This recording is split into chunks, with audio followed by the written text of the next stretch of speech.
qui est resté visuellement 209 semaines. Il avait remporté son premier tournoi à Sopot en 2004. Il en a remporté 90 autres depuis, dont 21 en Grand Chelem. 2 à l'Open d'Australie, 2 à Wimbledon, 4 à l'US Open et Roland Garros, bien sûr, en 2005, 2006. Play. All right, shall we, Carson, look ahead to the first Grand Slam final between Jannik Sinner and Carlos Alcaraz? What have you made of their journeys to the final, Carson? I mean, obviously we've got some classic examples of Carlos leaking sets, of Carlos maybe just wandering at times in some of his matches. I thought he was pretty on it and pretty focused probably from the Ben Shelton match onwards. I'm not sure that it was a lack of focus today against Lorenzo Musetti that cost him that first set. But yeah, what have you made of Carlos's path to the final, Carson? It has been just dropping a random set here, there, and yeah, he's dropped a handful of sets throughout this tournament. Sinner hasn't dropped any yet. How much does that matter when the two of them get into a final? I don't think it's the biggest differentiating factor in between them, but yeah, I think what could be the biggest differentiating factor? And I need another 5 or 10 minutes before I come to your prediction, Carson. But what do you think could be the biggest differentiation factor between the two? I think the biggest thing is going to be how well Carlos manages just the specific moments where Sinner's going to put more pressure on him than other players are able to, where he's able to return shots with a little more pace than some other people that he has played. And just with more consistency, Sinner's going to try to glue him down to the baseline a little bit more, not let him come in quite as much. How does he handle that if plan A for him, whatever plan A might be, isn't working necessarily? If he does have to switch it up and go with a plan B, how does he handle that and how quickly can he adjust? Damien, what are your sort of initial thoughts on the first Grand Slam final between Alcaraz and Sinner? Yeah, I hope this time we're going to stay on. Apparently on the phone, the connection is a little worse. But yeah, I mean, it's great to have another final between them. Obviously, the first one between two players born in 2000s. They've dominated the last 5-6 slams. Last year, we remember that they had like such subpar clay seasons, and then they show up and they're just much better than anyone else. This time, even more. Yeah, I don't think the fact that Alcaraz has dropped some sets, like it's just not enough to make a difference. The time on court and everything, the difference just isn't that big. And we've spoken about this so many times, but Sinner is just an efficient killing machine.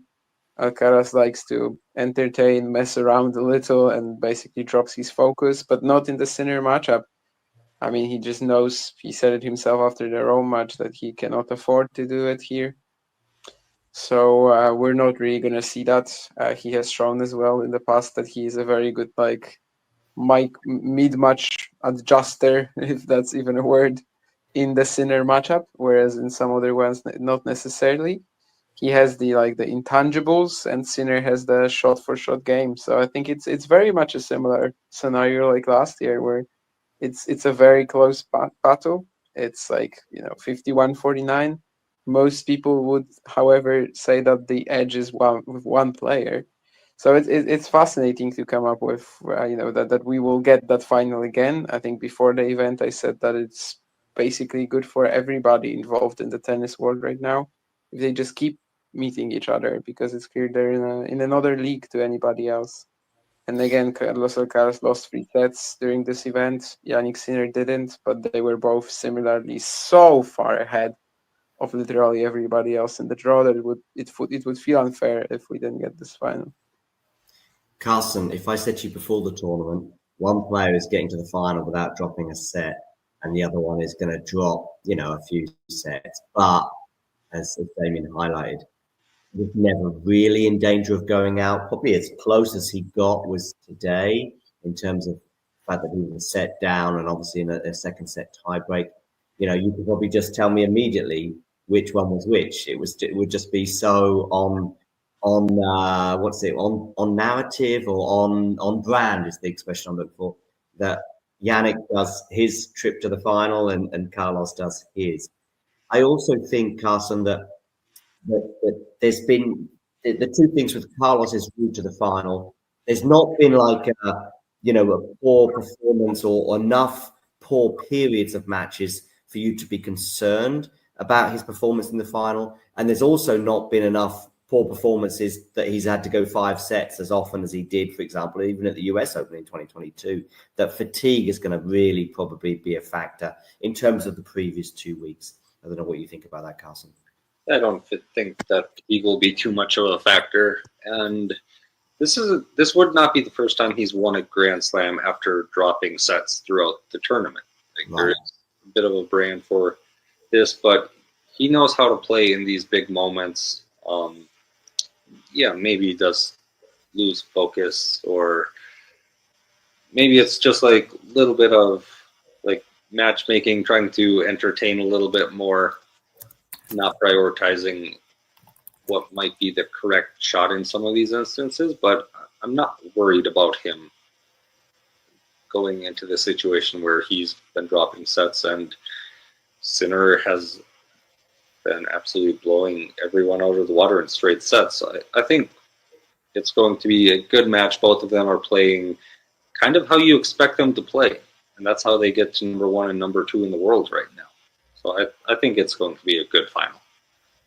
The head-to-head, Damien, also makes us, go a little bit towards Carlos. They've played to each other at the French Open, for example, a year ago, and Carlos won that one, albeit in 5 sets. And okay, it's 7-4, but perhaps, or 8-4, as you may wish to remind us. Or, thank you. Yeah. Perhaps, though, even more importantly, though, than all of that, is that he's won the last 4 encounters, including a clash in Rome 2 to 3 weeks ago. So, yeah, all of this sort of adds weight to the Carlos being the favourite, which I'm sure he is with the bookmakers, by the way. Yeah, I mean, this is a matchup that has featured a complete role reversal, because back in the day, I mean, it used to be 4-all, obviously, between them, but basically we were saying that Alcaraz is dominating the tour, Sinner isn't, but yet when they're coming up against each other, Jannik is able to compete. And right now it's completely the other way around. Like, Alcaraz isn't necessarily beating anybody else. Sinner hasn't lost to anyone but Alcaraz since I might have just lost him there. We have, yeah. If he jumps back, then we'll bring him back. Carson, what about you in this head-to-head and that Rome final? Is this, we mentioned some things that might not be a factor, but this feels like maybe the overwhelming factor above all else. Yeah, I think 11 matches in between each other, that's definitely far enough into a head-to-head where you can have an idea of if someone is actually posing problems for another player. I'm not necessarily sure that the Rome matchup is the greatest indicator. The second set was quite one-sided. It was also Sinner's first tournament back after his suspension, so still building into match fitness and match play at that point. But yeah, it's not the only match that they've had on clay. They've met here at Roland Garros before, and yeah, Alcaraz has just always found that extra step to come through. I think the way we've I was been... just talking... Go on, Damien. No, I don't know how much you heard, but I was just talking about the role reversal in this one, and like how, at first it was Alcaraz struggling way too much against Sinner, considering like he was dominating the tour, Jannik wasn't. Now it's the other way around. And basically the last few matches we're just seeing that Carlos is, a better tactician, has more in store in terms of versatility, variety, and usually he ends up like surviving the first initial onslaught of Sinner just trying to blast him off the court, and then eventually wins the match. Last 4, I mean, it's an incredible story that Sinner is basically not losing to anybody else but him. And yeah, Rome, of course, Jannik is going to be sharper right now. but it was also a match that was somewhat similar to their previous encounters from 2024 and how it went. And that's why I think, maybe spoiling a little bit that even though it's so close, it's kind of tough to give like Sinner the edge right now. Because even if you think the edge is super tight, it kind of has to be Carlos. Yeah, I would be interested to know, actually, not that I give too much concern, but I would just wonder if maybe the bookmakers have maybe, I'm guessing they have to make Alcaraz the favourite. But Sinner was the favourite when they played in Rome. Was he? Okay. I mean, I sort of can just about see that being plausible, but I think now what happened in Rome was sort of the final argument for this particular match. Now, that argument may change for their next match, depending on what happens on Sunday. But I mean, I'd also be, just off the top of my head, Jannik Sinner losses since that loss to Carlos Alcaraz in Indian Wells of last year. I can only remember one other loss he had against Medvedev at Wimbledon. I could be wrong. Rublev Montreal. Oh, Rublev Montreal. Thank you. Okay. So there's two players, two matches across, I don't know, but we'll be pushing 100 matches, right? I guess from Indian Wells to now, maybe a bit less, maybe we'll be a bit closer to 80 matches from March of last not year. 100. But we're looking at a vast number of numbers, well over 50 and probably somewhere around about 80, I would guess, matches. And he's lost to 3 players, and he's lost 7 matches, and 4 of them have been against Alcaraz. And there's probably more damage. You're missing Tsitsipas Monte Carlo. Oh, no, because that was after Indian Wells. Yeah, true. Yeah, when he was sort of injured. Anyway, you get the point. Basically, it's Alcaraz who's his kryptonite, not quite. It's best to just say post Montreal, he's like 40 something and 0 against anybody but Alcaraz. Yeah. Yeah, that's a nice dynamic or matrix or whatever. I forget which number it is right now because obviously it updates with every win, but 40 something 0. Yeah. Yeah, but we've sort of talking ourselves, but I don't think we needed to into a Carlos win one way or another, Carson, right? Yeah, I think so. I think it is interesting. I didn't know this, but looking at the 3 matches prior to their one in Rome, Sinner won the first set in all of those. Oh, yeah. Which, I don't know, interesting side note maybe. Yeah. And he was close in Rome. He had a set point, I think, on Carlos's serve. Obviously, the tiebreak was close as well. Mm-hmm. Yeah, and he said after the tournament that he was quite tired in that match. So maybe in the second set, just like pulling back a little bit, knowing that there are bigger things coming even in a Rome final at that point. But yeah, I mean, you wonder if he does pull out that first set, what happens the rest of that match? Is the second set still 6-1 for Alcaraz? Who knows? It's all speculation at this point. But yeah, I do feel like it's kind of hard to not back Carlos in this one right now. Damien, I do think, so this is me now sort of favouring an argument for Jannik.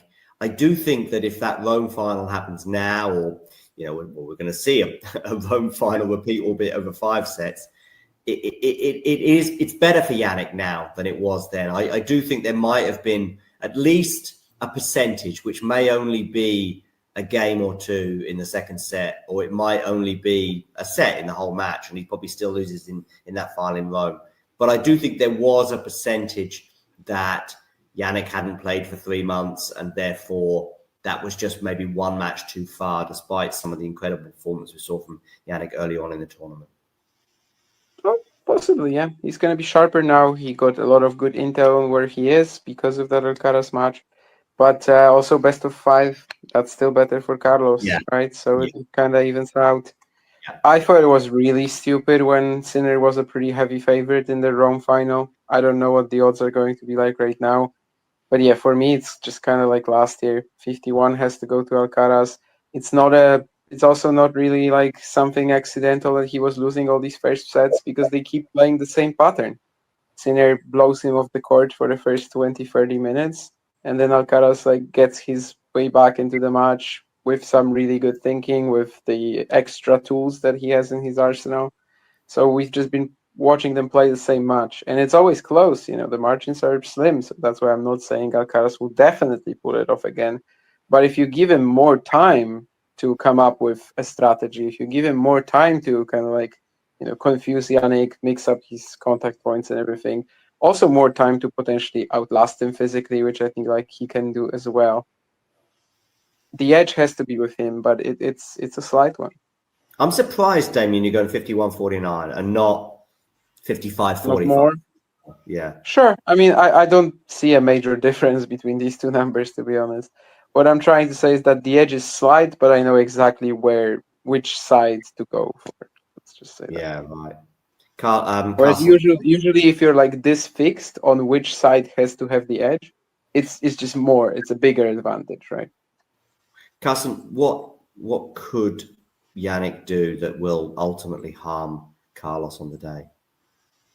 He's going to have to figure out how to keep him on the baseline for a majority of the match. If Carlos is able to just start moving into the court, taking a couple steps in, he's going to start dictating the points from there, and that's something that Sinner's not as comfortable playing against. The beauty of Sinner's game is that he's able to dictate points a majority of the time, and he just doesn't have many matches against players who are able to take over from him. So I think that could be something that Carlos will need to do if he's going to win this match. Sinner's going to have to defend against that. I mean, it's easier said than done, Damien. But win the first set. It's not tactical advice. I remember. I think this is a former Liverpool player, by the way. But I'm going back to like the 70s or 80s, Damien. It was a guy called Mark Lawrence, and he's like, he played obviously a lot of European football, and it was always like, don't concede in the first 20 minutes kind of thing was a philosophy. And I remember him commentating on a match for the BBC going, they conceded in the first 20 minutes. It's exactly what they shouldn't have done. And that's what it's like, well, yeah, well, so me saying to Jannik, just go and win the first set and then we'll build our tactical game plan around that. I know we've got the evidence that Carson highlighted of win the first set doesn't mean you're going to win the match, but that would be, just serve amazingly well and make sure you take that first set whilst Carlos does try and figure things out. And then we'll take it from there. That's all I could possibly say. But yeah, I mean, I would just try and make sure you get more of your first serves in than you did over the first two sets today. What would you add to the tactical master plan that Jannik might need to deliver on Sunday, Damien?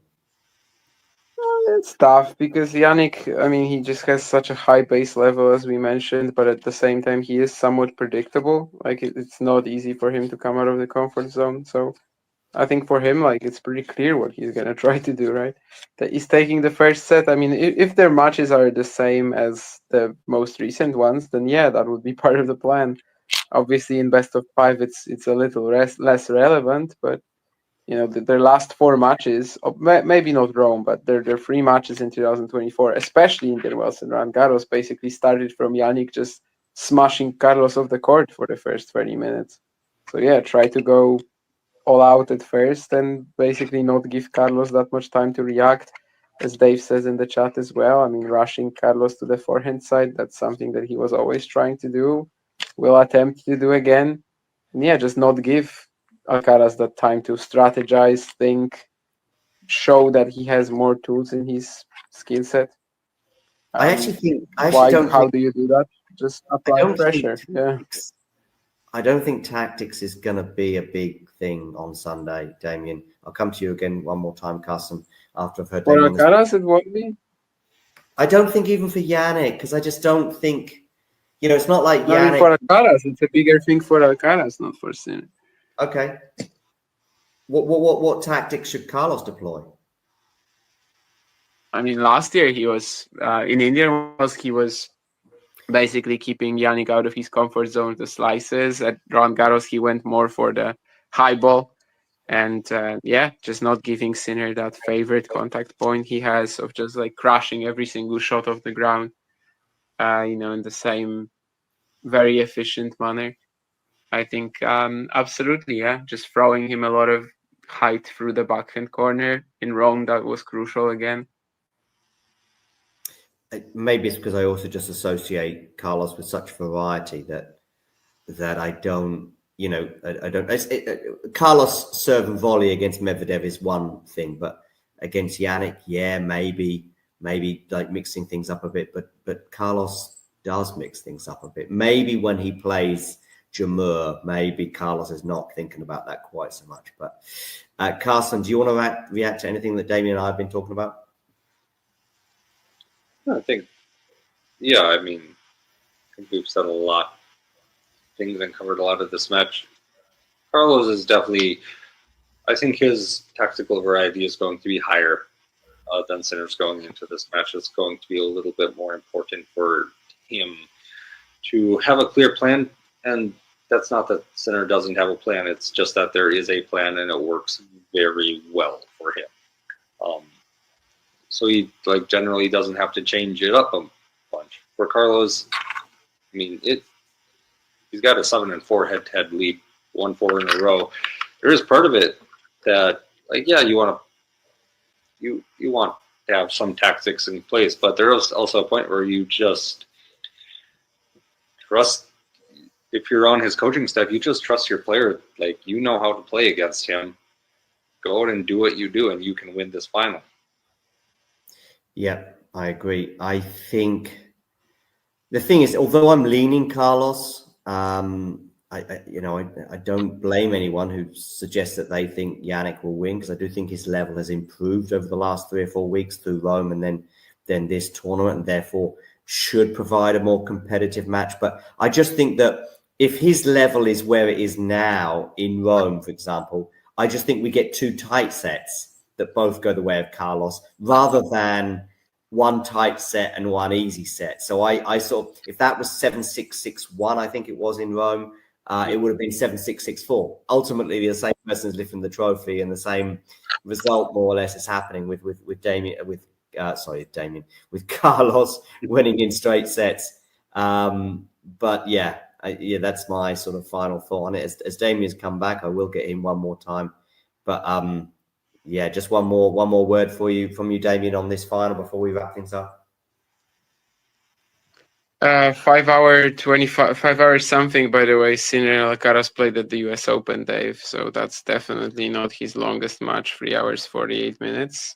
Sinner. It was an interesting thing that you and Van spoke about, by the way. And that's not really a preview. Well, it is a preview, because I think it's really good for our viewers and listeners to be aware of.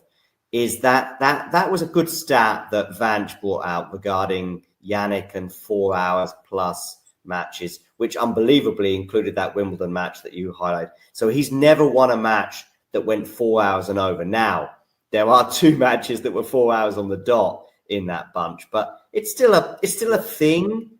I do think it would have been interesting to have gone beyond 4 hours today, which I guess if a 4th set had manifested itself, I'm pretty sure we would have gone beyond 4 hours.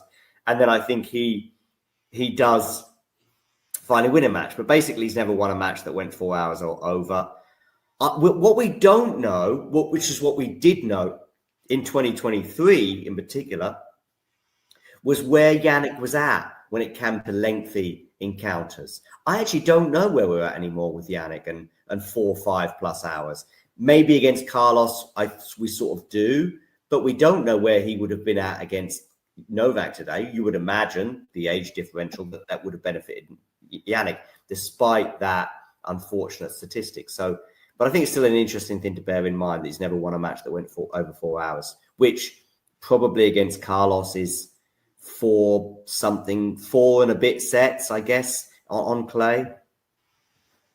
He went 5 hours and 20 something minutes with Carlos at the US Open. He was fine physically. Obviously, Jannik is still pretty fragile. Was he all right in the 5th set in that match? No, but I think he was fine. Yes, at least more or less fine, and at least for 4.5 hours he was okay. He is more fragile than Alcaraz. I think more likely that just him totally falling apart is something like last year, something like against Rune in Australia and the likes. Just crises, you know, deeps, moments where for 20 minutes Jannik is looking like he is about to be out of gas, then he starts playing well again, and it's kind of going to be like a cycle of sorts. Managing that, he's pretty good at it.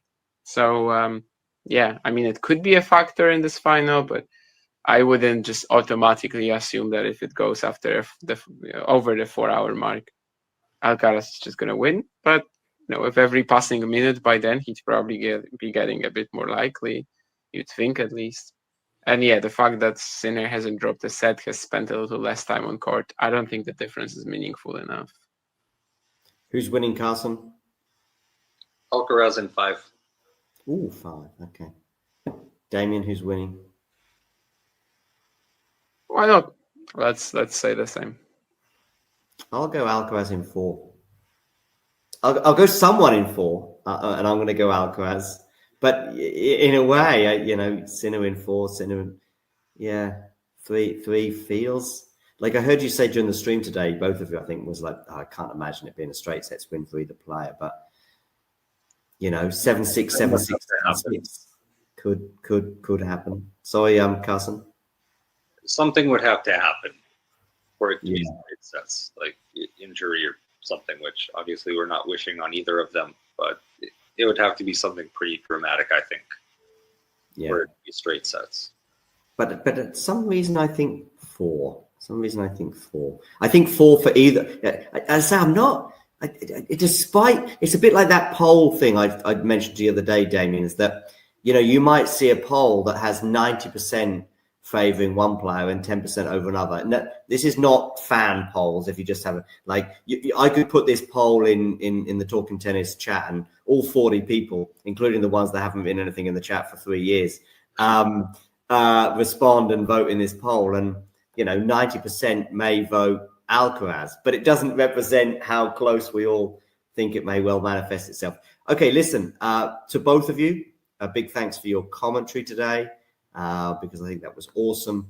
A little bit like the fight that Novak was able to put up, but that wasn't quite enough in the end. But I've got Damien back again. I was quite happy to sort of close things off, but we'll just bring him back one more time, because I think he's determined to be here to say goodbye to all the people in the live chat, many of which I've been ignoring for the last 20 minutes. Damien, we're about to say goodbye. Have you got a message for us all to take with us? Yeah, I mean, clearly it's time to say goodbye. Well, all of my technology is now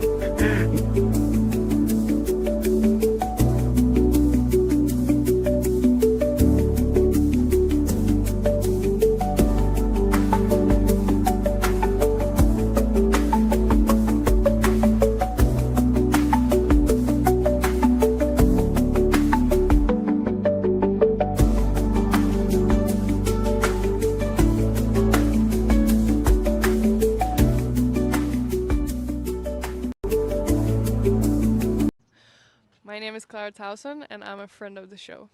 Boom. I am Francisca George, and I'm a friend of the show. Perfect. Hi, my name is Susan Leemans, and I'm a friend of the show. Boom. Yeah. My name is Zainab Sammaz, and I'm a friend of the show. Boom. Hey guys, my name is Sasha Vickery, and I'm a friend of the show. Boom. Hi, my name is Lloyd Harris, and I'm a friend of the show. Perfect.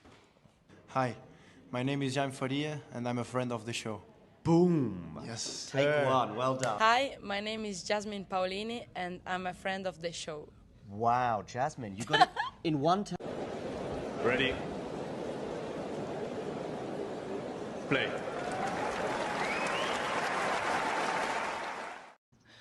My name is Clara Towson, and I'm a friend of the show. Boom. I am Francisca George, and I'm a friend of the show. Perfect. Hi, my name is Susan Leemans, and I'm a friend of the show. Boom. Yeah. My name is Zainab Sammaz, and I'm a friend of the show. Boom. Hey guys, my name is Sasha Vickery, and I'm a friend of the show. Boom. Hi, my name is Lloyd Harris, and I'm a friend of the show. Perfect. Hi, my name is Jan Faria, and I'm a friend of the show. Boom. Yes. Take one. Well done. Hi, my name is Jasmine Paolini, and I'm a friend of the show. Wow, Jasmine, you got it in one time. Ready. Play.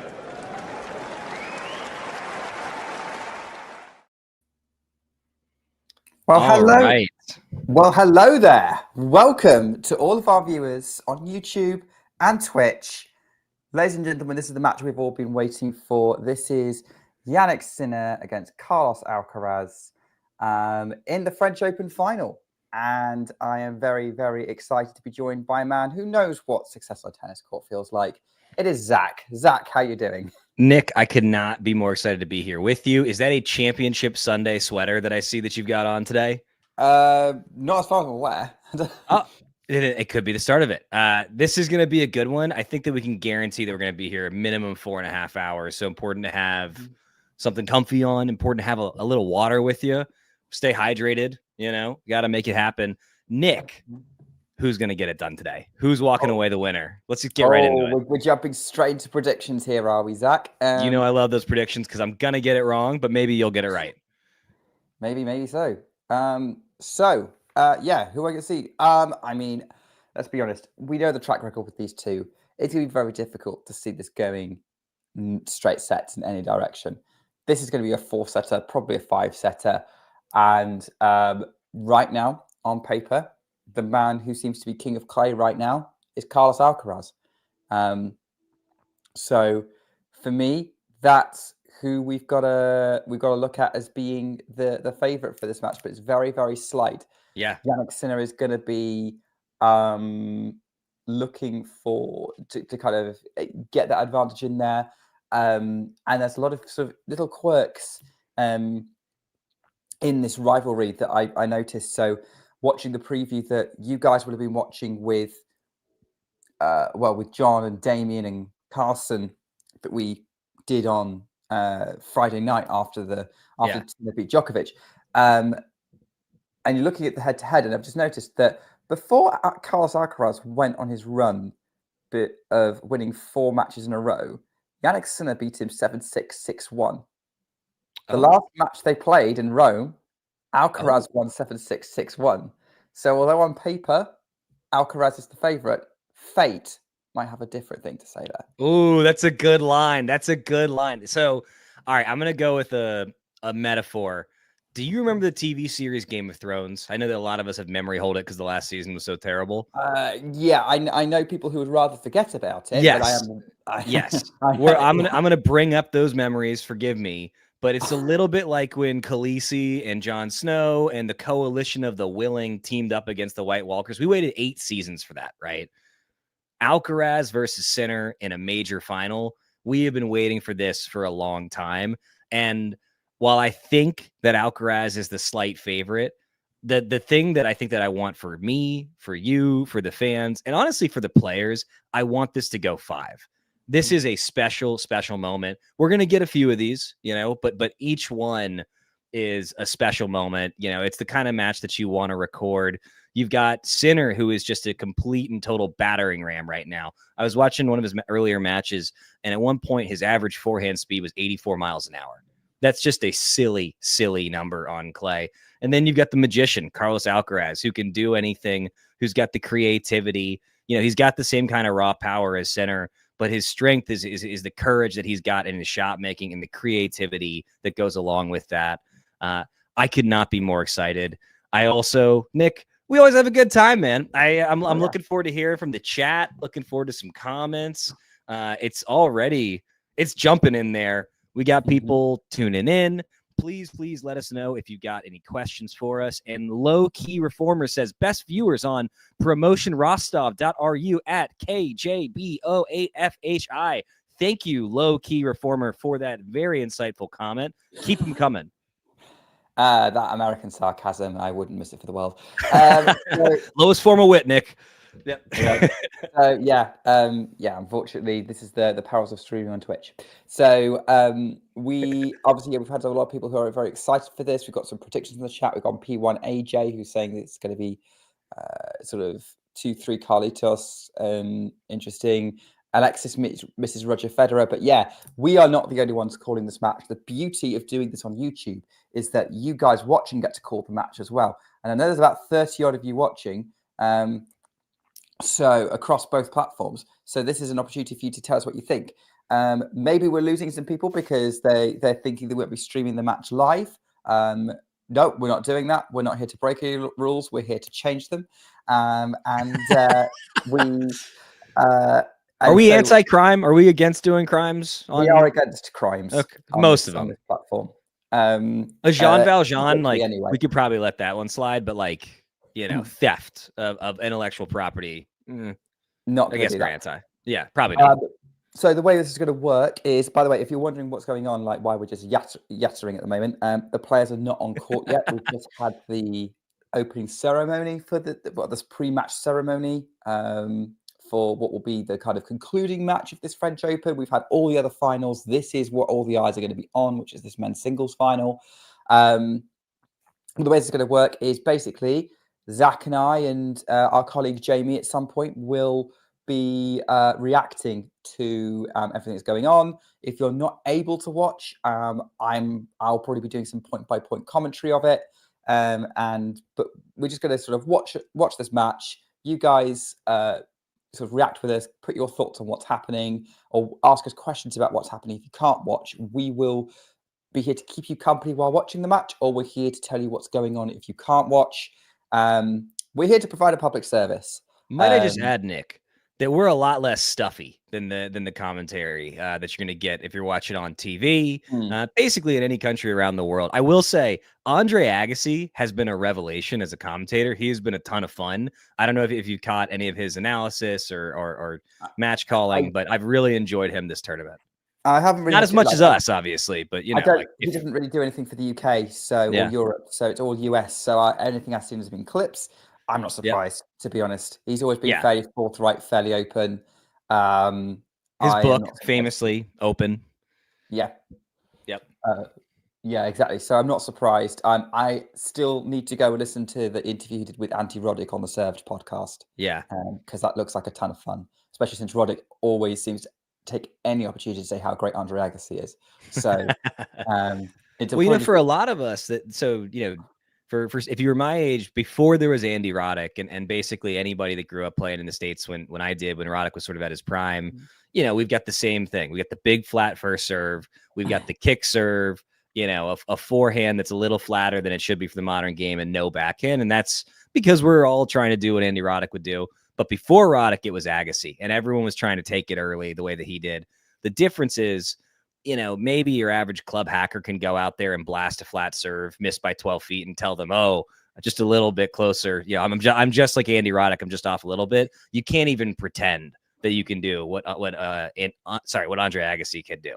The way that he would take the ball, particularly on his returns, it's just not something that we see in the modern game. Maybe the tech has gotten too. Has evolved too much. The players are too strong, too fast. But when you watch Agassi play, it is something to be beholden. Go back and watch his old matches. Watch where he stands. It's a ton of fun, and I totally get why Andy Roddick gives him his flowers, to use the parlance of our time. It's a phrase that I just learned somewhere recently. Yeah, I can see that. I mean, you're kind of putting that out there, but I think Agassi sent a template, because without Agassi, you wouldn't have a Novak Djokovic or an Andy Murray, who are now regarded as probably better returners than Agassi was. Yeah. In a lot of ways. And we shouldn't underrate what Rafa and Roger did on return as well. And so they drove him crazy towards the end. But hey, look, that game style you're talking about is why the Americans have not been super successful on clay. So it's nice to see be on with an American who's excited to watch a French Open final. I think that Ben Shelton is like the spiritual successor to Andy Roddick. Kind of, so there are some similarities in the game. Yeah, I think it is a shame that Americans don't seem to enjoy clay more. Personally, I think it's a fantastic surface. I would like to actually play on clay more often.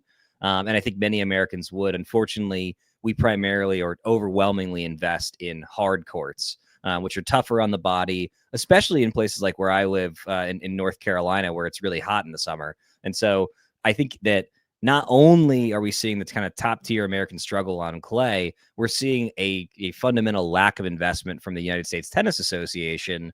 And so it's a choice. If we want to have American players produce on this surface, we need to just have mass investment in it. which maybe we will get. But either way, it's a heck of a surface. There's no red clay in the States. Is there red clay in the UK?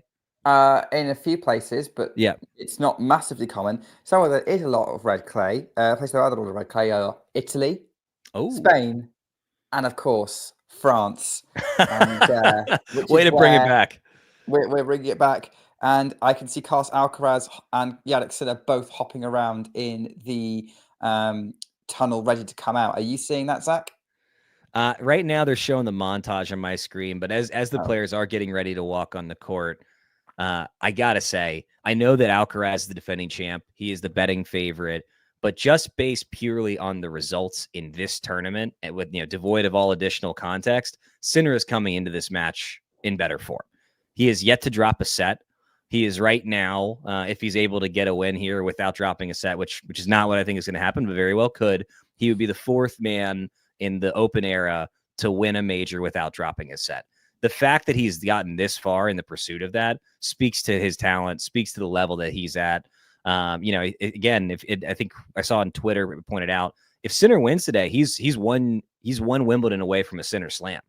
I mean, the form that he's in and the form that Alcaraz is in, anything could happen. Jake Davies has entered the chat. Jake, we're doing great. We're better now that you're here. Claire Ritchie, thanks for jumping in. We got a good crew. Ashley, it's going to be a fun one. They're showing the montage now, then walking out. Yeah, what a cool locker room, by the way. I've got Jannik Sinner walking out on my screen now. I'm just trying to gauge it so we can try and synchronize a bit. He's walking up the stairs on my screen as we speak. I think that we're getting the same feed. I think that that famously fast American Wi-Fi is just not as fast today as it normally is. Maybe. I also have a slightly slower stream for this one. So usually I'm ahead of the Americans. Behind all the Brits, but ahead of the Americans. Interesting. But there we go. Nature of where I am. So yeah, both players are on court, and well, we're excited for the anticipated showdown between Luigi and the Hamburglar. Luigi and the Hamburglar. Oh wait, no, that's not the names I've got here. What have your thoughts been on the Nike outfits that we put them in? Have you been joining in with all the somewhat gentle joking that I've alluded to? I mean, it's nice that it's gentle. I think that the designers for most of the major clothing brands right now should get fired because they're just showing an utter lack of creativity, not a particularly exciting color palette. I really don't understand that how there are people who are making obscene amounts of money to come up with this. Like all of these outfits look like they got plugged into some AI thing, and this is what they spit out. I find them boring. I think that they can do better. That being said, they look comfortable enough. They seem to be of a more or less fine material. But I've been wholly underwhelmed. Not just this entire tournament, really this whole year. I wish there was just like a little bit more risk taking in men's tennis fashion. Like this is the two best players on the planet playing each other. There is a global audience, and this is the best they could come up with kit wise for them. Feels like somebody didn't do their job to me. Nick, do you feel better about them, worse about those outfits, or equal to me? Oh, I think whoever wins is going to be iconic. We'll forget about it. It's like Stanford Frinker's shorts. Nobody will care what they look like when they become a winner. Yeah. So that's kind of my take on it. Looks like we've just had the coin toss. They're taking photos with the mascots right now, and then they're going to start warming up. Zach, what are the key patterns of play that we're going to be looking out for here in this final? Absolutely. I mean, I think, look, Alcaraz is going to want to dictate control of the match with his forehand. He's going to want to push Sinner back so he can open up that drop shot that he loves famously. Sinner, of course, I think he's actually going to engage a little bit like Rafa would when he would play Djokovic. Trench warfare. Same deal. Push Alcaraz back deep, open up the court, take away his ability to hit angles, to show that creativity. If he's 8, 10, 12 feet behind the baseline, there's just less that he's able to do. So I think both of them are essentially going to be trying to push the other one back. I think look, if it's a contest of who's got the best rally ball, Right now, it's Jannik Sinner. He's got the best rally ball on the planet, maybe ever in the history of tennis. I mean, there's just, it's so much pace. It's so much depth. I think that if I'm Alcaraz, I'm probably going at the body on the serve a decent amount rather than giving Sinner the chance to extend his arms because he's just cranking the ball. Those are some of the things that I'll be keeping an eye out for. Nick, is there anything that you expect to see from either of these players strategically? I'm not that great on the strategy side, so that's why I was asking you. I'm here to add color. But the good news is that I think it's a interesting thing. I think what I'm looking at is that desire to push each other back or move the other person around, try and find that sort of gap, that moment. It's going to be tight all the way through. I'm very interested to hear you say like that's kind of the strategy there, because you're saying like Sinner is the best rally ball out there, which means he's going to be very difficult to push back. He's going to want to stay up there. And like in fact, not only stay up there, it takes a lot to push him back. I would also say the same about Alcaraz, though. I don't think he is someone who is easily pushed back either. If anything, he's going to want to push forward. Jamie, welcome. What do you think? Hello, guys. Nice to see you. See you both. Jamie, my bearded brother. How we doing, man? I don't think we've met, Zach. Yeah, nice to meet you. And it's a pleasure. Nice I don't think I've been on you stream with you in years. Sorry? I don't think I've been on a stream with you, Jamie, in years. No, I haven't done one for a little while. But nice to see you both. I'm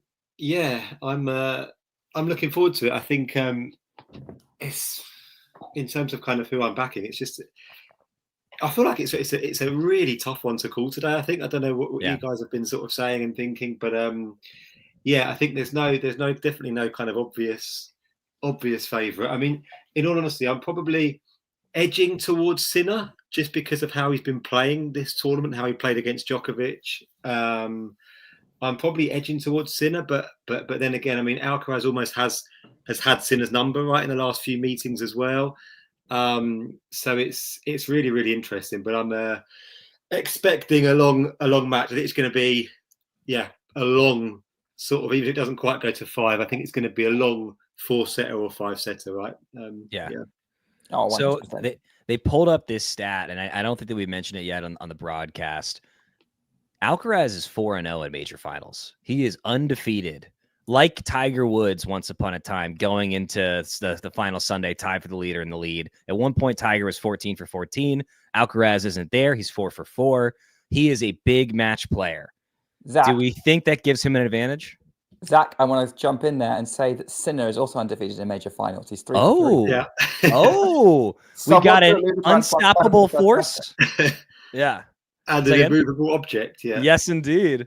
Oh, wow. So somebody's getting their first major final loss. I don't think I realized that for Sinner. Well, here we go then. Yeah, absolutely.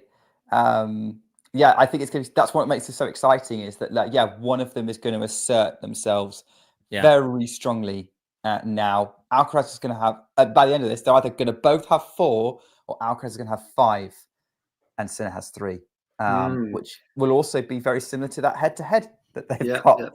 Where it'll be 8 and 4 by that point. So nice to see you, Jake, as well. Thank you. I just wanted to say as well, I don't know if you guys saw this stat about comparing Alcaraz and Nadal. I think, as you were saying then, if Alcaraz wins today, it will be his 5th slam, right?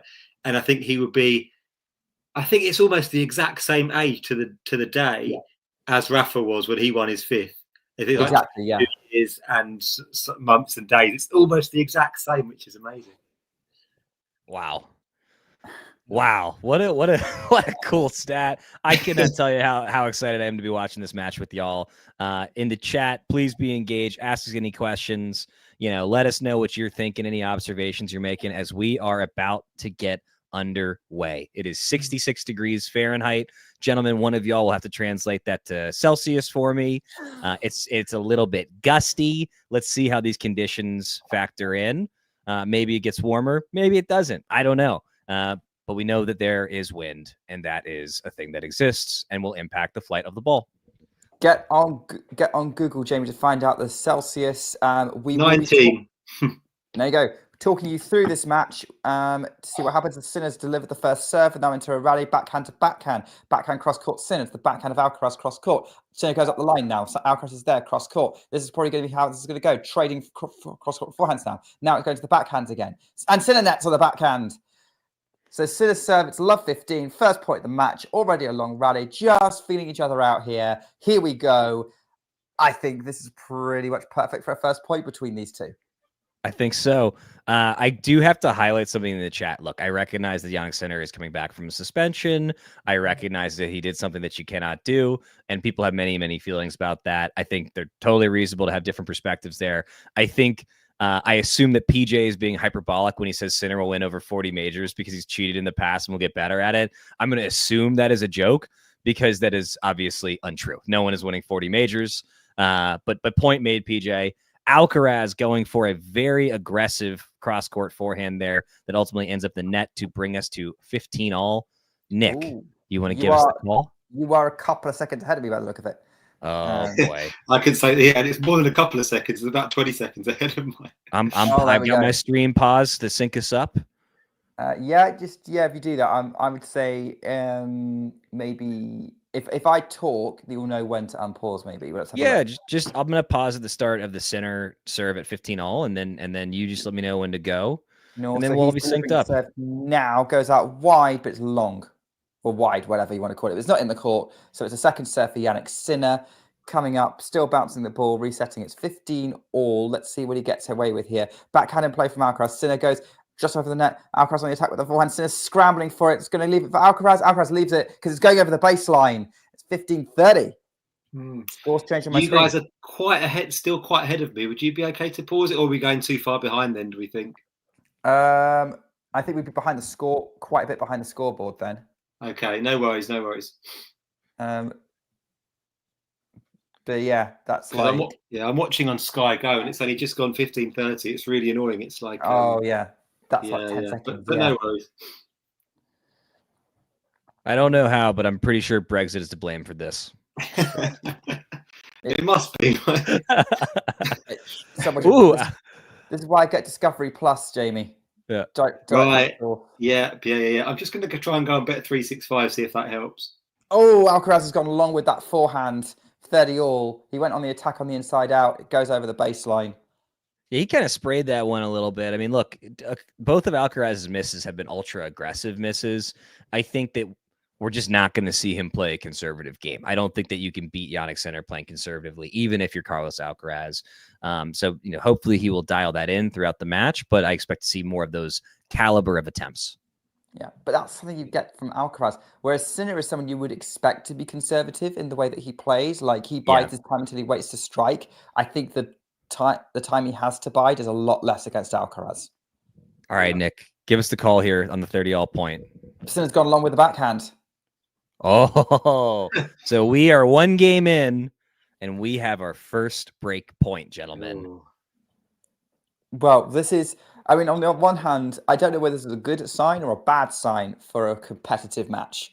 Maybe too early to tell. Let's see if Sinner saves the break point. Then we'll know. Because if Sinner goes down an early break, he's going to be on an uphill struggle for probably the next hour or two, minimum. So, 30-40, break point. Sinner delivers a serve out wide, and Alcaraz nets the return. Nice kick on that serve. Sinner gets out of trouble there, reducing the first game. Look, I think on grass, if one of these guys gets a break, that's not a guarantee. That's the set, but it's really, really, really hard to get back into it. On clay, their returns are so good. I think we might see 15, 16 breaks today, especially if this thing goes 5. We might see more. I'd love to hear in the chat, how many breaks do you think we are going to see in this match today? That's a lot. That's a lot of breaks. That's an average of 3 a set if we go 5. 3 a set. There could be 3 a set. Yeah. Particularly if we go tie breaks as well, right? Jamie, you said you were on Bet 365. Do we know what the over/under is for total breaks this match, according to the betting experts? Good question. Yeah, let's have a look. Gamble responsibly if you are going to place bets. When we got an ad service for Jannik Sinner, trying to get on the scoreboard first. He's dealt a couple of tricky serves to Alcaraz. Let's see what he does here. Goes full on flat serve out wide and misses it. So second serve coming up. Yeah, so we've got some odds here, Zach, for total breaks of serve. So for over 8.5, it's evens essentially, and for under 8.5, it's 8 to 11. Oh, so they're saying they think there's going to be under 8.5, right? Look, I'm not. This is in no way as Sinner misses, and we are now at deuce again. This is in no way advice. This is in no way a recommendation or legally binding. But if you can secretly mortgage your parents' house, put it all on the over there. Guaranteed. Lock of the century. Please don't do that. This is not legal advice. This is not binding, but I do think it's good. We're going to hit the over. Do you all think that we'll hit that over of 8.5? I think it's likely. Yeah. Nick looks conflicted. No, I think definitely. Jamie, you're definitely Nick. I'm going to go with a no. Okay. Lock of the century for me. Guaranteed. There we go. So he's got a second serve to deliver at deuce. Let's see where we get to here. Forehand. Oh, gosh. Yeah. What was that forehand from Alcaraz? Terrible attempt. That's like... I think that he just simply has to get forward on that second serve. I mean, look at his positioning there. One, like, the positioning isn't why he hit that, 4 feet like in the very bottom of the net. But he's got to get in more of an attacking position at deuce on a second serve. That's not going to get it done tactically. Yeah, it was like he was almost over the top of the ball. He wasn't expecting it to be as low as it was. Sinner still can't find a first serve at the moment. Dustin Hoffman's still there as well. I don't know if you guys have mentioned that yet. He was there on Friday as well. Oh, 88 apparently. 88 years old. Yeah. Sinner has netted the forehand. So we're back to deuce. PJ in the chat says, why the heck would you watch a cheat? I love tennis, but will never watch Sinner. And I'll tell you, PJ, because he's really, really good. Whether he did or didn't do it, this is good tennis. But also, hey, if you don't want to watch, just hang out with us. We'll get some banter going, and we'll kind of give you updates. You can have it both ways. You're in exactly the right place, PJ. I can tell you a lot of people still want to watch this match regardless of who these players are, because the tennis is going to be absolutely electric. We've got another second serve coming up here from Jannik Sinner. Delivers it. Alcaraz. Oh, just about scoops it in. And so that overcooks that backhand cross court like way too much. And it's another break point, Alcaraz. Another break point. Gosh, anybody taking the over must feel pretty good about that based on how this first game. A lot of break points being generated already. Hey, look, first games ever. Do you remember that first game in the match that Djokovic and Alcaraz had at that Wimbledon final last year? And then it was absolutely epic. And then the whole rest of the match was a bit of a damp squib. Yeah.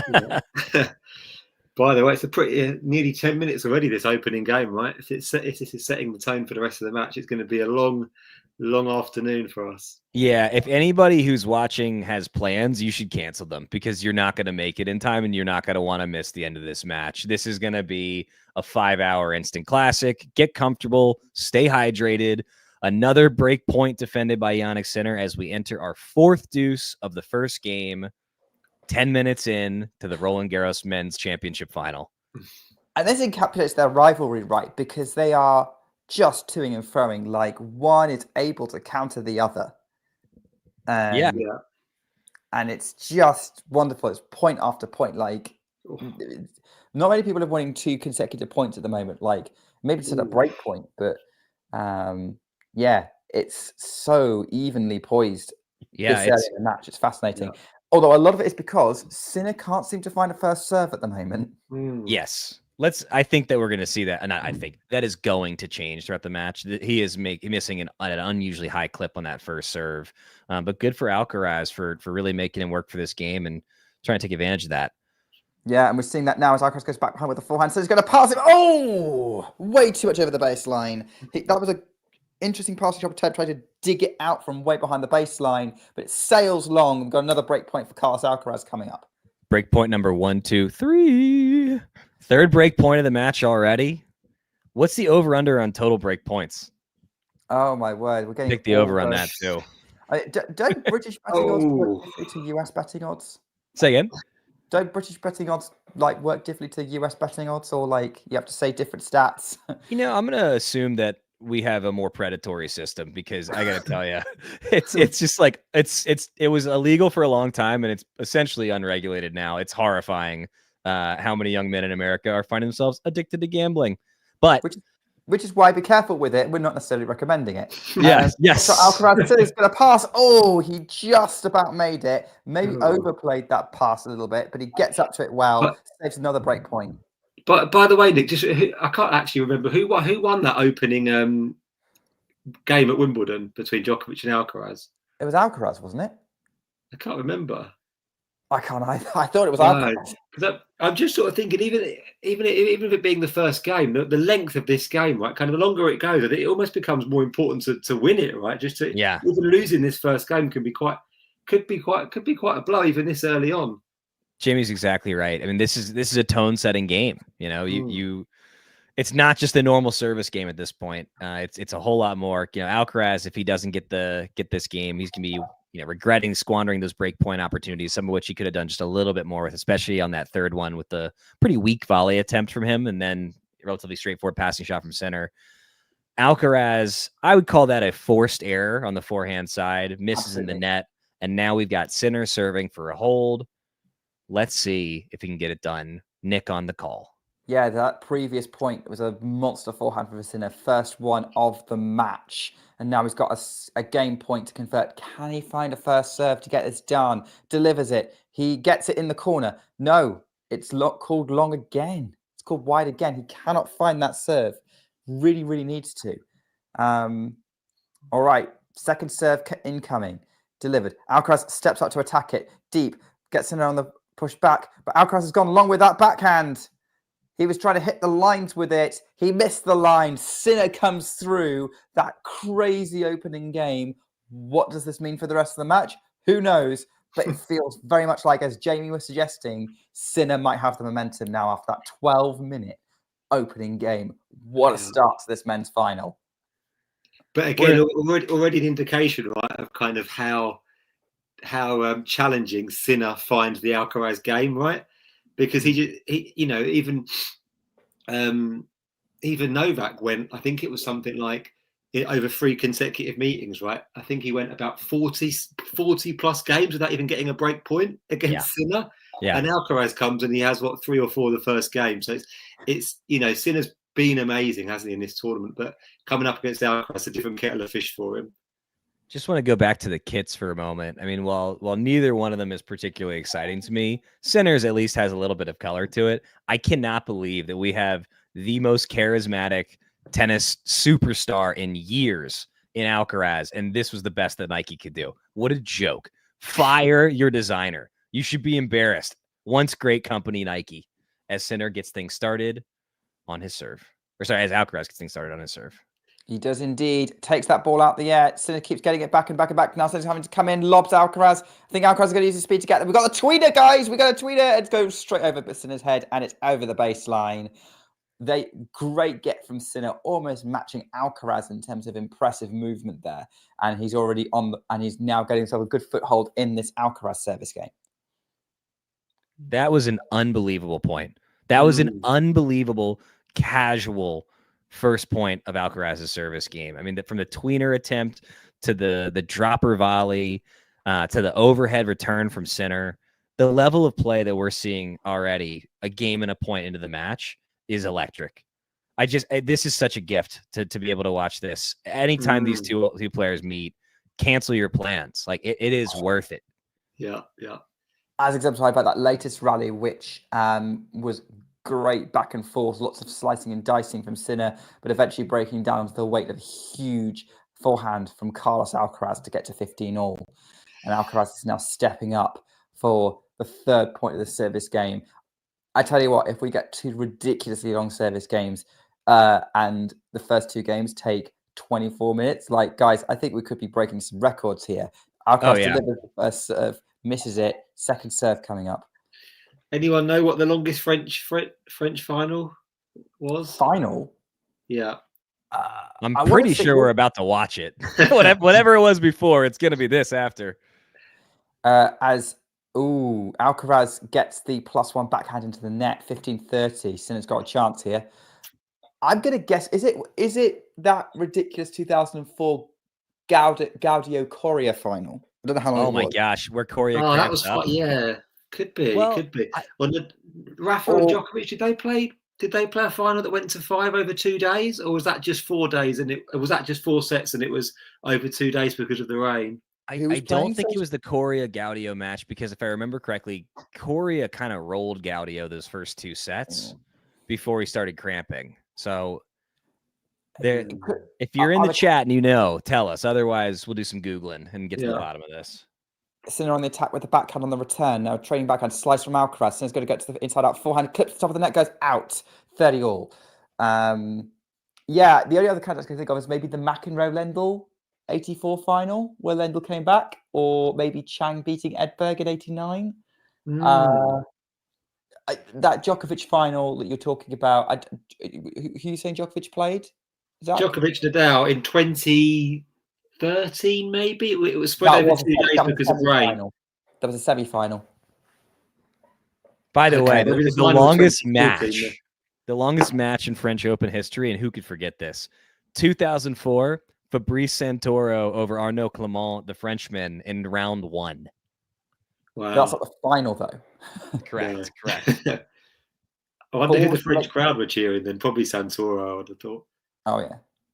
What was the length of that match, out of interest? As we got break point, to tell us after this break point, because Alcaraz has netted another backhand, and the backhand's suddenly looking a little bit vulnerable for Alcaraz, as the Sinner serve has been. We've got a 30-40. Sinner now looking to make the most of a break opportunity here. Alcaraz couldn't convert in the last game. Is that gonna harm him here? Sinner's going to take his very interesting turn angle position as and steps in to try and return the Alcaraz first serve, which is just too good.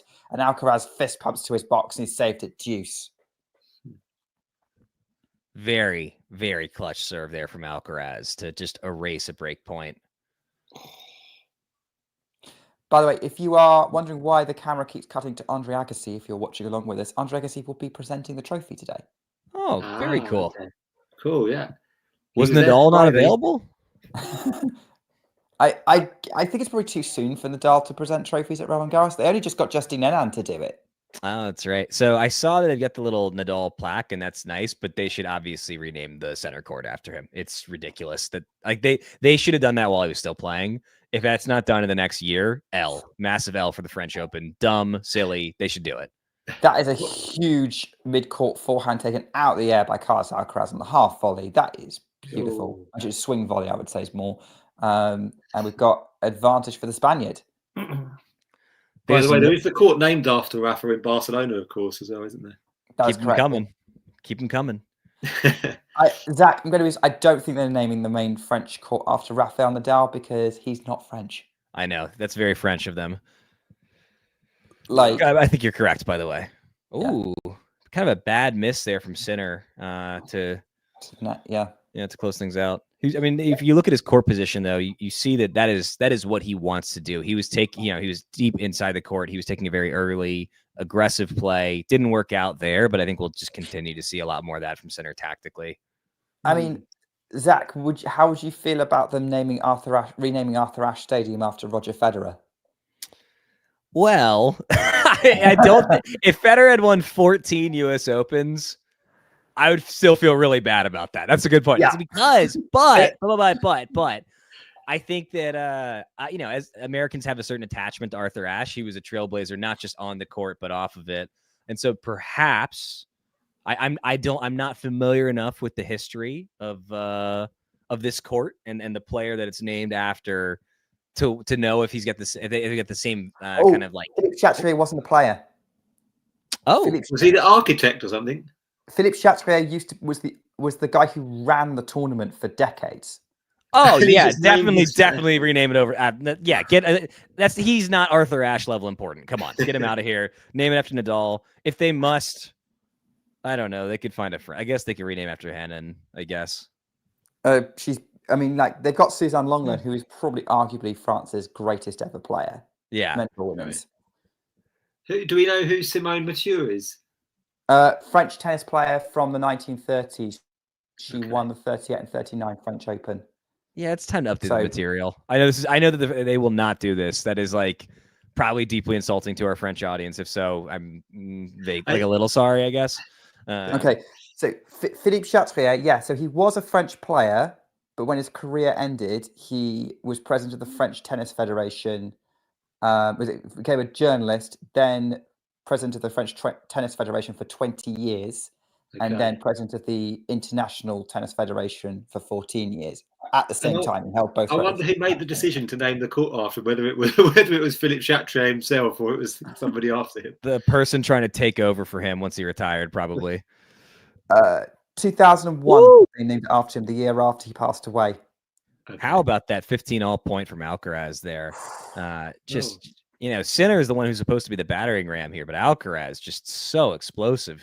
So, Nick, that's interesting. So, so it was only Philippe Chatrier from 2001, did you say? Yes, it was named in 2001. I don't know what was named before that. Okay. Yeah, because I can only remember it being called Philippe Chatrier. I think maybe it was just centre court or something. Yeah. But yeah, that's... hang on, it might tell me here somewhere. I guess we've got a match going on at the same time, though. So, oh my goodness, this rally is on. Oh, this is exactly what we're all here to see. Oh, here we go. Yeah. Drop shot, Alcaraz still is in there, scoops it cross court, and Alcaraz is there to take off the volley. 15-42 break points. And Spike Lee is fired up, getting out of his chair. He should be. He should be, and you know what? He's available to be here because his Knicks got beat by the Pacers yet again in the NBA playoffs for those crossover fans.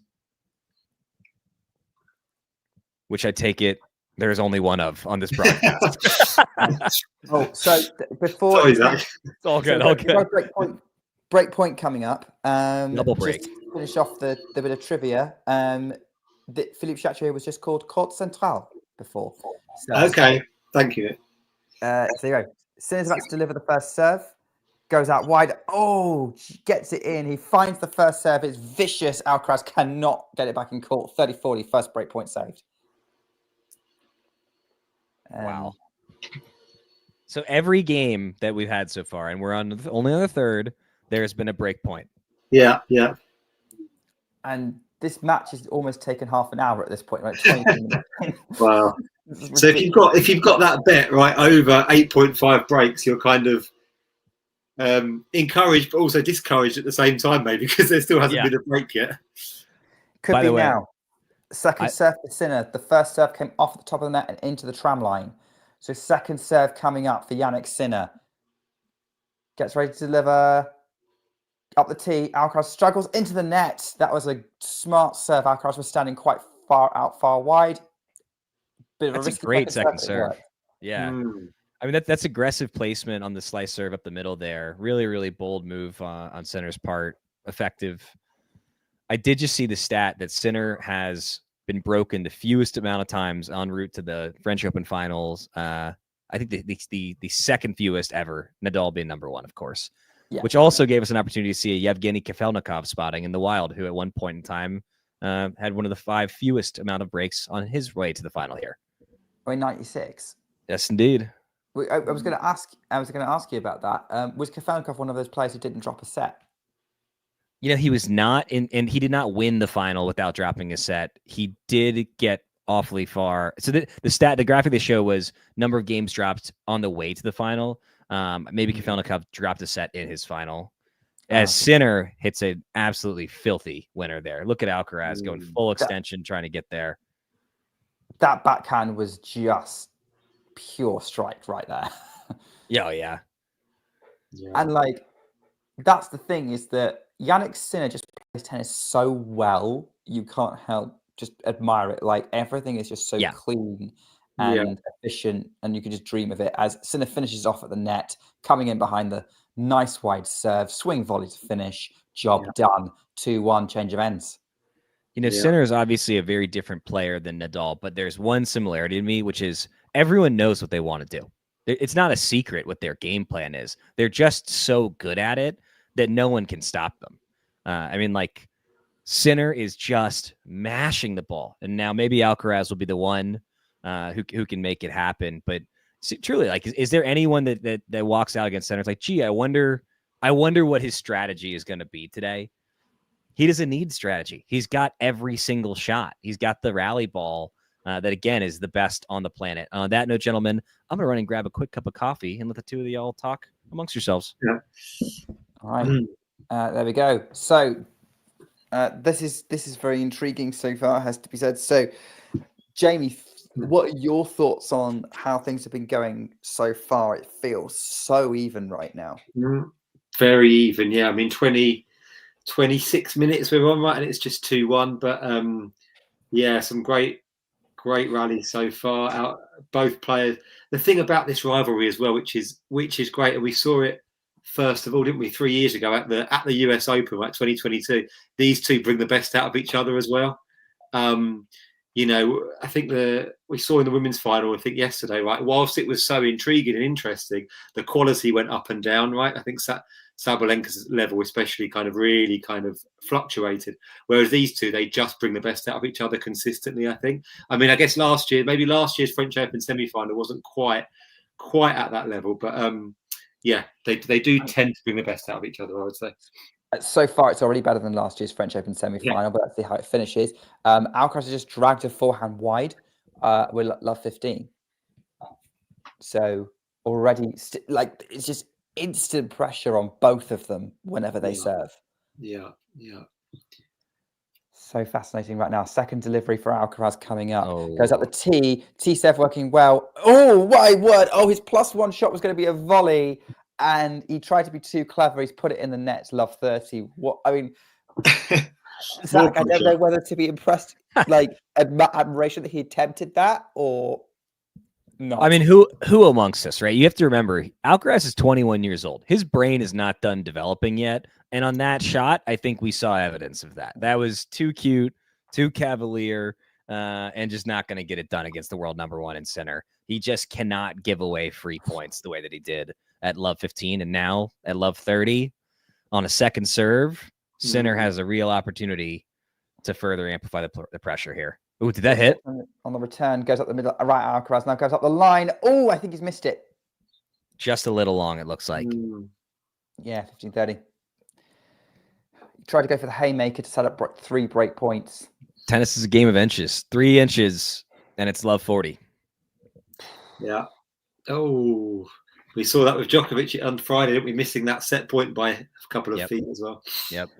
Oh, I was so gutted that Djokovic didn't get a set on Friday. I was really rooting him to get at least one. He was so close. He deserved it. He should have. Yeah. He deserved at least one, I think.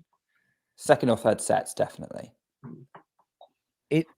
It's to me is immensely frustrating to see him make a semifinal after he hasn't had a particularly strong season. Yet another semifinal. And people are writing him off as if he doesn't have a shot to win again. And I recognize that Sinner gave him the work pretty good, but I think that Djokovic still has at least 1, maybe 2 more in him. I know that's perhaps a minority opinion at this point, but I think he's still got the juice. I certainly think that you would have an interesting conversation with Damien about that, but I agree with you. I think he's the only player who can get even close to Sinner and Alcaraz right now. And I think at Wimbledon, he's on their level. Wimbledon, he's in with the charts. I think absolutely, Zach. I think if he plays Sinner, especially Alcaraz at Wimbledon, he of course won't be the favourite, but he's the favourite against anybody else on grass easily. This 30-all point rally right now. Oh my God! Going to and from Alcaraz. Oh my word! He just accelerates through that backhand. Brutal winner up the line. That's the shot that Sinner went for when he was 15-30 and missed it. Alcaraz makes that one. That 40-30, and now he has a game point. Sinner might be ruining his chances there because pulling the trigger and overdoing it costs him chances for break points. What a shot. You know, if your average rec player, if their body were to operate at that speed just one time, their shoulders would explode. The level of explosiveness, power, flexibility, and fluidity to hit a shot like that is truly unimaginable to normal mere mortal human beings. How is Sinner making these shots right now? They're really going for it now, trading up the line this time. Sinner nets the backhand under pressure. When Alcaraz went back behind him with the forehand up the line, Sinner's netted it. It's 2 games all. Wow, wow, wow. The intensity of the rallies has just stepped it up a notch. We are at the half-hour mark. At this rate, then we'll be at a tie break right in an hour. Yeah, that was the least pressure on a service game, and Alcaraz was down love 30 on it so far. Yeah. In the half hour they've been on court together, as they're showing the celebrities, the global celebrities that are in attendance, as tennis is having a bit of a tennisance. More and more people are watching, more and more are playing. It's good for the game. It's good. It's a great time to be a fan. Oh, and that is another explosive point from Sinner. Yeah. That was Alcaraz. We were wondering whether he was going to make that ball over the net or not, trying to pick up that forehand from Sinner. I tell you what, I'm impressed. Sinner is quite happy to come off the baseline, come into net, make it. You put the pressure on Alcaraz that way. He's not necessarily expecting this to be a battle of the baseliners. He's willing to make himself uncomfortable and take some risks. Indeed.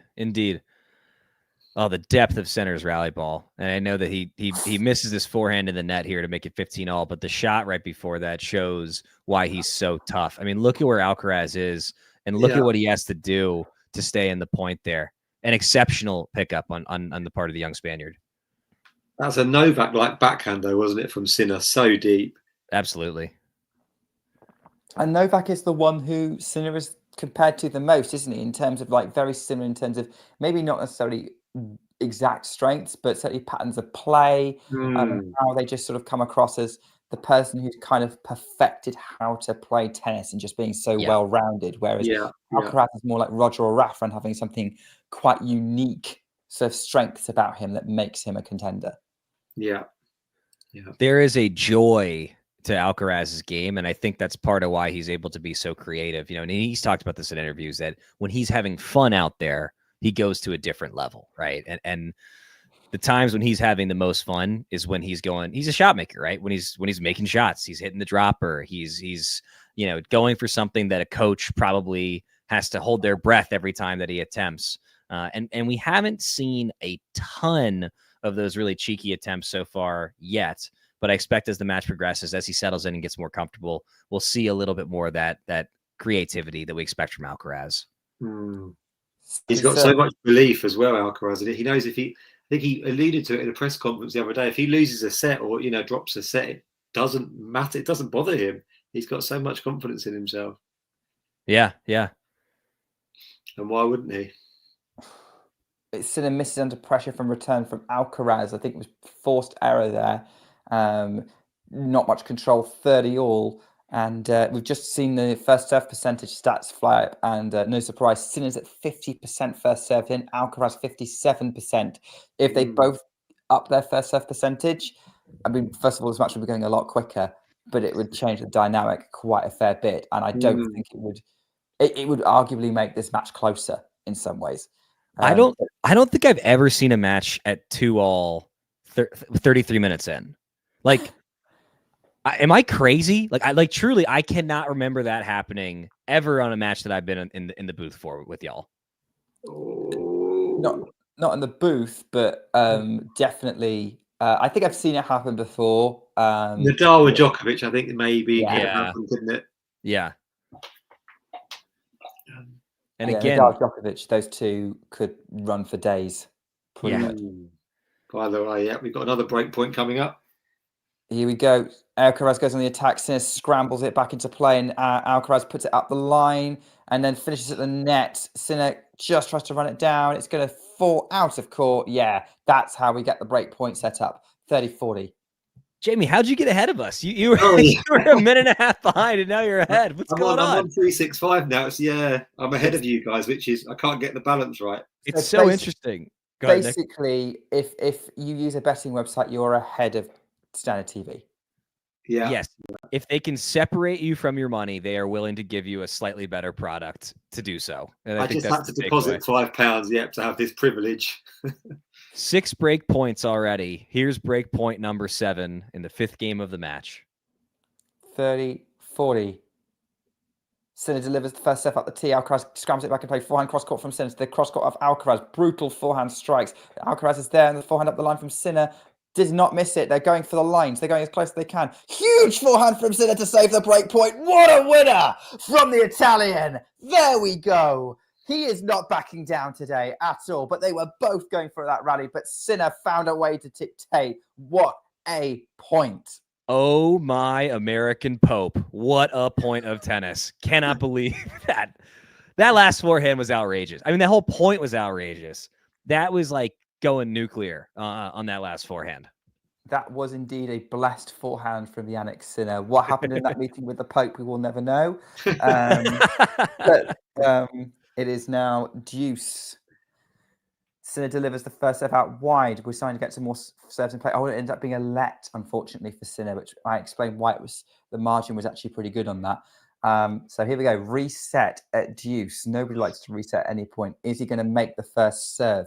Tension at 2-all. Delivers the first serve at the tee, misses it. Usually what happens after a let. Second serve coming up. That was a 208 km/h serve, which is ludicrous. Here we go. Second serve delivery, sits up for Alcaraz to attack on the backhand. Now we've got a cross-court backhand from Sinner. Backhand cross-court Alcaraz. Sinner keeps the pattern going. Still going backhand to backhand. Sinner changes direction up the line. Alcaraz cross-court. Now we're going on a forehand exchange. So Alcaraz changes direction. Oh! Gets it off balance and then finishes it with a forehand at the net in the corner. And Alcaraz has another break point chance. I mean, the level of tennis has just gone up clearly in game number 5. The forehands and backhands they're both hitting. I mean, they are averaging, in the 80s with their normal shot. Some of these balls are going above 100 miles an hour. I mean, the pace and power and precision that we're seeing. There is this moment as there's a break point for Alcaraz here, where people worried what a post Big 3, Big 4 world was going to look like, and here's the answer: it's awesome. This is amazing tennis. It's a treat. Well, we're very lucky that these two have come through, really, aren't we? Because we could be, we could have been watching, no disrespect, I guess, to these guys, but yeah, we could have been watching sort of, I don't know. Oh, we have a break. We have a break. Sinner drags a forehand into the tram line. That's the first ugly error we've seen from the match, and that might be the critical decider in this first set because we finally have a break. It is 3-2 Alcaraz at this change of ends. I think that's important. I think Alcaraz perhaps needed to break, right? While Sinner's first serve percentage was so low, I think Alcaraz probably needed to get his nose in front, I would say. I think that's a great point. So Sinner is only making 50% of his first serves. Alcaraz only at 57. And I expect both of them to tick up quite a bit. I think Sinner should be in the mid 60s. And so I think Jamie's exactly right. Alcaraz really needed a strike because there's no world in which Sinner serves his way for the rest of the match. Jamie, I want to come to you with this question. We talk about this rivalry that we've got between Alcaraz and Sinner now, and Zach, give your thoughts afterwards. But I want to hear from Jamie first. I want to hear what is it that makes this rivalry so. I want to get your take on this because, to me, it feels like we read for the Nadal Djokovic earlier, and it felt like those two. That was like two heavyweights just knocking 7 bells out of each other. This rivalry just feels like two guys who are trying to out tennis each other.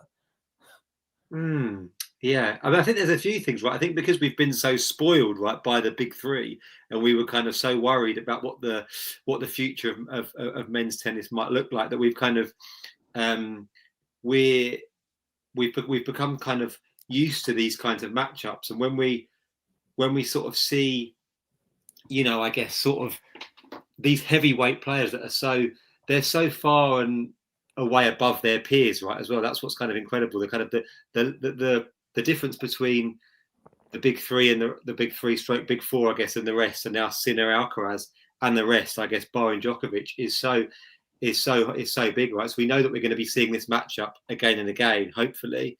But yeah, I just think as well, there are a lot of similarities in terms of, as you say, Sinner similarities with Djokovic, Alcaraz similarities with Federer. So I think, well, me personally, anyway, I get a big sense of kind of excitement, but also relief, I guess, that we are clearly in great hands for the next 10, 15 years. And there's a chance that these two wouldn't have come along, right? And we may have actually had quite a lean period in men's tennis. So really exciting. Yeah, we could be watching like Jack Draper play Taylor Fritz, and that would just suck by comparison. Exactly. I feel like there's, giving it both ways. So I feel like I'm allowed to make that joke, right? Is that okay? Yeah, I think it makes sense. I mean, like, obviously it would. It Don't could make that also in be front like of Jack, in front of sorry, Nick, in front of James, though, right? Yeah, don't say that in front of James. All right, we've got Love 30s. Alcaraz has put a forehand long. Is he going to undo his good work? Like Ghibli in the chat said that Sinner could hope that Carlos's consistency will drop, which it definitely will. But at his peak on this surface, Carlos, very clearly, Carlos is better, but Carlos will chuck in errors as he always does, which is so fascinating to see. Which I think is a good point from Ghibli. I don't know what you think about that, Zach. Yeah, I think that's likely. By the way, you know what they say? It's not a break until you hold. Love 30 on Alcaraz's serve here. Let's see. Second serve as well. Let's see what he does. Goes on the attack with it. Goes aggressive cross-court backhand. Now moves Sinner around from side to side. Sinner's going to lift that up for the smash from Alcaraz, which he puts away 15-30. Okay. Getting back in the game here. The chat is blowing up, by the way. Just want to say welcome to Matthew. Welcome to America's coach, Super Dave, down there in Texas. Dave, I was in your neck of the woods for work somewhat recently. Amazing state. Sean Power pointing out, I think correctly, that these guys do play a more attacking game than Nadal and Djokovic. I tend to agree with that. Yeah, maybe early Djokovic was more attacking than what he became. But yeah, Alcaraz finishing that off net. Beautiful volley there. Great touch. And Matthew pointing out that, yes, it's not getting away with the first serve percentage that was low. Low on Friday, low today. Alcaraz is punishing it more than Djokovic was, which is interesting given Djokovic's reputation. Yeah, I think Djokovic became more attacking as he got older, right? I think when he was younger, he was almost like a bit of a backboard, right? So he's hit balls, back, whereas he had to become more attacking as he kind of aged and needed to end points a bit quicker. And we got another break point for Jannik Sinner. It was Massive an incredible return from Sinner. Alcaraz couldn't control it when he was trying to come into net. I mean, that's a great serve. I mean, Alcaraz set it up with I think exactly the place that he was aiming for. Sinner just, that he had one option essentially with that return, and he maximized it. Just crushed that ball. Really tough return. Right, break point. Let's see if we can get back on serve.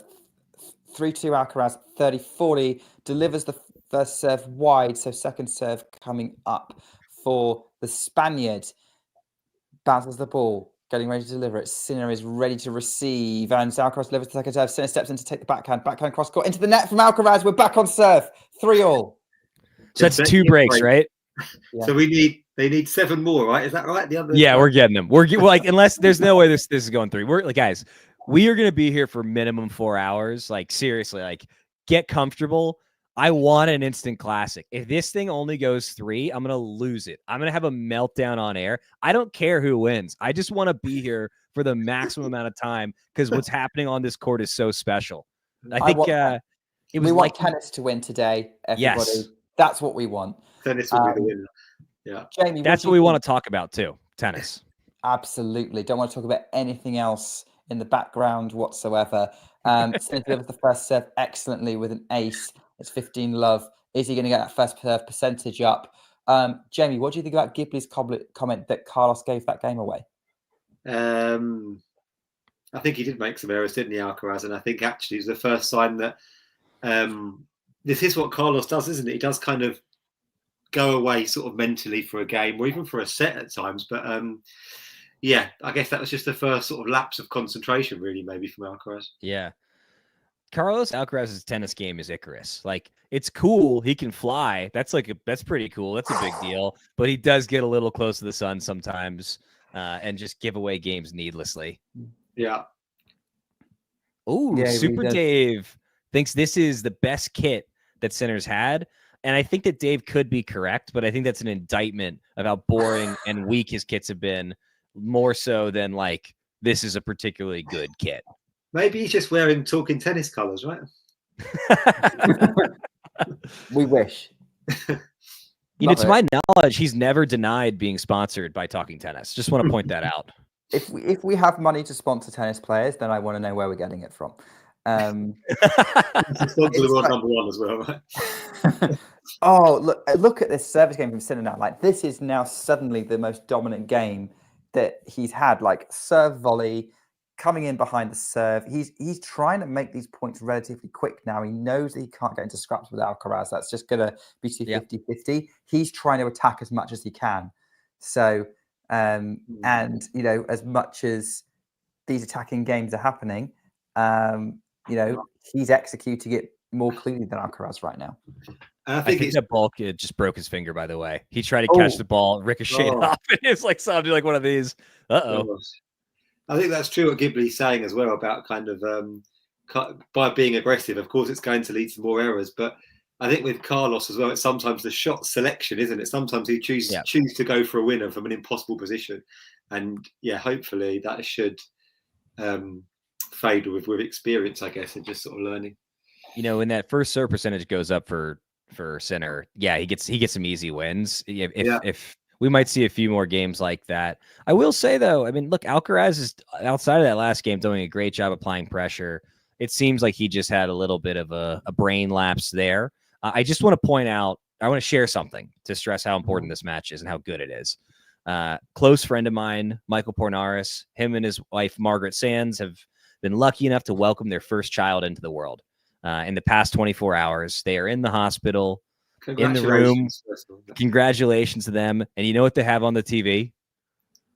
The sultry sounds of John McEnroe in the French Open finals. It's that important. And they are welcoming us for a second there. They are welcoming the birth of their first child into the world with this match. Because that's how special it is. And I think there's something to be gleaned for that for our audience. Is the result of the match going to determine which way round the first name, second names are going to be if it's a boy? Oh, that's an interesting one. I think they're set, but that would have been a fun thing to do. Yeah. What if this gets to be the name? It would be Carlos or Jannik. I mean, it is a showstopper, isn't it? It is popcorn match. It's reverberating around the world. I think this one. Folks, stop what you're doing. Ghost of Garolitis has entered the chat. Let's get wacky. Let's get weird. Ghost, you don't need permission to do this because you're gonna no matter. Why don't you start us off with like a wildly inappropriate, semi-related to tennis question, and let's just take things fully off the rails here immediately. I'm sure this has been mentioned on here before, but I did hear Ghosty getting reference as well on the tennis podcast a little while ago. Oh yeah? Yeah. About he kept talking about Peyton Stearns, and they said, "Why is this guy talking about Peyton Stearns?" I mean, I do wonder that. Although having said that, he legitimately should have referenced Peyton Stearns back in Madrid because I remember him saying, "Why aren't you talking about it on the WTA Weekly show?" And then I was like, "Oh yeah, Peyton Stearns is actually having a pretty good season." And then she makes the Rome semis, and we have to talk about her. Yeah. So, she's definitely one to watch. Alcaraz also one to watch. 15 love on this point. He needs to kind of stop the rot a little bit here, otherwise this set could run away from him. We're at 48 minutes now. Or was it 30 minutes to 2-all, right? So this next set of 4 games could be going quicker than the first set of 2. Gosh. But not by much. I'm heading at 3:30 as well, and I thought I was going to at least see the first set with you guys, but I don't know if it's it's not looking likely at the moment. Oh, have you got a time limit, Jamie? Yes, I've got to go at 3:30. What is the appointment that you have at 3:30? Let's talk about whether or not it's worth canceling, because the answer. Well, I've got to get a train to London, but rest assured, I'm going to be watching it on my phone. You know, we don't have a great train system in the States. You get an hour and a half and get a decent amount of match done. Yeah. Yeah. I assume there are other trains in the UK at other times. Yeah. I had to travel at this time, unfortunately. But as long as this, I've got Sky Go, so I'll be a minute and a half behind. But I won't have anybody telling me what's going to happen. Yeah, we won't be spoiling it. Ghosty saying the best part of my brief tennis podcast stardom was how much it troubled Dave. So Ghibli points out that Carlos is having a proper lapse here and is correct. I don't know. You get the big break that you've been pressing on. I think it took him 7 break points before he got there. You feel that you've done it, and then you just absolutely piss it away, which he did. And now here we are potentially going to give another one away. I get it. As somebody who plays at a much, much lower level, I have things like this happen to me all the time. But when you're as good as Carlos Alcaraz, you're really just not supposed to mentally give away points like this. Now, 30 all. Let's see if he's able to kind of get it back on track here after a pretty subpar stretch of about a game and a half, 2 games. I mean, we're saying subpar stretch. I mean, okay, don't get me wrong. He gets broken relatively easily in that last game. But this service game is not that radically different to all the other service games he's played. The only one of them who's actually played a comfortable service game was Jannik Sinner, and that was the last game. Yeah, that's true. Basically, Sinner's made a step forward and Carlos hasn't. That seems to be the difference so far in this match. But let's see how this point works out. We're going backhand to backhand at the moment. Sinner going inside forehand to Carlos backhand, just clips over the net. Now Carlos is going to go up the line with the forehand. Sinner's going to change direction with the forehand. Forehand cross court from Alcaraz, short. Forehand Sinner on the attack. Backhand Alcaraz into the net. Break point. Sinner's got a point to take advantage in this set. Yeah. Wow. Another break point coming up for Sinner. Sinner's had fewer of them, but he's got a much higher batting average on getting it done. Ghosted Garolitis with a legitimately very fun fact that the scene towards the end of Dunkirk was the only time that Harry Styles has ever been on a train. I find that hard to believe, but I love that. Is that really true, Ghosty? Well, I mean, what is true is that Carlos Alcaraz just delivered a astonishing first serve. Well done, Nick. Well done. Segways are my thing. What can I say? 134 mile an hour serve. You can call me white and nerdy.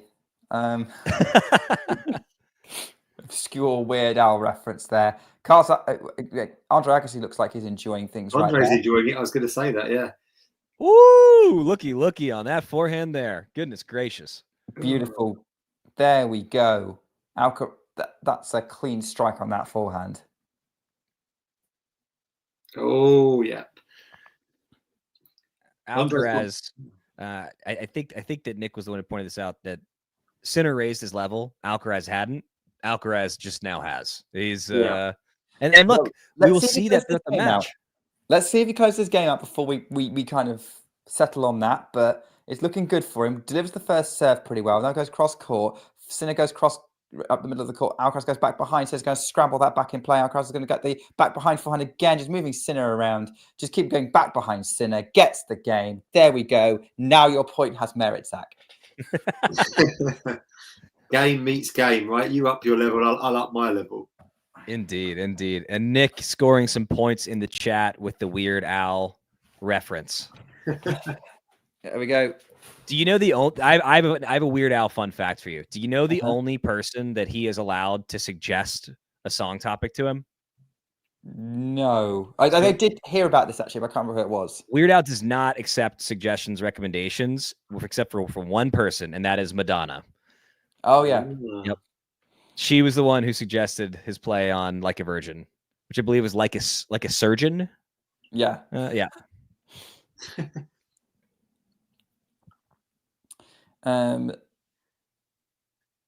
Dave with a good tennis question here, and I'm curious what y'all think.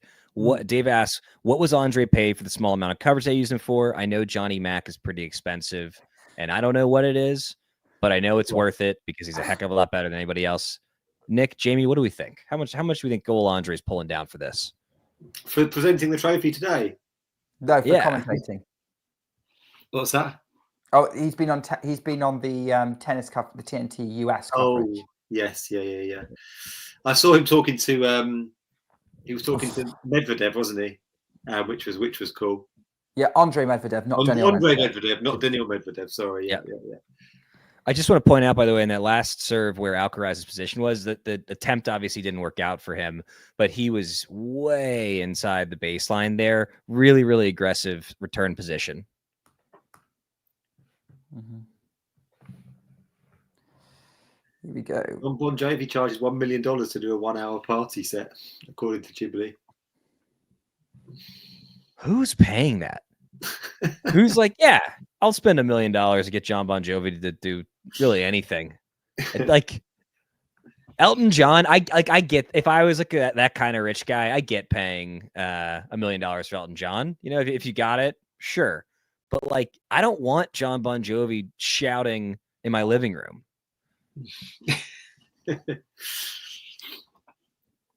You'd rather Elton John, Zach? Say again? You'd rather Elton John? Oh yeah, man. Like, look, you know, like I get a little piano out, get the guests around, you know, pop a bottle of something. Like that sounds like a good time. John Bon Jovi does not. Favorite Elton song? Sorry, this is a bit of a big segue. Big Crocodile Rock. Big segue, and like a crocodile, Sinner's just stalking the net as he takes down that can volley to get to 40-15. Another relatively comfortable service game, maybe as well. Looking like it. I'll be interested to see what Sinner's first serve percentage stat ends up being at the end of this set. Considering it was 50% halfway through it. Might be halfway through it. Don't know. It could be a tiebreak. Could be 6-4. We'll find out. First serve in from Sinner. Backhand up the line. Too good. Game Sinner 5-4. 5-4. Wow. So 2 relatively comfortable holes, isn't it? And it's the Sinner first serve percentage seems like it could be a massive factor in this, doesn't it? He's just generating a couple easy points per game in a way that he wasn't the whole first 3-4 service games. It makes a huge difference, right? You know, look, when that first serve is firing on clay, I mean, both of them are consistently getting in the high 120s, low 130s. And, you know, there's things that you can do to mitigate that. You can stand way behind the baseline. You can stand closer in more aggressively and try and chip and charge. But nothing really works that well against 134 when you can barely get your racket on it. And Sinner, I don't think he's just gone up a level. I think maybe he's gone up 2. Yeah. The chat is going nuts with John Bon Jovi's references and jokes. I mean, look, let's face it. Whenever we do these streams, we're living on a prayer. Beautiful, beautiful. The Elton John song that could be most relevant for you guys in about 4 hours could be "I'm Still Standing." Oh yeah. That song is a banger. I love that song. Yeah. Oh, the chat just gets wilder and wilder. Nurlon is in the mix now. It's gonna be a fun one. Everybody's here. It's great. It's nice I half expect Spike Lee to, you know, stop looking at the court, start looking at his phone, and jump into this chat at this point. We get so many tennis celebrities. Oh, Alcaraz is having his eye looked at by the look of it. Oh no. So yeah. Macron's wife and Zach. I don't know. What are we in the mix for? In what context are we being compared to each other? Like, is her ability as a diplomat higher than mine? Like, yeah, but I beat her in tennis. I don't know. Like, what are we being compared in? No doubt in my mind. Exactly, Nerland, because Mike stopped picking it up. Gotcha. Just want to say again, no doubt in my mind that I could beat Emmanuel Macron's wife in tennis, and I don't think it would be particularly close. And I want to say that for the record. Is this referring to the thing that Macron's wife was in the news for recently, right? The kind of what she did to Macron. Did anybody see that? I've no idea. Oh yeah, there was a. You kind of pushed. Yeah, that was a domestic. Yeah. Oh yeah. You know, without getting too into politics, I could imagine a similar dynamic playing out with a certain head of state here and their partner. Moving on. We're still getting a physio just trying to hold a towel to Alcaraz's eye at the moment. So we've got a little bit of time. I wonder if this set's going to be. How long was the first set yesterday, Nick? Is he taking a medical right now, or what's the deal here? It was about 1 hour and 15 that first set yesterday, Jamie. So we might go beyond that in this, mightn't we? But maybe not. Yeah, a good chance of it. Depends on how badly Alcaraz's vision or is distracted by this situation. Yeah. Do we think he got a little sunscreen in the eye? Because I got to tell you, hate when that happens. That does hurt, doesn't it? Is that because you've seen all the adverts for his new sunscreen he's developed? Oh, I have not. He's got an Alcaraz brand sunscreen. There's an Alcaraz sunscreen that has been released. I know because it's been on the adverts on TNT in the UK. Oh, that would have been a brilliant reference, Zach. Otherwise, if you'd have known. Yeah, I would like to sample that product. I feel like my guess though is he's making sunscreen for people that tan rather well, and I don't think that I tan the way that Carlos Alcaraz does. I think it's meant to be for sports. People who play sport outdoors a lot. What is the SPF of Carlos Alcaraz's sunscreen? If it's below 45, that ain't getting it done. We're going to have to look it up, but it's 15 love. So Alcaraz isn't being, hopefully Alcaraz's eye is not affecting him too much if he's getting that serve in now. Ooh, that's a bad miss. That's a bad miss. Oh, he's just ballooned that serve. He's just no control on that volley whatsoever at all. It looked like he couldn't see the ball there. Just a little bit. That's an uncharacteristic miss. That is his worst miss of the day.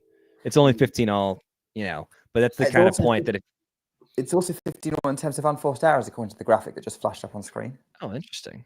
That feels I know that Alcaraz missed that first serve. The way that it bounced, I thought that it might have hit. Second serve here at 15 all from the Spaniard. Yeah, that is high, Jamie. Like that's suggesting that they've both lost about 4 games worth of errors. Yeah. Maybe the threshold for unforced errors seems quite high. Maybe the French have a high standard. Forehand into the net from Sinner, 30-15. Jay, is that actually the SPF? Or are you just... If Carlos is selling factor 50, it's for the Swedish women he is flying out to Spain. Sean Power points out that Sabalenka had 70 unforced errors yesterday, and that is correct. Yeah, that is. Yeah. It was a high number, and I think that she's getting some flack for her comments. Oh, Alcaraz has dragged a forehand wide, 30 all. Yeah, 2 points away from the set. Let's lock in on these pivotal points here as Alcaraz serves from 5-4, 30 all. Nick, give us the Carter call. Well, the photographers are paying very close attention to this moment because something might be about to go down here on Philippe Chatrier. I mean, it's all going down anyway, but this particular moment might be a high or a low point, depending on how far you want to stretch the metaphor. First set, serve is out wide, and Alcaraz miscues that +1 into the tram line. We have a set point for Jannik Sinner. Oh, golly. Here we go. And this is why, folks, tennis is the most perfect scoring system ever devised. We are 1 point away from the end of the set, and we are 1 point away from potentially about another 45 minutes of tennis in this set. And anything could happen. And think about it, like only a matter of a few games ago, Alcaraz was up in this set. Alcaraz broke for 3-2. Yeah. Oh, Carlitos. Backhand in play from Sinner. Backhand off the top of the net and well out from Carlos. Sinner fist pumps. He clenches the fist. He is up in this French Open final. Winner, chicken dinner, Jannik Sinner. That's a winner, chicken dinner there. I think that's big. I think that first set's big. Right, I'm gonna leave you guys. Have a great time with the tennis. Let's hope tennis is the winner. It's a pleasure. I hope to be here in about 4.5 hours still. Yes. Take care, guys. See you later. Have a good one. I just realised, of course, we've been commentating and we haven't had a score up for ages. And I think I've just been so caught up in the match that I've not realised that we don't have a score on the board. So let me see if I can fix that. Get it up there. Why not? I'd love to just pull up the stats from the first set and go and just run through a few of the numbers if that's all right. Yeah. I mean, like, if you do you have the stats or? Yeah, I can pull these up on the old go here. Let's do some stat breakdown. That's what I'm here for. So let's talk about the first serve percentage. Sinner ended up with 56% first serve makes. That came up from the high 40s, low 50s initially. So it did improve as the set went on. Still a little bit lower from where he'd like to be. Alcaraz is hitting 65% of his first serve. So he's from a make rate, he's just fine. He's winning 55% of his first serves and 55% on his seconds. That tells me that maybe he needs to be a touch more aggressive with his first serve placement. Alcaraz had 7 break points, only converted 1. Sinner had 4 break points, converted 2. So, Alcaraz is generating opportunities, especially early in the set. Not so much as the set progressed, but clearly he can put pressure on Sinner's serve. He just needs to convert those breaks at a higher clip. Overall, a pretty darn even set. Sinner won more points, 41-34, but they both won an equal number of receiving points. Look, I think Alcaraz, he just had a couple mental lapses there. He got a little bit unlucky with that net cord on the last point. Granted, if you don't have enough margin, that's on the player, not the net. But I think that we are very much on track for a best of 5-setter match here. That being said, if Sinner keeps dominating, getting some easy holds, it's going to be a heck of a lot tougher for Alcaraz. Sinner starting us off on set 2. Here we go. Yeah, set, and that set ended up being 64 minutes. When you think it hit the half-hour mark at 2 games all, that sounds about right for a 10-game set.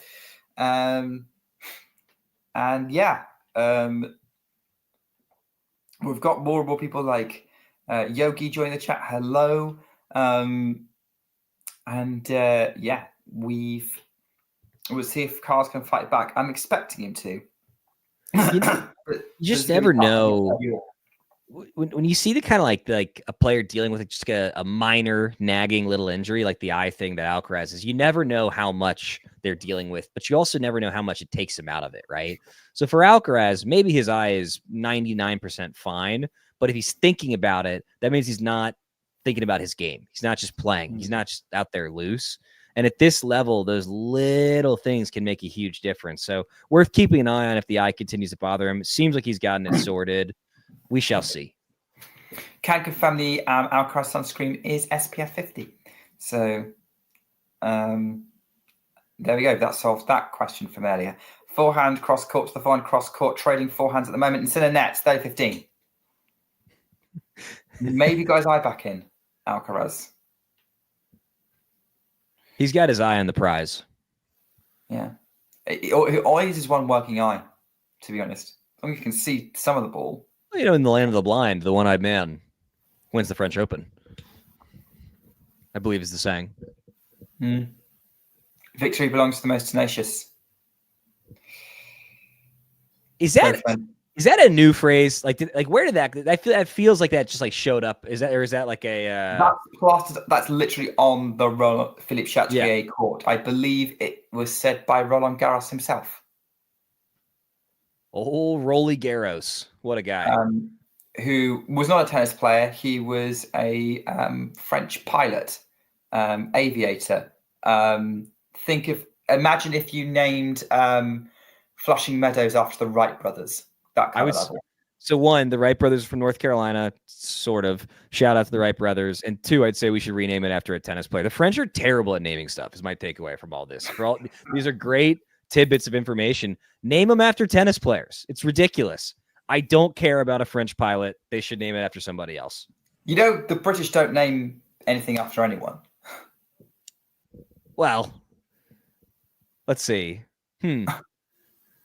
I mean, there's a bunch of stuff named after the Royals, is there not? Well, I mean, in a tennis situation, but yeah. So as we get a mark being checked here, it's 30 all. Actually, it's quite a big point. So yeah, we've got the Royal Box, but like none of the courts named after anyone. The site is just the All England Lawn Tennis Club. It's pretty much does what it says on the tin. Centre court, court 1. I think name one of them after Federer. Name one of them after Sampras. That feels appropriate. We only recently decided to name the main court at Queen's Club after Andy Murray. I think that's kind of opened the door to name a bunch of these things. Like there are things worth naming after notable tennis players to cement their legacies, and I think they should do that. The closest we have is Henman Hill. I think part of it is the players, Backhand to backhand rally at the minute, 40-30, Jannik Sinner in the service game as Carlos loops it up. He's keeping it high at the minute. Now goes on the attack, the forehand cross court. Down the line, Sinner goes cross court on the forehand, is in the tram line, deuce. We're back to a fight. Murray Mound as well. Yeah, well, it's the same place as Henman Hill. There was a massive debate over which they should call it. Henman Hill kind of stuck because it's just called. I think they mainly call it the Hill, to be honest. But basically British. I don't think it's going to change. Partly because Wimbledon loves tradition, and partly because British people actually quite like things that just say what they are. Which is also very American in a way. Good contracting company. Great name for a contracting company. Ooh, did that hit? Here we go. Sorry, just to zoom in on the deuce serve. It looks like that did hit, and Sinner's now got a game point. Great high risk serve. Just clip the line. Hey, you got to get it to work. Outside of the line too. Woof. Yeah. So here we go. Advantage Sinner. Wow, another massive serve from Sinner. Gets the job done. Truly, though, this is the difference, right? He was not generating free points on his serve in the first 3-4 games that he was firing away there, and now he is. And it's completely changed the dynamic of the match. Alcaraz needs to figure something out to put a little bit more pressure on Sinner here. I agree with Julie's assessment, by the way. This is the best that Jannik has served in really the tournament. Nick, would you agree with that? I have barely watched any of Jannik's matches. I watched him against Artur Rinderknecht because I was thinking Rinderknecht might get a set, and then Jannik just said, "No, you're not." I caught Gasquet because I wanted to see Gasquet's last match. I'm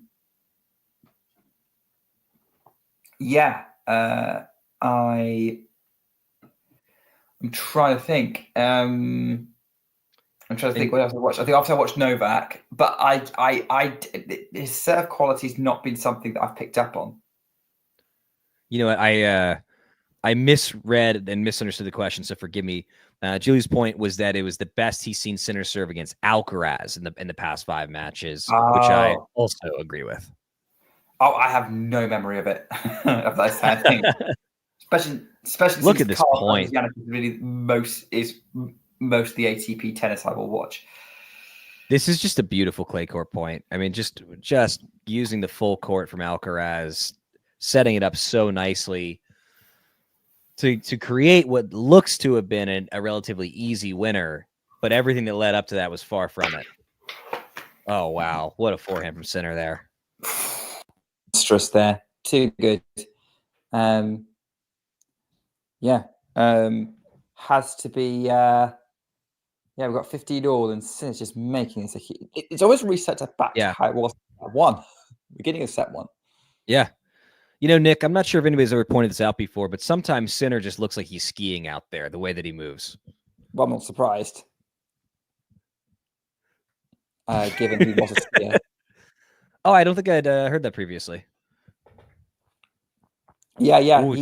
Did you not know that? I thought it was I'm totally yanking your crank. I'm being silly because the joke is that every single broadcast ever, somebody's not sure. Oh, like you can tell that he skied. And so, like with Federer, clearly the motion legit does very much look like a skiing motion.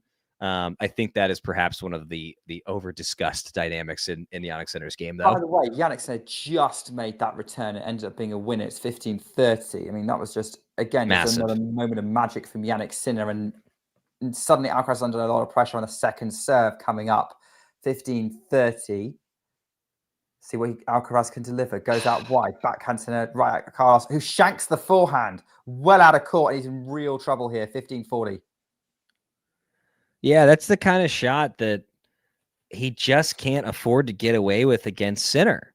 And I think Alcaraz is so good that he's able to get away with some bad habits, taking a point off mentally or game off mentally sometimes, little bit sloppy attempts there, not necessarily moving his feet. And he can get away with it against basically anybody on the planet.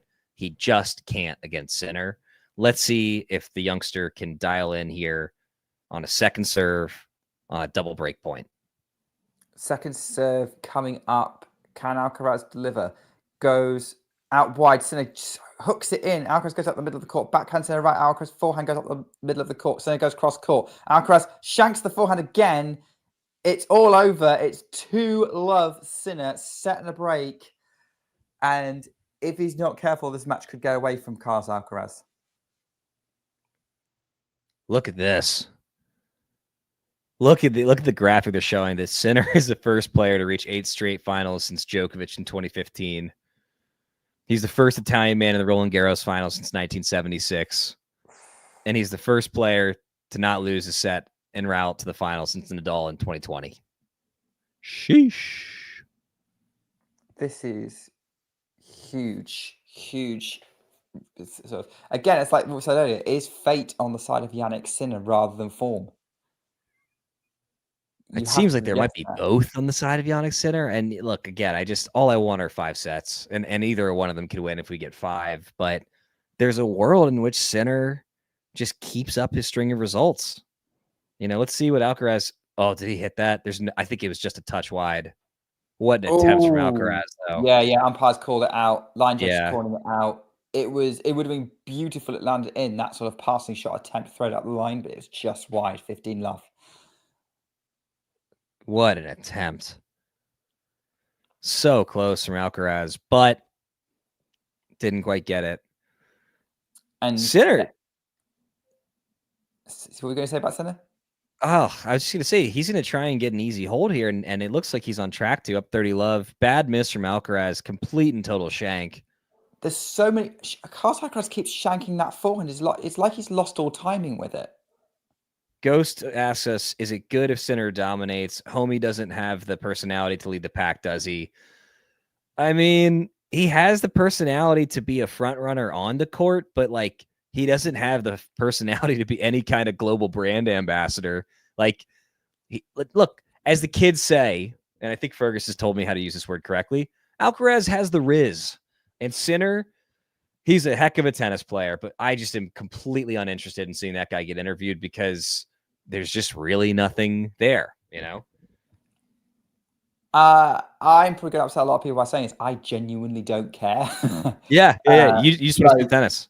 I only care about what they do on the tennis court, and unless they end up being an awful person off, like 1 or 2 of the men's players have proven to have been on the men's tour, then you can have all the personality or no personality. By the way, Carlos isn't I think Carlos is probably obviously a big name, but I'm not his. I don't see him doing a lot of stuff in the English speaking media. And I think your personality. I think even if they were doing a lot of stuff, I would just dismiss it as fake anyway. Yeah. So I don't really care. Impressed with your tennis and what you do and what you like off the court as a person. Unless you're absolutely awful, I'm not interested. I want to point out where Alcaraz's return position was on the second serve there, basically butt on the fence, as this is maybe point of the match caliber stuff happening right now. My goodness. Good grief. Sinner is just keeping going. Alcaraz is scrambling every point back. There was some bullets from Sinner. He eventually had to finish it off from the net cross court. But oh my word, Alcaraz was scrambling everything back. That was Goff-esque from yesterday. Crowd on their feet, deservedly. What a point. I think that Alcaraz plays in a way that people want to play. Sinner plays in a way that they actually should try to emulate. Ultra high percentage, good net clearance, elite rally ball. But again, Alcaraz, he's just got the flair and the creativity. And I think that off the court is a far more compelling character. But I think he is on the court too. I think that there's a joy in his game. People can feel it through the TV. With Sinner, he's just an absolute battering ram of a player. And that's not to take away from him, but I don't think that he's going to inspire people to pick up a racket and care the way that Alcaraz does. I think the way I would see it is that as we see another brutal forehand to forehand rally going on here as Alcaraz nets 3-love Sinner in the set, I would show Alcaraz to people to get them into tennis. Yep. I would show Sinner to people who want to play tennis. Yes, I think that's exactly right. It's look, I get worse at tennis when I watch Carlos Alcaraz play because the likelihood of me doing something dumb on the court that only Carlos Alcaraz should even think about attempting goes up. I would also add to Jilly's point about global brand ambassadors not needing to be interesting. It is helpful if there have not been any allegations around fairness. That hurts earning potential. It hurts the ability of folks to enjoy the product. Obviously Sinner's got massive endorsements. Like he is literally a global brand ambassador for several mega corporations. When I say like global ambassador for tennis, I just don't think that he's going to inspire people to play the way that an Alcaraz does. So, and look, so for Federer is not the GOAT. Djokovic is the GOAT. More people want to play after watching Federer though than Djokovic. Oh yeah, it's interesting that we were saying this earlier, that like these guys are playing a much more attacking brand of tennis that was associated with Federer rather than his two big rivals. However, of course, I'm going to say that because I was a Federer fan. And always will be.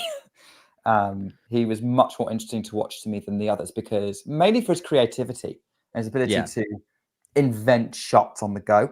And Alcaraz is probably the only player out there right now with anything kind of close to that. Yeah. So Matthew points out that Sinner has won 7 of the past 8 games and asks, can Carlos come from 2 sets down? The answer is yes, he absolutely can come from 2 sets down, but boy, oh boy, would he prefer not to have to do that.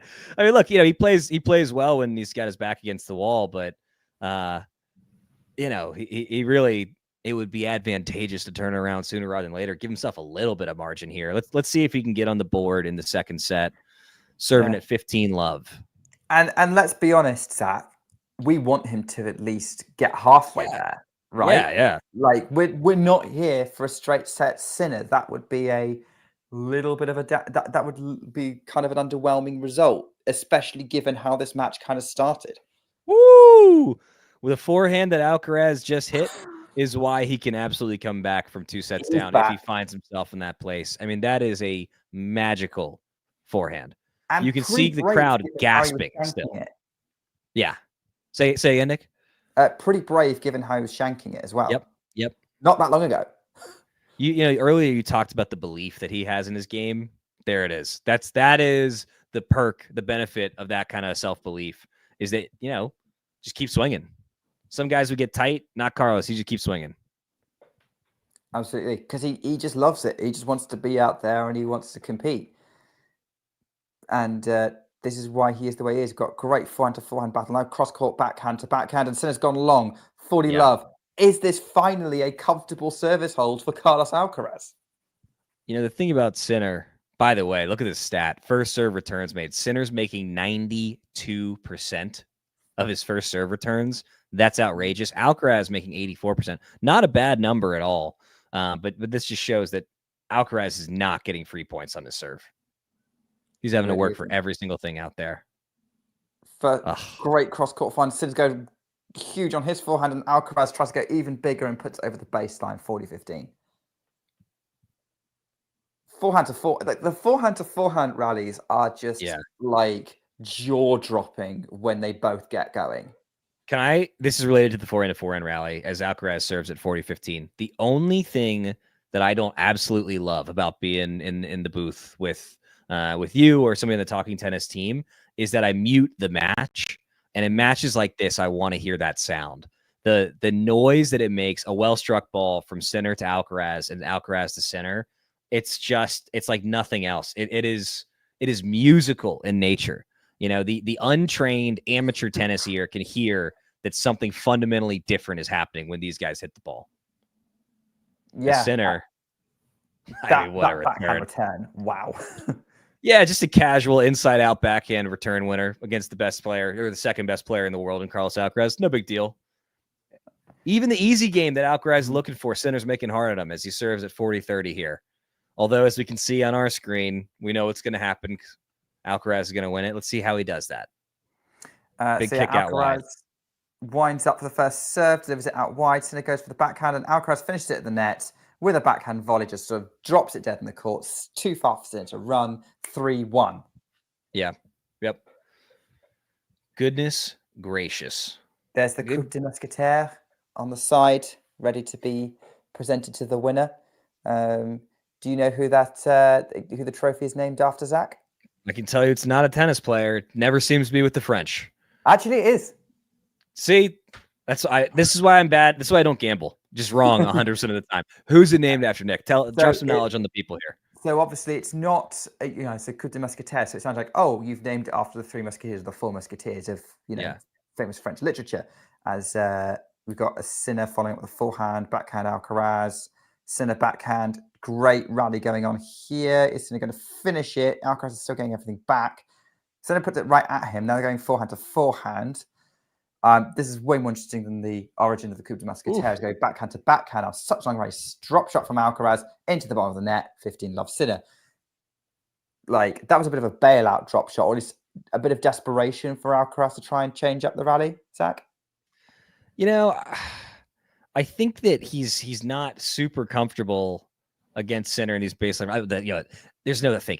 No one is comfortable against Jannik Sinner in these long and extended rallies. For Alcaraz, though, he's winning more of the long points, right? So he needs to get comfortable. I don't really know why he went for that attempt there.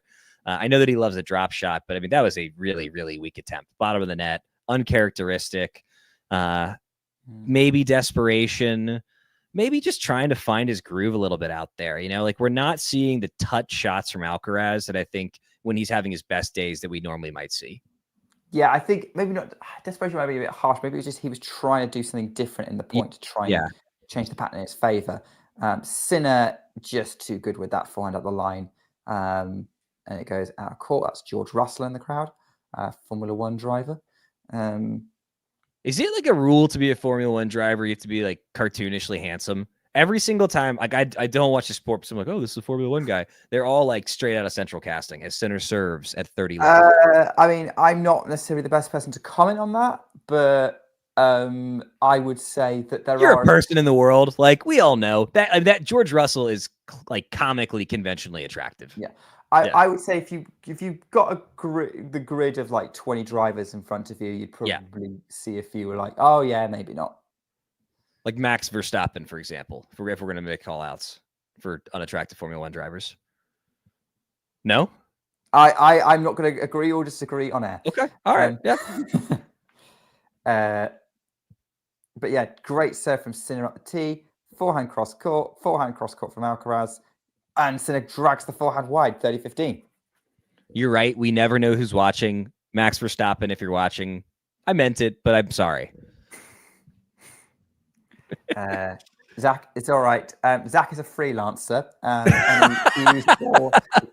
Any views expressed on this channel are his and not the channel's. Much like myself, any views I express are my own and not necessarily endorsed by. Except for my gambling advice, which is legally binding. Yeah, something like that. Well, I definitely would recommend, if you're going to take your gambling advice, take it off Zach and not me. Cross court to cross court. Oh, it's another great rally. It ended with Alcaraz running fine into the net. 40-15. They're showing Robert Kraft, the Patriots owner, in the stands there. There you go. Didn't know that one. Yep. So yeah, 40-15 to finish off. So yeah, we'll get when we get this change event, I'll finish off the origins of the Four Musketeers of tennis, which are I'm a tennis history buff, so obviously I've looked all this stuff up. But I'm also interested in the here and now. And here and now, Jannik Sinner's put a first serve into the net. I'm just waiting for the right time to say D'Artagnan and then duck out of that conversation. That's all I got. Maybe Athos. I'll throw an Athos in there too. Maybe. There we go. The culture man is Mr. Zach. Backhand. Oh, he's missed the backhand up the line. Just drifted wide of the tram line. It's 40-30. Suddenly not so easy for Jannik Sinner. Alcaraz trying to make you work for it at least. An admirable effort from the young Spaniard. Sinner serving at 40-30. Let's see what Alcaraz can do. Yeah, Robert Kraft is known as a particularly hands-on owner of the Patriots. American football team as Sinner serves 40-30. Big first, flat. Nick on the call from there. Here we go. Forehand cross court from Sinner. The forehand of Alcaraz, too good, too strong from Sinner. Alcaraz didn't really have much of an opportunity to get over the net. And team on his feet, team on their feet. And we've got got a change of ends at 4-1. So yeah, the Four Musketeers of tennis. So the Coupe de Musketeer is named after a generation of French players that utterly dominated the sport back in the 1920s. They were literally winning every Grand Slam, even going over two of them going over to Australia to win it. And they were absolutely dominant in the Davis Cup. In fact, Roland Garros was specifically constructed to host the Davis Cup finals. Because back then, the champion of the previous year's Davis Cup got an automatic buy into the final, and the whole tournament was to decide who was going to face him in the final, and the defending champions were made the hosts. So Roland, I think that was something they got rid of in 1973. But yeah, they had that system, and so Roland Garros was built to defend it. And the four players in question were Henri Cochet, Jean Bartra, Jacques Brunon, who was more of a doubles player. He didn't win anything in singles, but he partnered with a few of them in doubles. And René Lacoste, who, yes, that Lacoste, he went on to set up that clothing brand. Yes, same guy. There you go. That is the Four Musketeers. Dominated tennis in like 1920s until they all kind of retired or went away from the sport or kind of aged out or turned pro. And that is who the trophy for the men's singles is named after. My one, love the history lesson. Two, my goodness, that forehand that Alcaraz just hit. Look at where Sinner is. Look at how little court relatively Alcaraz had to work with to hit a winner there. And Sinner didn't even go for it because he just mashed that ball. Absolutely. We've got Cody Booty in the chat who says www, and then some other stuff that I'm not going to say. Cody, not nice words to you. Get out of here. Let's boot that guy. Dislike. Big old dislike to Cody Booty. Continue for... continue to have a look at that. So it's 30 all. 30 love even. Alcaraz trying to make this keep up with Sinner and keep it to the one break in this set, which, he doesn't want this to run away at all. Oh, that's just bad luck for Alcaraz there. Kind of a weak attempt on that approach, not after a not particularly strong drop shot from Sinner, but a little bit unlucky there with the net cord. A little out of it, too. I mean, Alcaraz yeah. Alcaraz looks a little frustrated out there. And you have to wonder how much of it is just the fact that he's playing somebody in Jannik Sinner who is absolutely on one right now versus how much a little clay in the eye has held him back. I personally, I don't think the clay in the eye is the issue. I think the issue is that Jannik Sinner is just that good right now, and there aren't many answers. No, not really. No. Keep talking through. I just got to sort something out. Yeah. I assume it's booting this guy. So we are at 30 all on Alcaraz's serve. Nick is doing the Lord's work here, sorting some things out. Alcaraz bouncing the ball. This goes to serve. Out wide. Sinner with a very strong return. Cross court. Oh, and the net cord giveth, the net cord taketh. Sinner misses one off the net. And Alcaraz will now be serving for the game to make it 4-2 at the 1 hour and 33-minute mark. Yeah, need Alcaraz to get back in this set because anything under 4.5 hours of tennis today, and I'm going to be really sad. And I don't want to be sad. There's much in the world to be sad about. Not getting enough tennis from these two. Let's not add to that, Yeah. As Alcaraz has a second serve at 40-30 here. Ashley Partridge correctly points out that Alcaraz is really struggling today. Very much is. There's never a great time for a double fault. That certainly wasn't one of them, though. And we are now at deuce. Yeah, we really like that. That was kind of a loose game from Alcaraz. He kind of had opportunities to kind of keep up with Sinner, and he just hasn't. And some silly errors there. It's not going well for Carlos right now. And he's missed the first serve again. He can't drop his level. He can't. This is not the time for that. And he doesn't want to be disappointed in his performance today. Backhand and play from Sinner, the backhand cross-court Alcaraz, backhand Sinner, backhand Alcaraz trading, and Sinner's gone wide. That's going to give Alcaraz a sigh of relief. You know, one thing that I don't think that Sinner gets quite enough credit for, and perhaps it's because of the weirdness around the suspension, is that he has just drastically improved his fitness level and his ability to compete, in long matches. Let's see if Alcaraz can extend this match and force Sinner to test that today.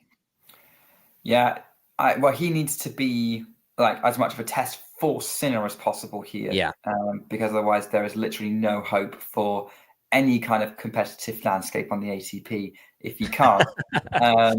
But so this far, is Djokovic erasure. That's Djokovic erasure, and at Wimbledon and maybe the U.S. Open, he can push him at least still. Yeah. Oh, the vintage drop shot from Alcaraz. Did Sinner hit that? Sinner gets to it. Yeah. Oh no! Alcaraz points out.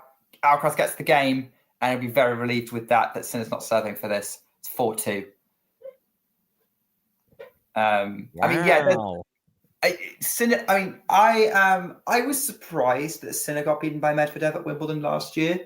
I mean, obviously Medvedev played well in that match, but it was a little bit messy. I'm just thinking that regardless of whether it's this year or not, it's kind of inevitable that Sinner's going to win on grass at some point. He's already won Halle. Yeah. It feels inevitable he's going to win Wimbledon one day. Are you seeing this graphic, by the way, of consecutive sets won in the Open era? No. Sinner is now on like the 4th longest sets won in a row streak in the Open era. He is on a truly historic run right now. And I don't think that that's getting talked about enough, just how good he's been for so long this season. We are seeing a player go from a star to a superstar. Maybe I already did it. Oh, I want Alcaraz to get back in it, but I got to tell you, it feels like it's Sinner's day today. It just feels like he is too relentless. He's too good. You have to work for every single thing against him, and he doesn't stop. And his resting rally ball is just so strong. Well, we're seeing a good rally going on here. 4-5 backhand up the line from Alcaraz. Actually, wrong foot Sinner. Love 15. What were you saying, Jack? What were you saying, Zach? I was saying stick a fork in Alcaraz, and then he hit a sick backhand winner. I think that's the beauty of Alcaraz. He can always get back in it. I hope that he does. I want to be here for 5 more hours. I do think, the Sinner that we are seeing is not unbeatable, but he is mighty close to it. And the only person that can play at a higher level than what we're seeing from Sinner is on the other side of the net. So let's see if Alcaraz can figure it out. But just want to give kudos to Sinner because, his floor is as high as anybody we've seen since, prime Djokovic. Whoever you think had the highest floor of somebody in the big 3, that's where Sinner is right now.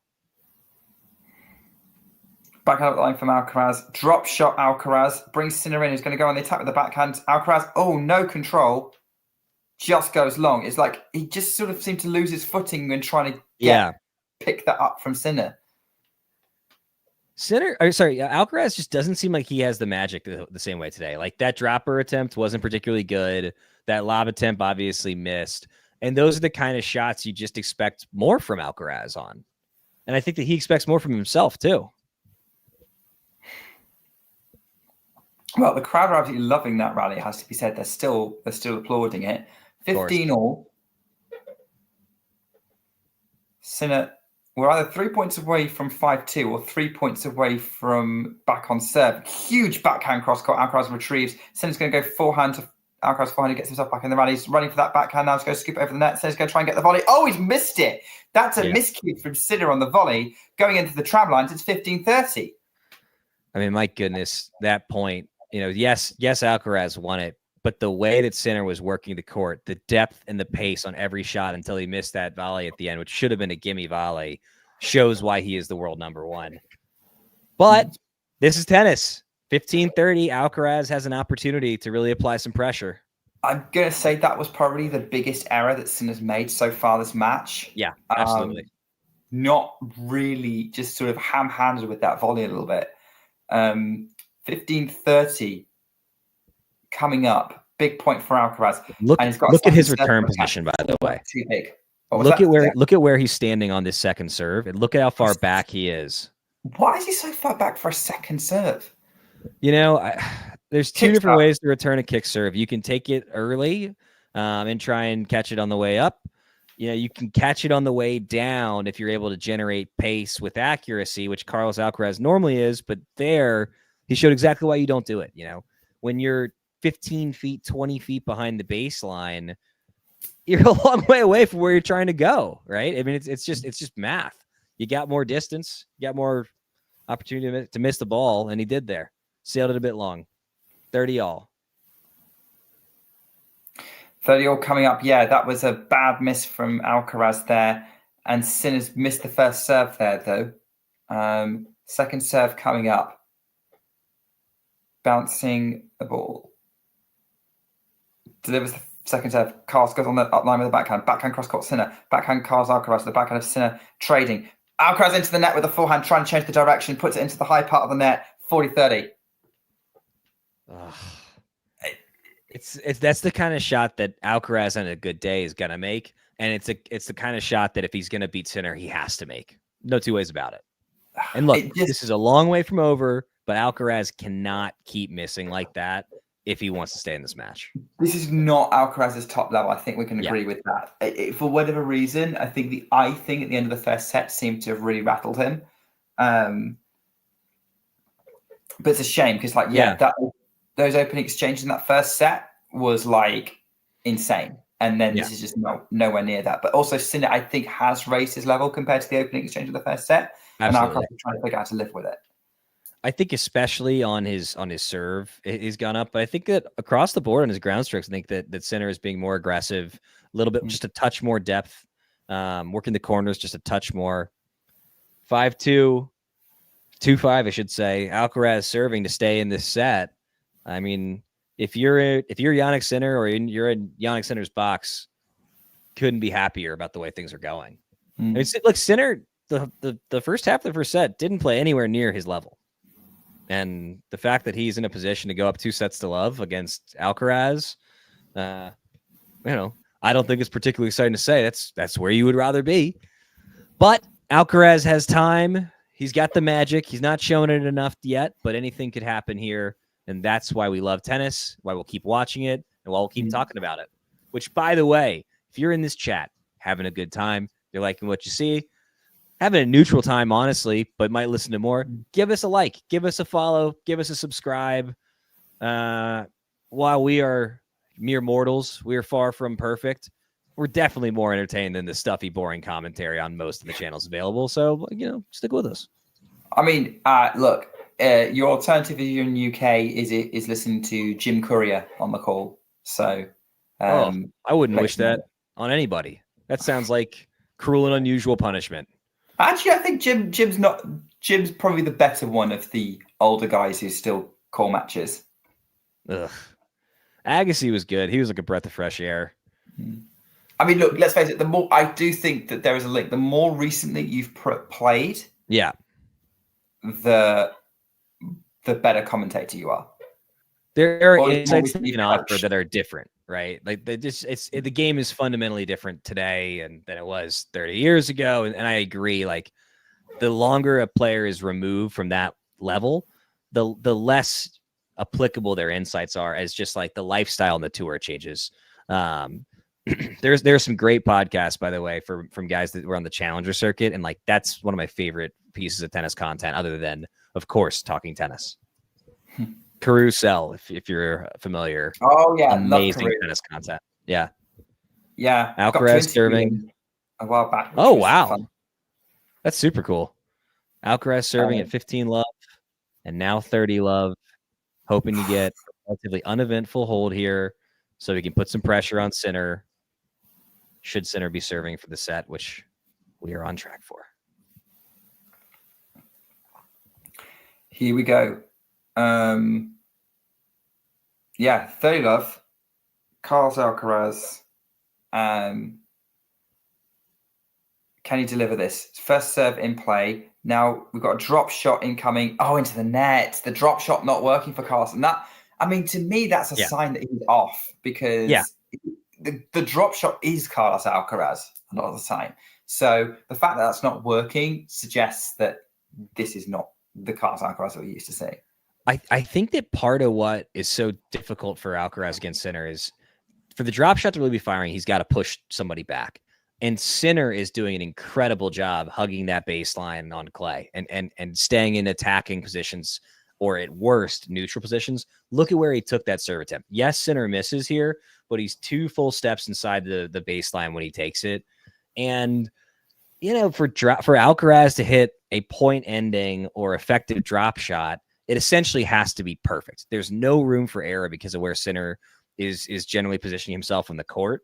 And I just don't think that any other player other than maybe Djokovic is able to stay in that position against Alcaraz besides Sinner.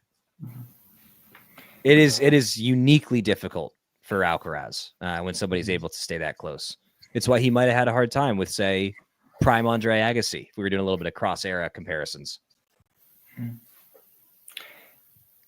As Alcaraz... I'm sorry.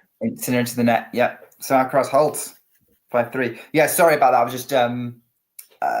Mom, if you're watching, hi. Hi, Mrs. Carter.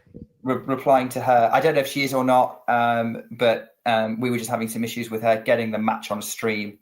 Not because she can't do it, because I've been an idiot in the way I've set it up. But she's actually she is relatively techie. But she does actually like listening to Talking Tennis, particularly if I'm on the call. But just sort of sorting that out with her. But we're 5-3, Sinner serving for a 2-set love lead. And misses the first serve. So here we go. I feel like this game is huge, Zach, because if Sinner gets this, huge uphill struggle for Alcaraz. Yes. If Alcaraz gets this break, as he's giving us a good opportunity there with like mega return right at Sinner's feet that Sinner cannot pick up, like that just changes the whole of this set. Absolutely.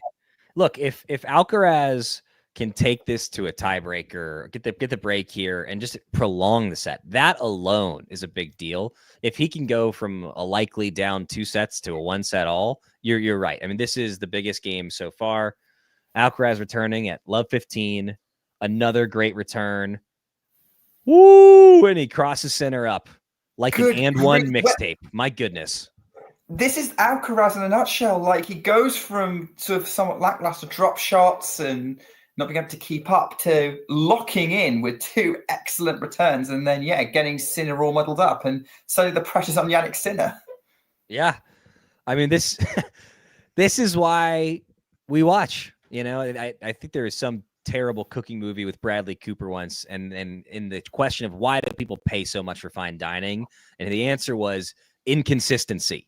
You never know what you're going to get. You're going to get new flavors and experiences, and you don't know what to expect. That is the beauty of Carlos Alcaraz. He is the tennis equivalent of fine dining. There's going to be weird foams, There's going to be textures that you're not expecting.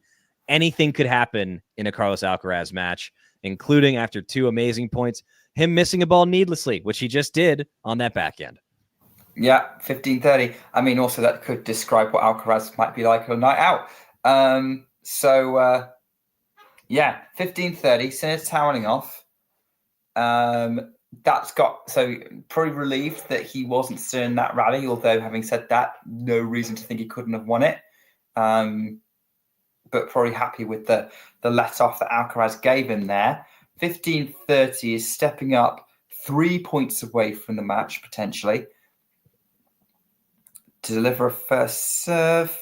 Backhand in play from Alcaraz. They're trading at the moment. Inside in forehand from Alcaraz. Sinner goes cross court. Alcaraz, on the run, puts it in the net. But that was an incredible angle that Sinner somehow dug out on the run.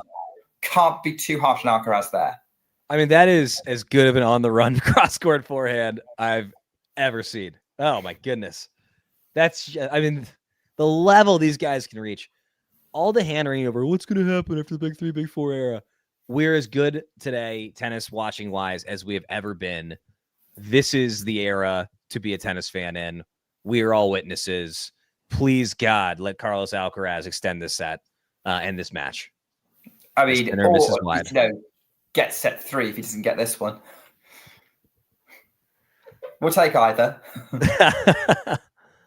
I don't care how we get to 5 sets, but I just really want to get to 5 sets. Forehand in play from Alcaraz, gets Sinner on the disadvantage. Backhand cross court. Sinner's going to put it in the net. 30-40, break back point Alcaraz. When was the last break point opportunity he had? I think it was the opening game of this set. I think you're right. Alcaraz delivering at pivotal moments still. His first break point since the 5th game of the first set. Wow. Been a minute. Good for Alcaraz. Let's see if he can capitalize on his 8th break point of the match. 30-40. Sinner looking around like, how am I here? Why am I not at set point? Match point? Wrong format, Nick. 30-40. 5-3. Sinner continues to bounce the ball. Now he's going to get into his service motion. Delivers a first serve out wide. Alcaraz scrambles it. Oh, it was called out. It was called out. Alcaraz has got a racket on it. Second serve. Incoming from Sinner just over the net. Backhand in play from Alcaraz. Forehand Sinner just over the net. Forehand to forehand right now. And Sinner's going to put it over the net. We're back on serve, everybody. It's 5-4. Alcaraz fist pumps to his box and tries to get the crowd on his side. Zach, you got your wish. We are back on serve in this second set. And this match is nowhere near done. Sinner does not have his big advantage. Alcaraz is up for a fight. Tennis is so rad. What just the best sport. I love this sport. We got a lot more tennis. We're tennising. More coming your way. Thank you, Carlos Alcaraz. Thanks, Jannik Sinner, for maybe going to game a little bit there. I just want to be here with you guys for 4 more hours at least. And we are one step closer with that game from Carlos Alcaraz. We are starting to see the magic a little bit from him. And Sinner is just continuing to be an absolute sledgehammer of a tennis player. Really, really exciting. But you know what they say, Nick?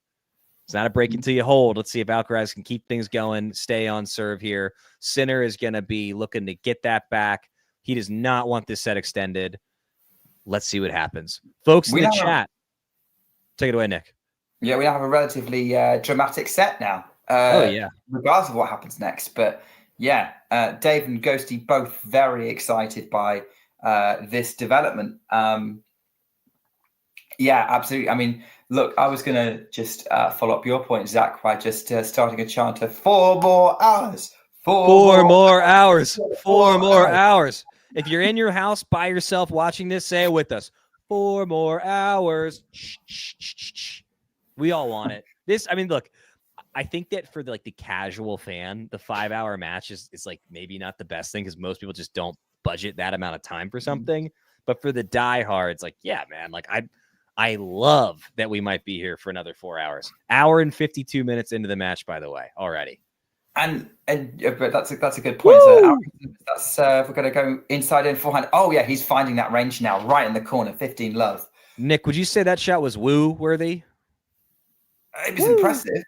I mean, woo. You can make whatever shot woo worthy you want. If you're a woo guy, I'm okay with that. I'm a woo boy. What can I say? And woo on that shot, like North Carolina native Ric Flair. Don't know who that is. Pro wrestling has not made its way across the pond, has it? What? The what? Sorry, I talked over you. Pro wrestling has not made its way across the pond, as Carlos Alcaraz has a borderline woo-worthy point there to go up 30 love. If you mean WWE, yes, it has. It has. It has. I don't watch it, but yeah, it has. Have the Royals attended a WWE match yet? Not as far as I'm aware. However, I do know that it was relatively I know it was big. I remember when I was a kid, there was WWE action figures everywhere. Talking to people, WWE was huge in the 90s. Talking to people at work, constant reference to all the old people, the old wrestlers like The Undertaker or The Rock or whatever. So that is literally the last piece of culture I would have ever guessed had made it to the UK and was a hit. That's fantastic. I want to get into this later on in a slow moment, but for now it's 40 love. Alcaraz serving to even us up at 5-5 here. Let's see if he does it. Nick on the call. This game has taken as long as a WWE tangent, potentially. Backhand to backhand up the line from Sinner. Forehand up the line to the Sinner. Backhand from Alcaraz. Hoping for an error. Still going deep shots from both of them. Forehand to forehand now. This is beautiful, but Alcaraz goes along with that forehand 40-15. Wow. What a point. I mean, these guys are just cranking the ball. I would love to see what the average shot speed was that point, because look, just two unbelievable players crushing it back and forth. Just a fun time to be a fan. Alcaraz serving 40-15. Dave asked if Sinner's level's finally dropping. Personally, I don't think so. I think Alcaraz has just raised his. Oh, a lucky bounce there from Sinner. Oof, yeah, right on the baseline. Alcaraz is going to give him a moon ball, backhand from Sinner to the forehand of Alcaraz. He goes up the line. Sinner's going to kind of scramble it back into court, which he does. Find up the line from Alcaraz to finish the point. He gets the game. We're at 5-5. This is now officially the closest set that we've had so far. And we're on set 2. And just to tie it back to WWE, Alcaraz right now doing the Undertaker meme of, or the GIF of the Undertaker coming out of that coffin. Yeah, just pop it up. Hey, question for those of you in the chat that both watch tennis and WWE. Which current or former wrestling star does each player remind you of? Oh, let us know. That's a fun discussion. I cannot participate because I've never watched it, but you know. I think that Sinner is John Cena. And I can't tell you why, because I don't know much about either, but just trust it. Just trust it. I mean, I've never seen John Cena. So you can't refute it. So you agree. Oh, yeah. Also, I do know that meme. Yeah, even if you don't watch WWE, I think everybody knows the Undertaker meme, because it's a versatile meme. It's a good one to use. Yeah. Oftentimes, will find its way to a group chat during bachelor parties the morning after. Backhand to the forehand of Sinner, shanked again. Sinner's tend to shank forehands. Love 15. So how much of that is just like we are now deep enough in the set that the court is a little choppier, versus how much of that is Sinner maybe losing his level a little bit? I think that's the reality of Clay at this stage in the set. Yeah. Yeah. You could tell. Yeah, I think there's possibly that, because you could tell as Sabalenka yesterday was getting a bit frustrated with how the ball was bouncing at points during that match as it kind of went on. Just really quickly on Sabalenka, she's getting a lot of flack for being frustrated with her performance and kind of not giving Goff the credit. I get it. I get where she's coming from. I know that she feels like she did not play particularly well. I do think that it is inaccurate for her to talk about that without fully giving Goff the credit. She didn't play well, not because she's not a great player. Sorry, that was a forehand from Sinner that was just beautifully spotted. Insane shot. But sometimes people play badly because their opponent made them play badly, and I think Goff did that. I think that Alcaraz has had stretches here where he hasn't played particularly well. Part of that seems to be he doesn't have that same degree of touch that he normally does today. But also Sinner's making him play badly. It's not like he's giving him easy shots. He's making him work for every single friggin' thing. Yeah, I don't think anyone's ever in full control of their level. Yeah. But you understand of how much you understand how much like you give to that. Like, yeah, I know when I've played a match and I've played really badly, and I know that I didn't really produce anything good in that match, and my opponent really didn't need to work for it, versus my opponent was working and still putting the ball in positions that I struggled with. Right. That's the reality of dealing with someone on a different level to you. And you're trying to raise your level to that, and you can't. Speaking of that, the level is absolutely insane here. Sinner's come in for the swing volley. He's going to try and get the smash from behind his head, which he does. Backhand from Sinner. Alcaraz. Sinner's going to drop shot. Alcaraz is going to come in, counter drop shot. Sinner's going to lob him. Oh, what a point. That was a beautiful point. That's going to be on the highlight reels later. I mean, a little bit of creativity there from Sinner. Was that a volley lob over Alcaraz? Or was that just a pickup lob over Alcaraz there? It's hard to say. I don't know what the technical term would be for that. Yep, that's right. It's a lob volley, a lolly of lob. I don't know. Lob volley, yeah. Whatever it was, it worked. And it looked pretty cool in the process. I mean, look, I back onto the. I guess we might talk about the women. We'll probably talk about the women's situation, because I did want to get your take on it. After this game, if Sinner closes it out, which he does with a great ace 6-5. So, yeah, I think we'll get into a little bit more on the WTA Weekly show, which I think is tomorrow. I'm most likely to be tomorrow.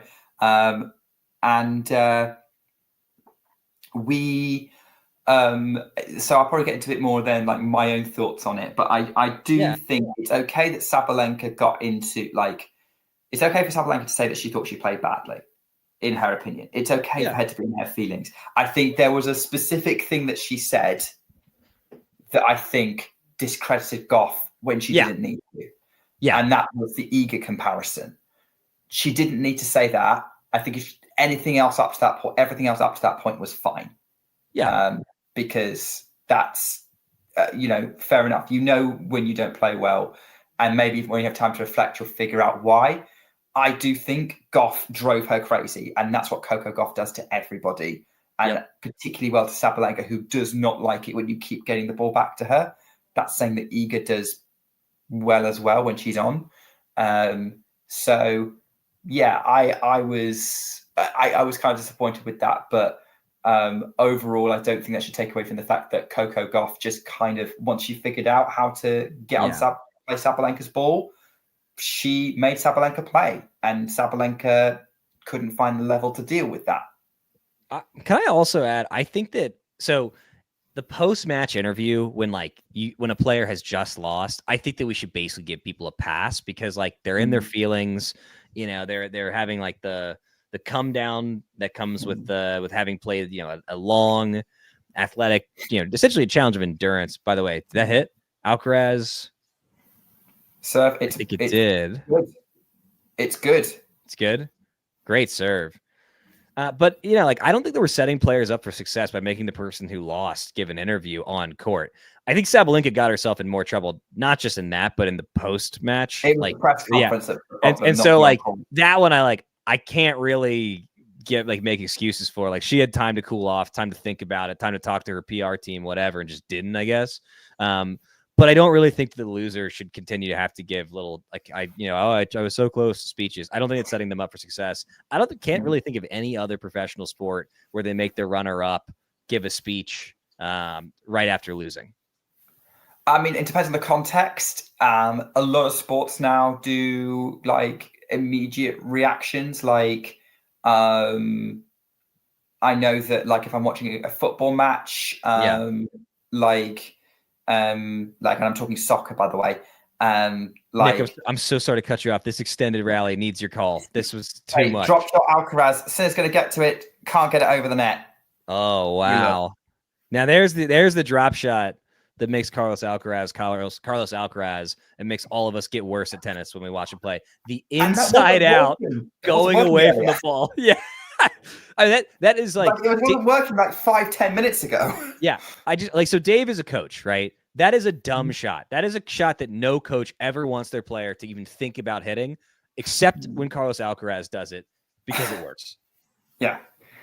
My drop, I believe 50-50 as to whether it works. It very rarely comes out.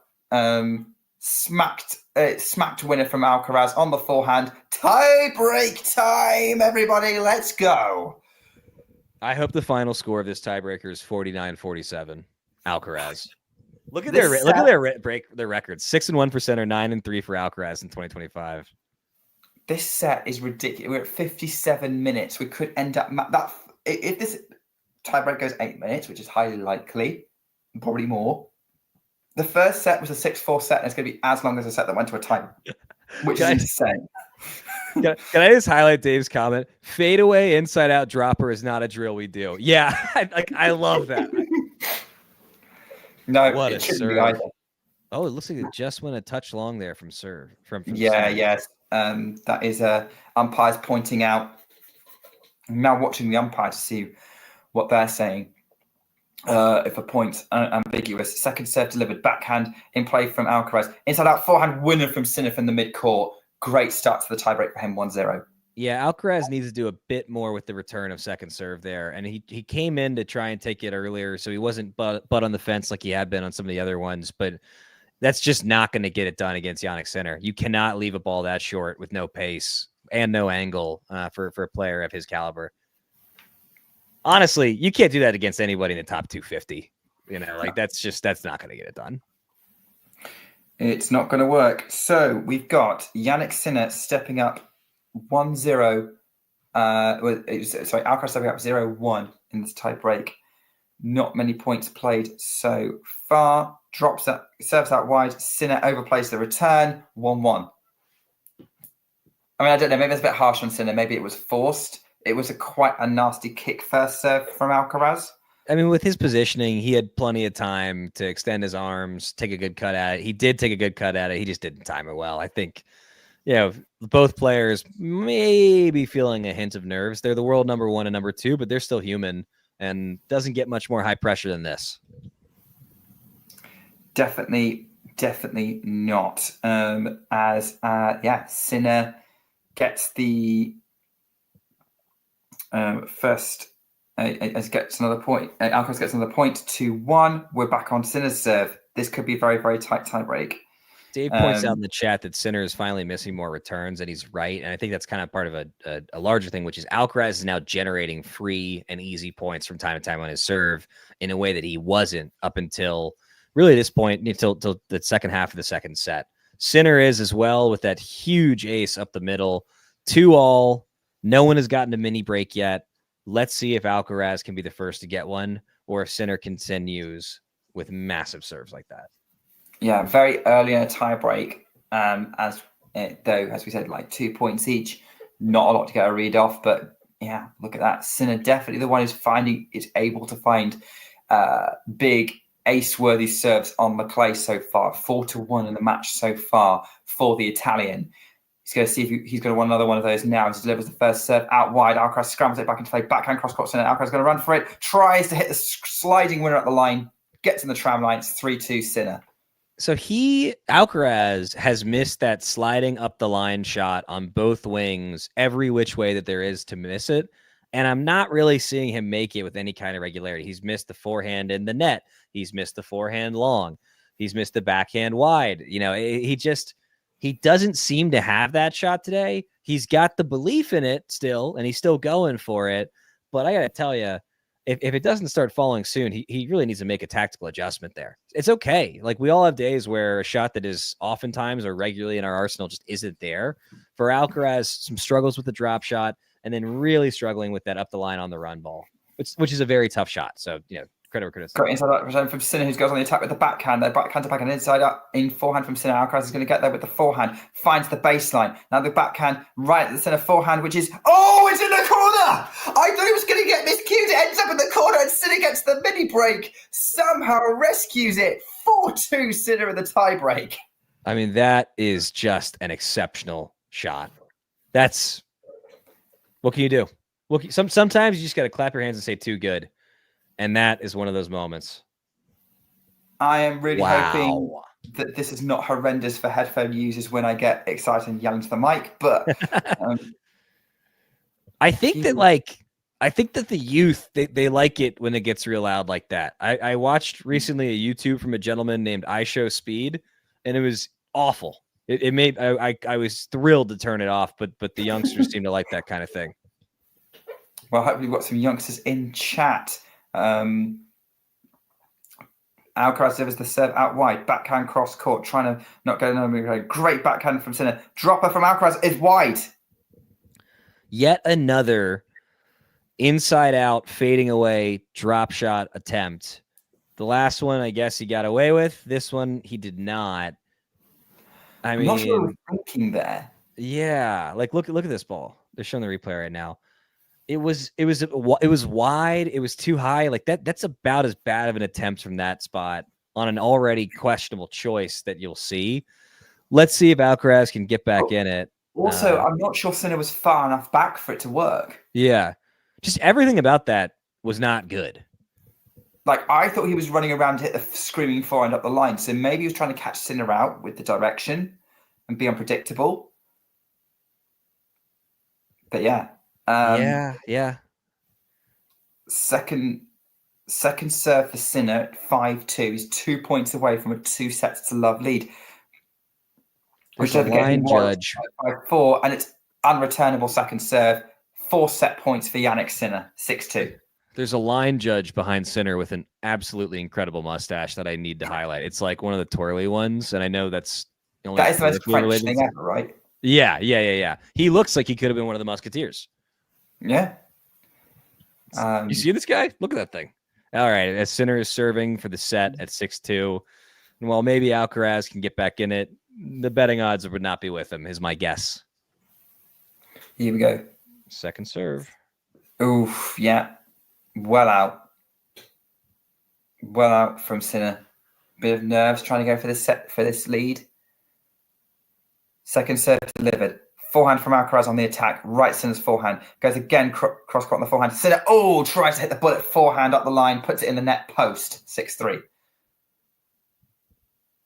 Okay. Alcaraz serving. He's only down one mini break here. Mm-hmm. Let's see if he can apply some pressure and get the point or two on his serve here.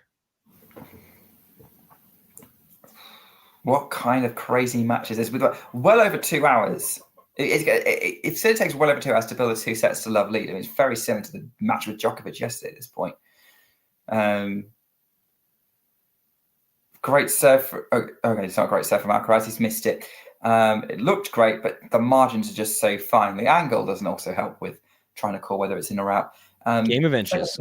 And my backhand, ferocious from Sinner. Now Sinner's going to go up the line with the backhand. Alcaraz is going to just about get there on the sliding forehand. Now he's going to get to this backhand, try and lob Sinner, who puts the backhand volley in play. And that's the pass from Alcaraz on the forehand, right across Sinner. And there he is. Dug himself out of trouble there, 6-4. And that is why we all watch. What a point. I thought that Sinner had him about 3 separate times there, and Alcaraz really pulls the rabbit out of the hat. Leaning into the magician nickname for him. He's got one more serve here. Let's see if he can make it 5-6 and keep the heat on Sinner. What a point, though. My goodness. 6-4, Sinner. Alcaraz serving. One more set point to save. It's going to have to be done on a second serve again. You just thought he'd been feeling good about that, but he kind of fell into that first serve. Second serve coming up. Delivers it up the tee. Backhand in play from Sinner. Backhand cross-court Alcaraz. Really deep. Now she's got forehand cross-court on Sinner from side to side. Sinner, oh my word! What a rescue from Jannik Sinner! I thought he was dead and buried. He digs it out an insane angle. Alcaraz cannot deal with it. Puts it in the net. Sinner has a 2 sets lead. What on earth was that, Zach? I mean, what a set. Another one, and look, Alcaraz, huge credit to him for getting back in it. Sinner was really in the driver's seat there for a bit. But that's why Sinner is the world number 1. He blew the lead. He was serving for the set, didn't get it done. Did he let himself get down and give away the set? No, he kept fighting, managed to pull it out in the breaker, even as Alcaraz started storming back there. What a set of tennis. Did we see consistency throughout? No, we did not. But did we see the flashes from both players that we're hoping to? You betcha. In the chat, Jake Davies has correctly pointed out that Alcaraz is 0-8 when losing the first 2 sets. He's never won a match from 2 sets down. This is literally the toughest person on the planet to do that against. But that's why he's Carlos Alcaraz. You never know. He might make it happen. Stick around. Keep watching. We got a lot of tennis left. I think... God, I just really want 3 more sets. I think we're going to get at least, we're going to get at least 1. Maybe we get 2. Maybe the tennis gods spoil us when we get 3, and anything could happen. This has been really, really fun. Nick, what are you seeing out there? I agree with you there, Zach. I think it's going to be a super exciting match. Whatever happens, whether it's 1 set, 2 or 3, I am with you. I'm hoping it goes 3. And don't forget, Carlos Alcaraz has beaten Jannik Sinner from 2 sets to 1 a match point down at the US Open a few years ago. And so we'll have to see whether he can pull off something very similar, arguably tougher, in this French Open final. But we know he's got the edge on clay. On paper, let's see if that happens. But obviously, this is going to be tough. Zach, I am going to need to leave you for 2 minutes just to sort myself out, but I will be back. Yeah. Just take us through the beginning of the third set. Absolutely. Well, the adult supervision is gone, kiddos. Let's get weird in set number 3. Alcaraz first to serve. I wonder what's going through his head right now. Obviously that's unknowable. And even if he tells us what he was thinking in this moment after the fact, he might be lying. Maybe he seems like a truthful guy. Probably not. I gotta imagine that Alcaraz is not thrilled. Personally, would always prefer to not be down 2-0. But that's what makes him so special, is he still believes. Alcaraz, and like this is something that I think that the greats all have. They think they're gonna win up until the moment that they're shaking hands with the other guy and they've lost. I really, really believe that Alcaraz is going to continue to keep working here, see if he can get himself back into it. They're showing some stats on my screen that I just want to talk about. The average forehand speed for Sinner is 82 miles an hour. For Alcaraz, it's 80. Talking Tennis, the producer asked, has Alcaraz ever come back from 2 sets down? Earlier in the chat, it was said that he is 0-8 in that situation. I believe that is correct. Washu says the calendar slam is on. Very well could be, but hey, there's a whole lot of tennis to be played, and it's clay, and things get weird. One of my favorite matches at the French of all time was referenced earlier, which was Gaston Gaudio versus Guillermo Coria, 2004. Coria was up 2-0, and we all remember how that shook out. Alcaraz starts off set number 3 with a nice winner, very tasty. Let's see if he can keep it going and get himself back in it. And Nick, welcome back. Want to hand things off to you while I go grab a glass of water. Go for it. Right. Yeah, absolutely. And let's face it. The 2-0 comeback in the French Open final has been achieved even more recently with the 2021 final, seeing Novak Djokovic coming back from a 2-0 deficit against Stefanos Tsitsipas. Great forehand passing shot from Sinner.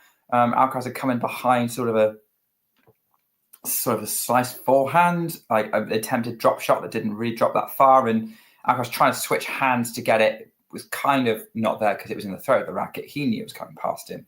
It's 15 all. How is Carlos Alcaraz going to lose his first Grand Slam final? Is Jannik Sinner going to win his 4th and go on a run of 3? We will see an incredible comeback for the ages from Carlos Alcaraz. And by the way, don't forget, as Sinner's just hit another bullet forehand in the corner, which is just ridiculously good. Don't forget, the greatest match of all time, most people agree, unless you are a big fan of lefty Spaniards, it was Roger Federer and Rafael Nadal at the 2008 Wimbledon. And remember, Nadal went 2-0 up in that match and Federer fought back. It wasn't back and forth, as you might expect from a match that was the greatest. Oh, look at that get from Alcaraz. He puts it over the baseline there with Sinner again, just on the line with that bullet cross-court angle.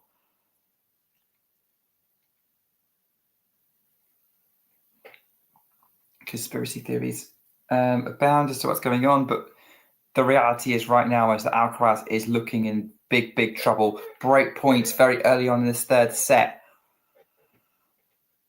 And let's face it, this is in danger of becoming one of the best straight sets match you'll ever see. Up there with the Sinner Djokovic match yesterday. Alcaraz is going to need to save another break point. And by the way, we've had 5 breaks of serve so far today. Is that going to be, I think it was 8.5 we were looking at as a target. Oh, Alcaraz trying to dig out the angled forehand this time. He can't make it in the way Sinner has been. He goes wide, and Sinner is now 2 sets of the break up in the French Open final and looking very, very good to win Roland Garros for the first time in his career. I'll get Zach's reaction to this when he's back, having been fully rehydrated.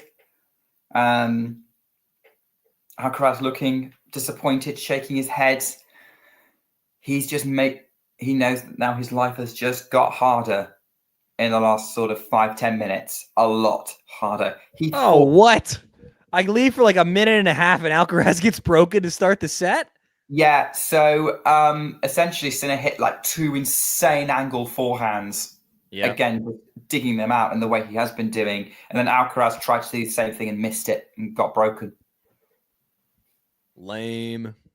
I mean, look, I don't want to be like a total Alcaraz homer right now, but I want this match to go 5 sets. So I'm going to hey, if it bugs you, sorry. I will be rooting for Alcaraz openly from now until the start of the 5th set.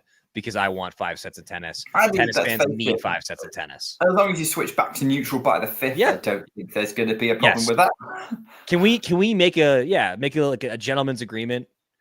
We're like, let's root for Alcaraz until the 5th. Let's get a 5th set. Let's at least a 4th. I'm not ready to be done in an hour. Nurlon, are you with me? Ghost, I hope that you're wrong. But I'm guessing that you're not with. I'm guessing you want to believe, but can't. And Dave is right. He does need our support.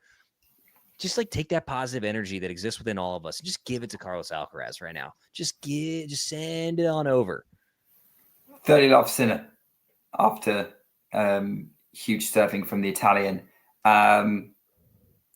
Matthew saying Alcaraz has to show champion mentality now. Agreed. He has to. That's the only way forward for him. Carlos, dig deep. Think to yourself, would another tattoo look cool? And trust me, it would.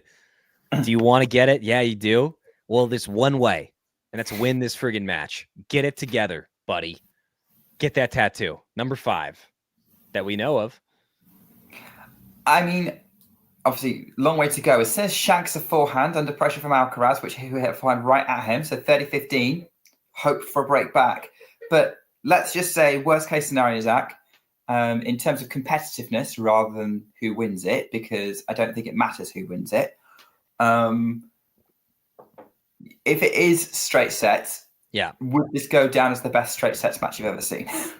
Wow, that's a good question. I think for me, the best straight sets match I've ever seen was Marat Safin versus Pete Sampras at the U.S. Open.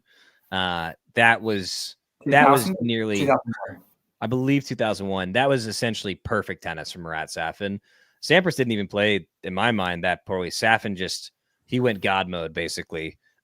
Ghosty in the chat has used a nickname for Alcaraz, or an Alcaraz fan, an alcoholic, that I have not seen previously.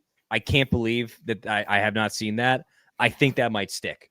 There's La Carota boys, and then there are the alcoholics. And I got to imagine that the entire stadium, or minus Sinner's box and maybe parents, are right now rooting for Alcaraz because they spent a lot of money on those tickets, or their companies gifted them tickets worth a lot of money, and they're not ready to go home yet, and neither am I. It's 30 all, though. Alcaraz probably knows about this because he's hit a monster forehand to set that up. Here we go. Sinner's going to deliver the first serve into the net. Second serve. By the way, to answer Sean's question, we said this earlier in the stream, which I appreciate was 2 hours ago, that this Sinner would be the 4th man in the Open era to win a slam without dropping a set.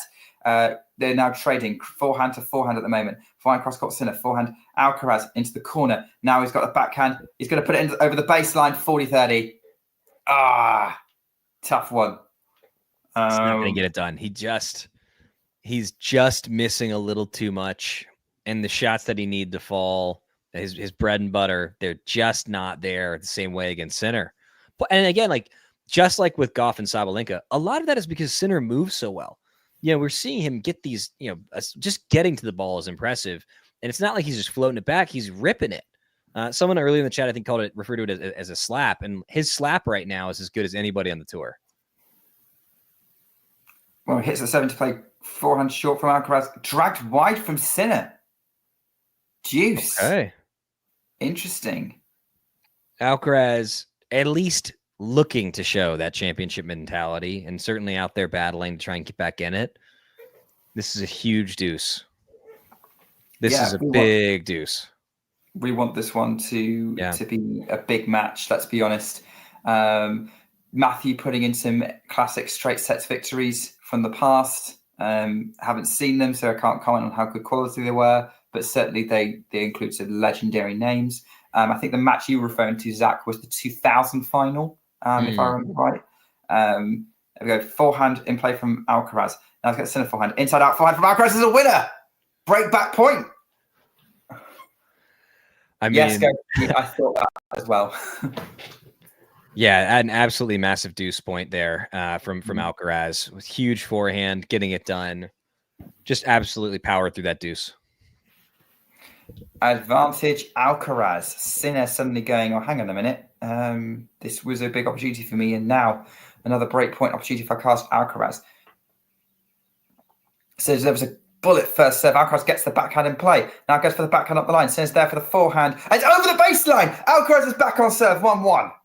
This match is not done yet. Don't start panicking, people. As a proud for the next 2 sets, alcoholic. Big moment. That's good stuff. We love to see it. Dustin Hoffman didn't like that break back. He loved that break back, and so did I, because I want to be here for a little bit longer, and I think that you all do too. 1-1. This is big, guys. This is big, and I'm absolutely loving it. I don't know if this is the longest match I've ever commentated on, but it's very, very likely that it could be. I'd have to go back and see which matches I've covered.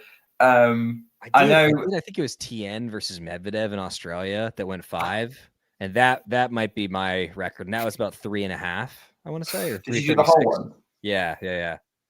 I had a work call that was supposed to be like after 3 hours that I canceled because I couldn't walk away.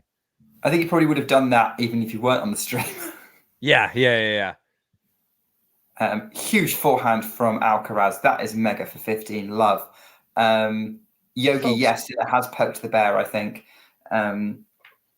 It's important to know your priorities, folks. And I'm not saying that tennis has to be one, but if your hobby, oh, God, it's a bad attempt. It's friggin' Alcaraz, man. Alcaraz, you need to stop with the drop shots. Like, they're not working right now. Yeah, like he's missing him every which way. He's sailed it and given Sinner an easy ball. He's missed it wide. He's missed it in the net. Like, the thing that's so frustrating right now about Alcaraz is his misses aren't consistent. If you're missing consistently 1 to 8 inches long, hey, it's a targeting issue. Move it forward a little bit. But if you're missing left, right, short, long, it's like something bigger is happening. And I think that's the issue, is not Alcaraz, it's Sinner. Sinner is playing so well that Alcaraz is not able to get in rhythm right now. Even though he's up 30-15 this game, you can tell. Yeah. I have backhand into the net from Sinner. Maybe a bit of a let-off for Alcaraz there. Has to be said. Delivered his first serve into the middle of the box from Alcaraz. Sinner finds the court. Goes for backhand line. Alcaraz wants to challenge a call. That was one of the ugliest returns I've ever seen in my entire life, and I think it missed wide. Correct? I couldn't see what the umpire said. I'm going to guess it did, or are they replaying? I think they're replaying the point. 30-15. Yeah, replay the point. First serve long from Alcaraz. Second serve coming in. Look at where Sinner's standing on this return on that second. He's hugging the baseline. God, goes after the return. Alcaraz is going to try and drop shot to the baseline. Now goes cross court on the forehand. Sinner forehand hooked out. Alcaraz shakes the racket. 40-15. Yep. 40-15. Dave is exactly right. You never want to miss a drop shot wide. In basketball, they say that a good shooter only misses long or short, because if you're missing wide, it's a structural thing. The exact same logic applies in tennis. It's mechanics, and if you're missing wide. Dave, jump in the chat if you've got more about why that is. Woo! That was a little clay court line assist on that first serve there. Nick, how about that? What a vamos from Alcaraz as well. Yeah, that's Alcaraz's second ace in the match, and what an ace it was, but that's smart serving on the clay, as you say. Zach, and I'd love to hear from Dave's perspective as a coach as well, but what do you make of Sinner's return position, the way he's standing, that sort of weird angle he stands at really deep? I mean, it works for him, but yeah, I mean, I think people doing that. Krejcikov, I think, does it a little bit.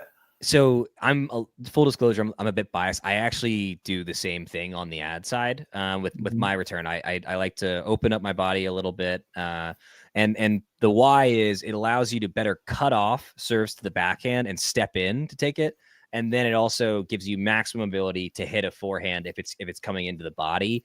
I think it's smart. What is the way to defeat it?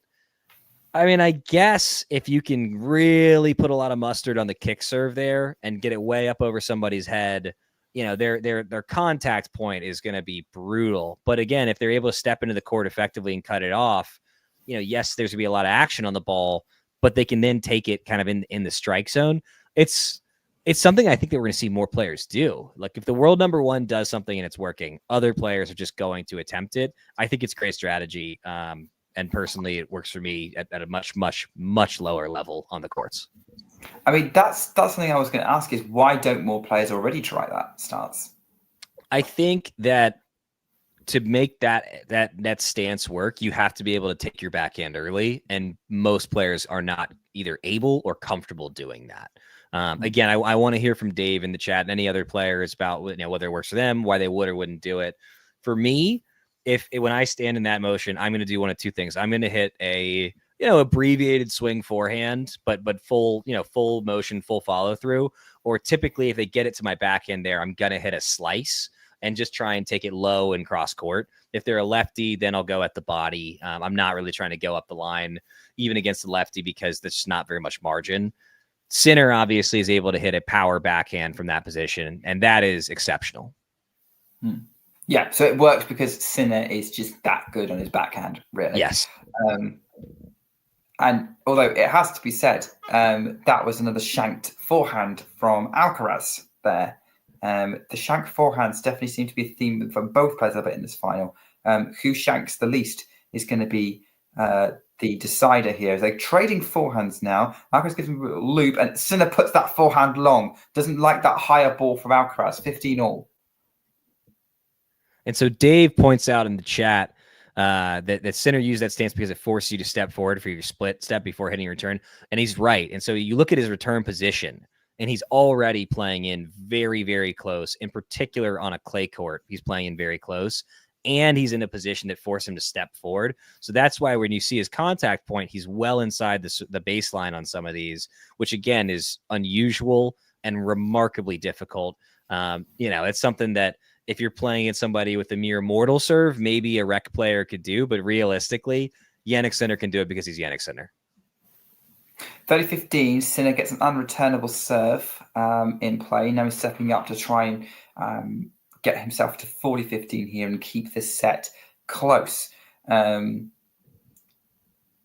set into the net. Yeah, we're doing all right, Jake. Hope you are enjoying the coverage.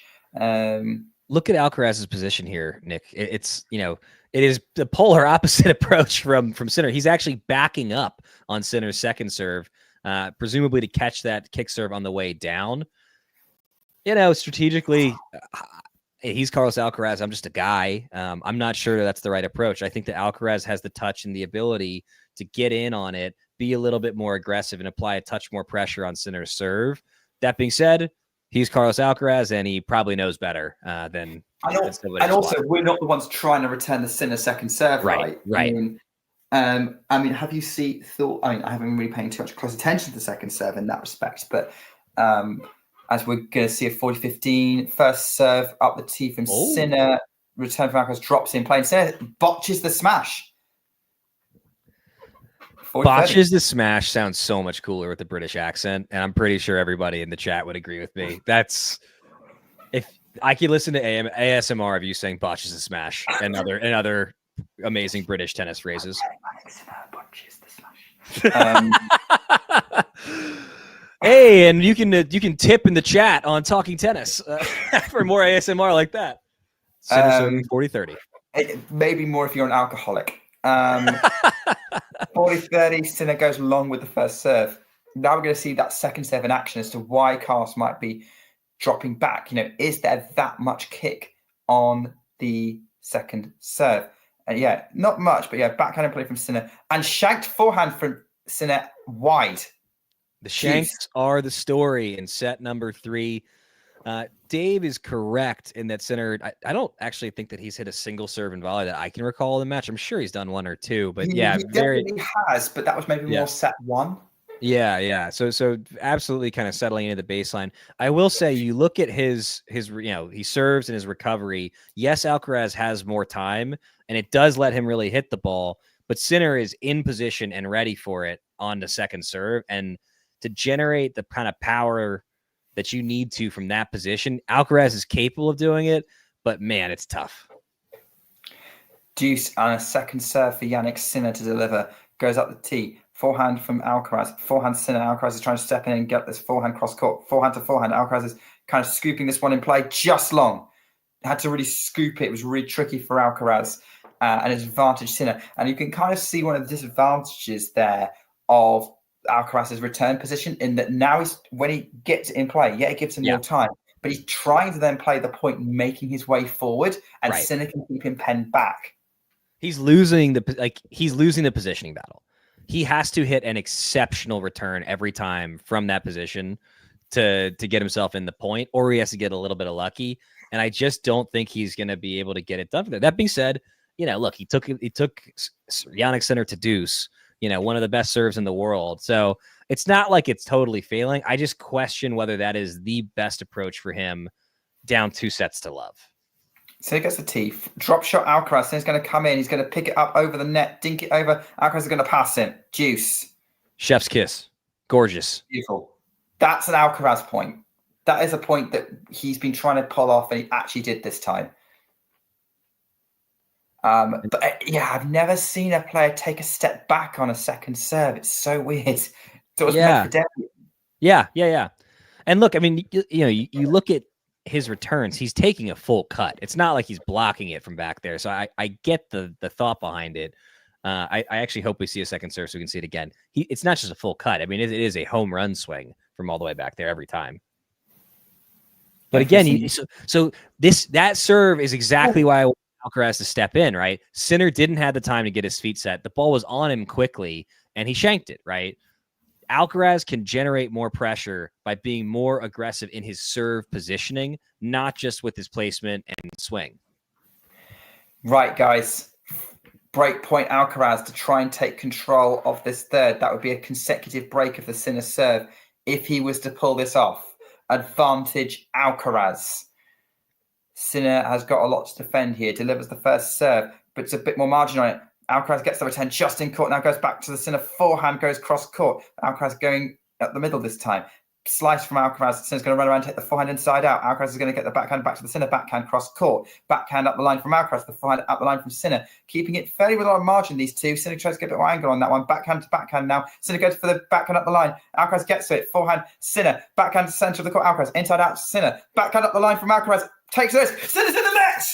And Alcaraz has break up in the third. He wants to hear the French crowd. He wants to do this comeback. Here we go. And what a great day to be an alcoholic, Nick. What a huge moment. That was awesome. I thought that we were going to have to get you an oxygen mask after that point kept going and going and going on the call. Awesome tennis. I just can't stress how lucky I feel to be a tennis fan in this moment and how lucky I feel to be part of the Talking Tennis community watching this with y'all. This is awesome. We're going 5. Many people are saying 5 sets, and we are all collectively sending Carlos Alcaraz positive energy to help us get us there. And then whoever you want to win for real can win in set 5. Matthew and Dave in the chat pointing out that Alcaraz went into lockdown mode, full Novak Djokovic. Patience, according to Dave, there was just margin. It was neutral. He wasn't going for too much. He was waiting. He was biding his time, waiting for the right moment to strike. So was Sinner. And it was very interesting seeing the two play with each other, not going for too much. It was a very tense point. They knew it was big. Sinner's going huge on the return and goes big on the backhand up the line for love 15. That was a silly backhand. The little jump, which definitely adds the style points. I mean, that's just sick. That's just really cool. That's really cool. It's really good. Do not try it at home. You can't do it. Dave can confirm. Anyone who's picked up a racket who's not one of these two guys basically can confirm. And then Alcaraz responds with a massive forehand. The level that they are in set 3, it can and it does go up seemingly every time these two meet. What a treat for tennis fans. I mean, I can confirm, having tried jump backhands several times, that none of them have even found the court. So, never a good idea. Although I've never tried doing it with a single hander, so we'll give it a go. The jumping one-hander. Yeah. Backhand cross court, the backhand of Alcaraz, backhand to backhand right now. Inside out fine from Alcaraz. They're just trading the same direction the entire time. Sinner's going to go wild on that backhand. He tried to really accelerate through it. Misses the court, 30-15. So what is their court time at this point? It's, I think, 2:38. I mean, look, these are elite athletes who are capable of going 5 sets, but this is the amount of time, oftentimes a 3-setter in any non-major, this is about where you get to. This is where the stamina starts to set in. This is where the off-court stuff starts to come into play. And look, both of them clearly take it seriously. Sinner has had challenges in the past, although not lately. Alcaraz famously cramped up against Djokovic in that semi a couple of years back. And so, look, it's tennis. Anything can happen. One of them might get tired. One of them might get a little bit more tired than the other. Cramps could be a factor, although I think with the weather in France today, unlikely. But again, it's tennis. The stakes couldn't be higher. Weirder things have happened. Going back to that Gaudio-Coria match in 2004. Let's see how it shakes out. I mean, Alcaraz cramping against Djokovic I don't see that happening now because he's now a champion at France now, whereas he wasn't then. Alcaraz going for the haymaker forehand from the mid-court of a very short ball from Sinner, 40-30. The haymaker is the exact right word to describe it, by the way, Nick. And they are both going haymaker, haymaker, haymaker, haymaker, seemingly every point. I mean, that would be quite the boxing match, right? If we saw that. It's a step above Dana White slap boxing. We're going to see if Alcaraz can consolidate this break now, because, as you say, it's not a break unless you hold. You catch that first serve percentage for Alcaraz in set number 2 here, or set number 3 here? I didn't actually. 80% make rate on the first serve. He makes that definitely helps. Wonder what it feels like to make 80% serves. Oh, as he gets it done. Yes, he does. Oh, that ball just dropped, and Sinner had to overcompensate, picking it up on the backhand, puts it over the baseline, and went 4-1. Change events. And Carlos does it. He gets the crowd into it. Hey, folks, just again, as a reminder, Nick and I, we do not have the audio from the stadium. We're chatting with each other. We're engaging with the chat. Tell us what the crowd is like. What is that environment? Because with context clues, it would suggest to me it's pretty raucous, pretty darn fired up. Is that what you're seeing? Is that what you're hearing as you're watching on the broadcast? Yeah, we'd love to hear if you are watching along with us. Just to, I guess, ask the question, Zach, I don't know if you've been, have you been, how many streams have you been on this Roland Garros? Let's see. I think this is my second or third. I know I've done at least one.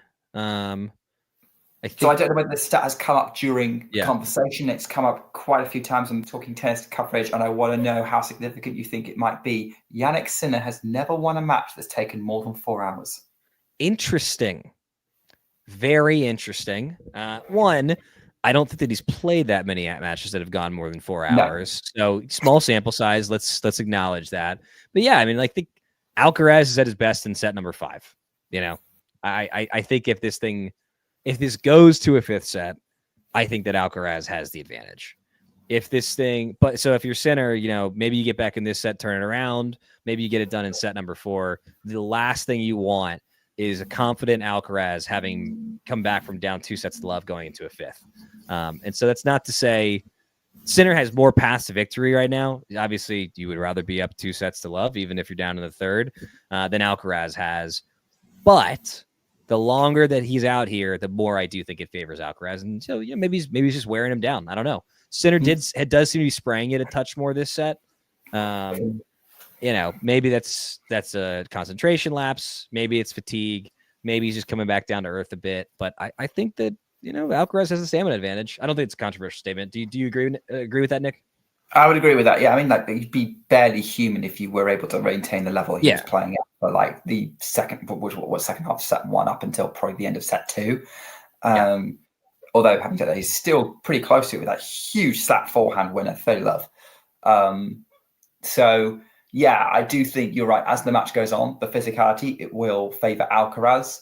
And so Sinner's, and that's just going to make Sinner want to try and finish the points quicker, which we'll have to see how Alcaraz would respond to that situation. This set's not done by any means, of course. Late break at the end of the second. Remember that? It was 4-1 in the second, if I recall. 4? No, I think it was 5-4. That was the break. I thought that Sinner was up 3 love in the second. Alcaraz broke back when Sinner served for the second. Yeah. So, but I'm saying it was 4-1 in the second for Sinner. Yes, you're right. Yeah. I see what you mean there. Ghosty says Sinner doesn't need stamina with the entire tennis establishment lifting him up. Do you concur? No. Anyway, 40 I love a direct answer. That's great. That's great. I don't see that in my day job ever. We try here. Backhand into the net from Sinner, 40-15 on the +1. That was really serve -1 tennis there. Yeah. I mean, say what we want about the deep second set position for Alcaraz, but it has been working for him more than not in this third set. So basically, so Dave is now put in the chat that Sinner's never won a match that went past 3 hours and 48 minutes. We're at 2:44. If Alcaraz wins this set, this match is going past 3 hours and 48 minutes. Period, yeah, the next set's going to be an hour. So either Alcaraz is going to do something he's never done before and come back from 2 sets love, or Sinner's going to win the longest match he's ever won. But we are in for history either way. If Carlos Alcaraz can close out, can get it done here in set 3, serving at 4-2. Sinner seems to have just got himself back in rhythm with that service game, which was rather uneventful beyond some just massive rips that we've come to expect. Yeah, I would agree with that. And we knew there was history in the line. Again, neither of these guys have lost a Grand Slam final before, and they're going to be fighting like heck to make sure that they don't. So, yeah, it's 4-0 for Alcaraz. It's 3-0 for Sinner. It's going to be super exciting. Second, here we go. Alcaraz serving, middle of the box, Sinner into the net on the return. Yeah. 15 love. Matthew has a really, really good question, which is, do we think the 3 months that that Sinner was off, does that hurt him in this match? Do we think that's going to have a negative impact? Personally, I think that's unlikely. I think that he used that time productively. He seems to have come back with a touch more muscle, in very good shape. I think that he's got the stamina to go. That being said, look, there's a difference between practice stamina and match stamina. It's 15 all here. Let's see what happens. Yeah, Alcaraz going long with that forehand. If Sinner hadn't played Rome, I'd have said yes. But he has now got some match, like he's shaking off the match rust. He's match fit, not just physically fit, as you say, like match fit. And I think this is enough match fitness to get into the title if this goes long. Second serving coming from Alcaraz, by the way. So. Oh, no. Oh, no. Oh, that sucks. 15-30. Big ol' yuck there. Hey, at this point, is it safe to say that Jannik Sinner is the greatest redheaded athlete of all time? Probably. I can't think of any others. Might be a few in the NFL, maybe. Jim Courier was a redhead in his prime. Oh, that's true, yeah. Andy Dalton, who's not that good, is probably the best redheaded NFL player. Becker, was Becker a redhead? No, he was more blonde. He got a touch of red in there. I think more when he had the really short haircut. It looks it. Who's the American commentator for football, like soccer to us, that everybody? Alexi Lalas is a redhead. Obviously, he's not as good at anything as Jannik Sinner is at tennis. So, big point. Backhand up the line for the forehand. What am I talking about? Wrong side. Forehand bullet up the line. Beautiful +1 from Alcaraz. That is his specialty right there. 30 all. Big point coming up. 30 all, or as it's known, an Oklahoma deuce. 30 all. Sinner stepping ready to receive. Steps in. Oh, I think he shanked it, but I think Alcaraz was long on the serve anyway. So second serving coming. Very few things tighter than second serve at 30 all. Delivers it. That was a good one too. Long. Oh, ton of action on that line. Like, did that? Sinner wondering whether that second serve missed the line. Yeah, that second, that was a lot of slice. It appeared a bit of a slurve, a slice and a curve. I don't think that I've seen that trajectory on many serves from Alcaraz. So gutsy to mix it up with a little bit of a different trajectory there. Yeah, 40-30. Alcaraz stepping up to serve. goes out wide. Sinner scrambles the backhand back in, and Alcaraz another +1 forehand winner. He's one game away from taking this third, 5-2. What a time to be alive. It is a great time to be alive. Yeah, talking about slice serve, Zach, I was saying that I was going to say that, my coach tried to teach me how to slice serve. I had no idea what he was talking about. And still to this day, I cannot hit a slice serve. No idea how to do it.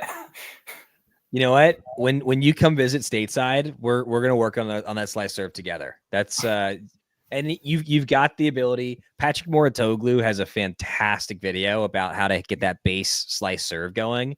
If you're looking for something fun, in the chat, Canelo Alvarez has been mentioned, is a redhead. That's true. He's got to be in the mix for greatest redheaded athlete of all time as well. I did just see a commercial for a show that I greatly enjoy, The Gilded Age. Mm-hmm. Yeah. I think the thing that they don't get right is they make some of these people that are just horrible ghoul human beings seem like complex when they were just like cartoon villains in real life, And so that part I could do without. But the pageantry, it scratches a certain itch that I used to get from Downton Abbey. Same creator, Julian Fellows. You know the drill for the British audience. That's what he's doing now, is it? Yeah. Oh yeah. By the way, Ghosty, I wish my coach was like Leon Ostapenko. Could be a lot more entertaining. But my coach was a guy from a remote village in Devon who basically taught me just hit the basics really, really well, hit everything with topspin, and Bjorn Borg was his favorite player. Oh, very cool. You don't hear that much anymore. The Bjorn Borg is. I mean, like obviously for our time, he was frequently the answer. But it seems like. I mean, he had a lot of takes that now I realize was wrong. Like he thought this is when I was like learning to play, like early 2010s. Yeah. Early to mid 2010s, and he was basically of the opinion that the tour would be a lot more interesting if the main rival was Federer and Murray, and not have Djokovic on the dial. Oh, that's a terrible take. Respectfully, yeah. That take makes you want to puke. Yeah, he wasn't a Nadal or Djokovic fan. I mean, I don't even. What do you even do with that? Yeah. What do you even do with that? Federer Murray. Sinner hoping to have a relatively easy service game here. Alcaraz seemingly going out of his way to give it to him with a pretty trash attempt on that forehand slice there, where he also got wrong-footed. But Sinner serving 40 love. I think that he's going to close it out here. Oh, yeah. And then Alcaraz will be serving for the set. Chopping down the right side of the ball. Oh, yeah, no, I have done that, actually. By mistake a lot of the time. But, yeah, no, I can. It's very difficult to control, but, okay, I have attempted it. For love, someone who can do pretty much everything really, really well is Jannik Sinner. Second serve in play, backhand under pressure from Alcaraz. Trading backhands at the minute. Alcaraz loops the forehand to the Sinner backhand cross court, still going in the same direction. Sinner's going to try to go to the Alcaraz forehand. Might be a mistake. It was, because he's now looped the backhand and the forehand long over the baseline under pressure from the power of Alcaraz. 40-15. Alcaraz, you'll notice, is smiling and seems to be having fun. And we haven't seen a ton of him having fun this match. If I'm Sinner, that is the last thing I want to see. I want a sourpuss Carlos Alcaraz. I want him, thinking about throwing his racket, looking very serious, doing the motion that we all do when we're unhappy with the shot. The producer asked, do we think we're going 5? No, I don't think that. I know that. We are going 5 sets. I need it. I want it. I demand it. We demand it. The people's energy is behind this. We're getting 5 sets or else. Nick, do you concur, doctor? I mean, I would love to concur, but also let's see whether Carlos Alcaraz can serve this game out. And I just, after that last service game, we got a little fortunate. I'm not sure about that. So let's see if Alcaraz serves this game out. Yes. If not, no. So go. Alcaraz serving for the set. 5-3. Philippe Chatrier at Roland Garros. The last hurrah of the clay season. Huge first serve that was just ridiculously not in the service box. Just more people saying they should change the name of the court to be after a tennis player. To keep backhand in play. Drop shot Alcaraz. Sinner gets it, backhand Alcaraz. Sinner picks it up. Alcaraz is going to be there with the backhand pass. 15 love. That's the backhand of a man taking Jannik Sinner to a 5th set. That's all I'm saying. Technically, Chatrier was a tennis player. He just wasn't that great a tennis player in comparison. And he's more known as an administrator. But he was a tennis player. I don't think that we should name stuff after administrators. Nobody cares. The only people that care are the people who are getting paid to care. Name it after a tennis player. It could be Guga Querten Arena if they want. I don't care. Just a tennis player would be better. I recognize, again, the French are going to name it after somebody French. Make it Gasquet Arena if you must. That would be cool, too. Monfils Arena. Jannik Noah Arena. Jannik Noah Arena. I have a Joaquin Noah story for later. Okay. Forehand to forehand at the moment. Up the line from Alcaraz. Backhand up the line from Sinner is a bullet. That is brilliant. Off the power from Alcaraz. And it's 15 all. Wow. Guau, as they might say in Spain. Alcaraz stunned by that, but how stunned? That's the question. He knows this is the kind of level that Jannik Sinner is going to be relevant to it. Here we go. Drop. We've got Alcaraz stepping up, bouncing the ball, gets ready to serve, delivers the first serve. Great return for Sinner. Forehand bullet from Alcaraz. Sinner's going to get a racket on it. Find again to the backhand of Sinner. Alcaraz is on run around, hit another forehand. Is long. 15-30. I mean, the power on display in that point from both players is just incredible. I was huge like, shots. Alcaraz was just trying to finish Sinner off, and Sinner was just not having any of it. And then it just caused Alcaraz to go 2 for too much. To use a boxing analogy, just body blow, body blow, body blow, power shot, power shot, power shot. And Alcaraz ultimately wilted and sprayed that last ball. 15-30. Delivers the first. Oh, it's first serve off the top of the M out. Second serve at 30 all again on the Alcaraz service game. We had this in the last Alcaraz game. Second serve at 30 all. Sinner steps in to take on the return. Has to be kind of a block back return. Now goes for the forehand inside out. Alcaraz is scrabbling the backhand back in play. Somehow finds the court. Sinner does not. Sinner was surprised that Alcaraz found the court there. Had to dig it over the baseline. It's 30 all. And Alcaraz is somewhat relieved. What a dig from Alcaraz. I mean, that's... I think that everybody who's ever picked up a racket knows how hard that shot is against like a mid-tier ball from a low 3-0, from a WTN 30 player. Imagine a ball coming at you 90 miles an hour and picking it up the way that Alcaraz just did. Incredible. 30 all. Alcaraz 5-3, 2 points away from this set. First serve in. Sinner goes on the attack. Drop shot Alcaraz. Sinner's going to get to it because it's in the middle of the box. Alcaraz is going to have to lob Sinner. It's out of court. Break back point Sinner. The drop shot has not been as strong today for Alcaraz as we were used to seeing. That one was pretty darn good, and he had a play on that lob. He just didn't convert.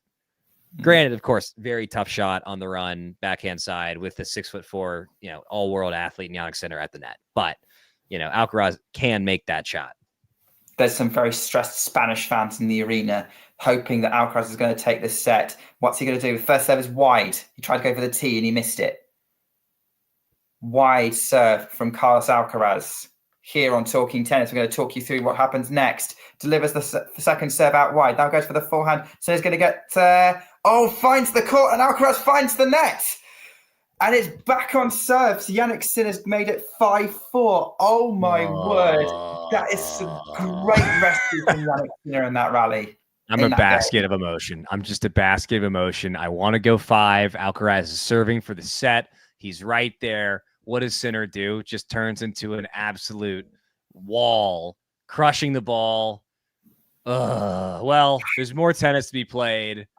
We were going to be guaranteed an additional set. We are now not. Had Alcaraz gotten that hold. But let us not forget, Sinner was up in the second, blew a lead, got it done. Let's see if Alcaraz can do the same. What a match we have here. I mean, let's face it, though. Sinner did play unreal tennis in that, as Jake says, in that game. He to kind of break back and put Alcaraz under that pressure. I'm not sure how he dug some of those balls out that he did. Yeah, Dave points out in the chat there haven't been many good lobs from Carlos today. The touch shots just across the board really haven't been there. And I know that there are gusts between 10 and 25 miles an hour. And I'm not saying that's what it is. I know on a breezy day or on a day that's a bit gusty, the tough shots do get a bit trickier. Could be a factor. But it also just might be one of those days where, look, they don't always fall the same, right? Especially with the kind of pressure that Sinner's able to put on Alcaraz every single point. Well, the set's not over because Sinner still needs to serve to stay in it. Let's see how that goes. Well, so far he's missed the forehand up the line, so it's love 15. How many breaks are we at for the match? Oh, the over-under is 8-5. I think we had 3 in the first set. We've had 2 in the second, and we've had 2 in this. So we're at 7. I'm confirming those numbers on my cellular device. Wow. Love 30. So we're, Serge. you know what? Yeah. 9 breaks so far. If you had the over, which a lot of people called the lock of the century, you've just hit. Congratulations. Okay. This is why you don't take betting advice from me. That was a fumbled volley from Sinner, by the way, off the top of the net, which set Alcaraz up for the pass. Maybe overplayed it, but it needs to be that good to make sure it got past Sinner. So there we go. Love 30. We've hit 3 hours. 3 sets, 3 hours. And a second serve at love 30 for Sinner. Let's see if Alcaraz can capitalize. Again, keep an eye on his return position. He is way back there. Second serve delivery coming up from Jannik Sinner. Alcaraz goes on the attack with the forehand. Forehand Sinner right at the Alcaraz forehand cross court. Sinner's going to change in the middle of the court. Alcaraz goes inside in. Sinner's going to struggle with it back inside out. Oh my word! What a get from Carlos on the angle. He's got the magic. Picked it off. 3 set points. Vamos, Carlitos. Let's go to the 5th set, please. First the 4th set, then the 5th. Alcaraz with 3 set points. He only needs 1. Let's see if he can capitalize. It looks like he's got the magic again. And he's doing all this without his touch shots, which are oftentimes his bread and butter, not really working. The fact that he can hang in there on an off or off-ish day against Jannik Sinner shows exactly how talented he is. I think that's the perfect one I was going to say. Like, this could be the difference between whether he wins or loses this match. Yeah. First serve into the net from Sinner. Second serve coming up. 3 set points down on his serve. He doesn't want that right now. Second serve coming in. Backhand in play from Alcaraz cross court. Sinner goes up the line with the forehand. Alcaraz is there. Gives Sinner a short ball on the forehand. Backhand cross court from Alcaraz. The backhand of Sinner. Backhand up the line from Alcaraz. Sinner's going to have to scramble it back in on the forehand. Inside out from Carlos. He's going to come in. He's done it. He's got the set. He's done it. He's done it. Oh, yeah. Crowd on his side. Vamos indeed from Jay. Here we go. The crowd are loving it because they want a proper match. The Spaniards are out in force. The French are out in force. The Italians are probably shouting out there as well. But we do not have a straight sets match. We are at least going for 3 hours. We are going to be here for at least another 1. Could it be 2? And remember this. The clock is running out for Jannik Sinner because he might want to get this done in the next 46 minutes. My name is Zach Chakowski, and we are going to a 5th set. And I'm not jinxing it. I am manifesting it. Join me in this manifestation because I'm not ready to be done. I hope that you all are not ready to be done. Alcaraz has the magic. He is in it. He is on the board in a meaningful way. If you're Sinner or in his box, of course you would rather be up 2-1 than down. But it's got to be a moment of real tension, real stress. Let's see who can get off to a quick start here in the second set. Alcaraz will be serving first. Nick, what are your takeaways from set 2? How was Alcaraz able to get it done when he came up a little bit short in the first 2? I've just remembered, of course, there was that break back in the. That's why there was a exchange of breaks early on in the 3rd set. I think the critical thing was, Alcaraz just being brave and going after it when he was a break down. And again, when Sinner broke back, for me, Alcaraz was finding his feet towards the end of that second set and carried that momentum into the third. That initial disappointment of losing the second may have held him back, but he reset. Sinner has clearly not been playing at the level that he was over the sort of end of the first set during the second. Whole different thing going on there. It is, I think this is where we're at. I think this is a real fight now, and I'm glad that we are splitting sets in this really, really intense Roland Garros final. Yep. And at the very least, we're going to now have conversations about best 4-set matches ever.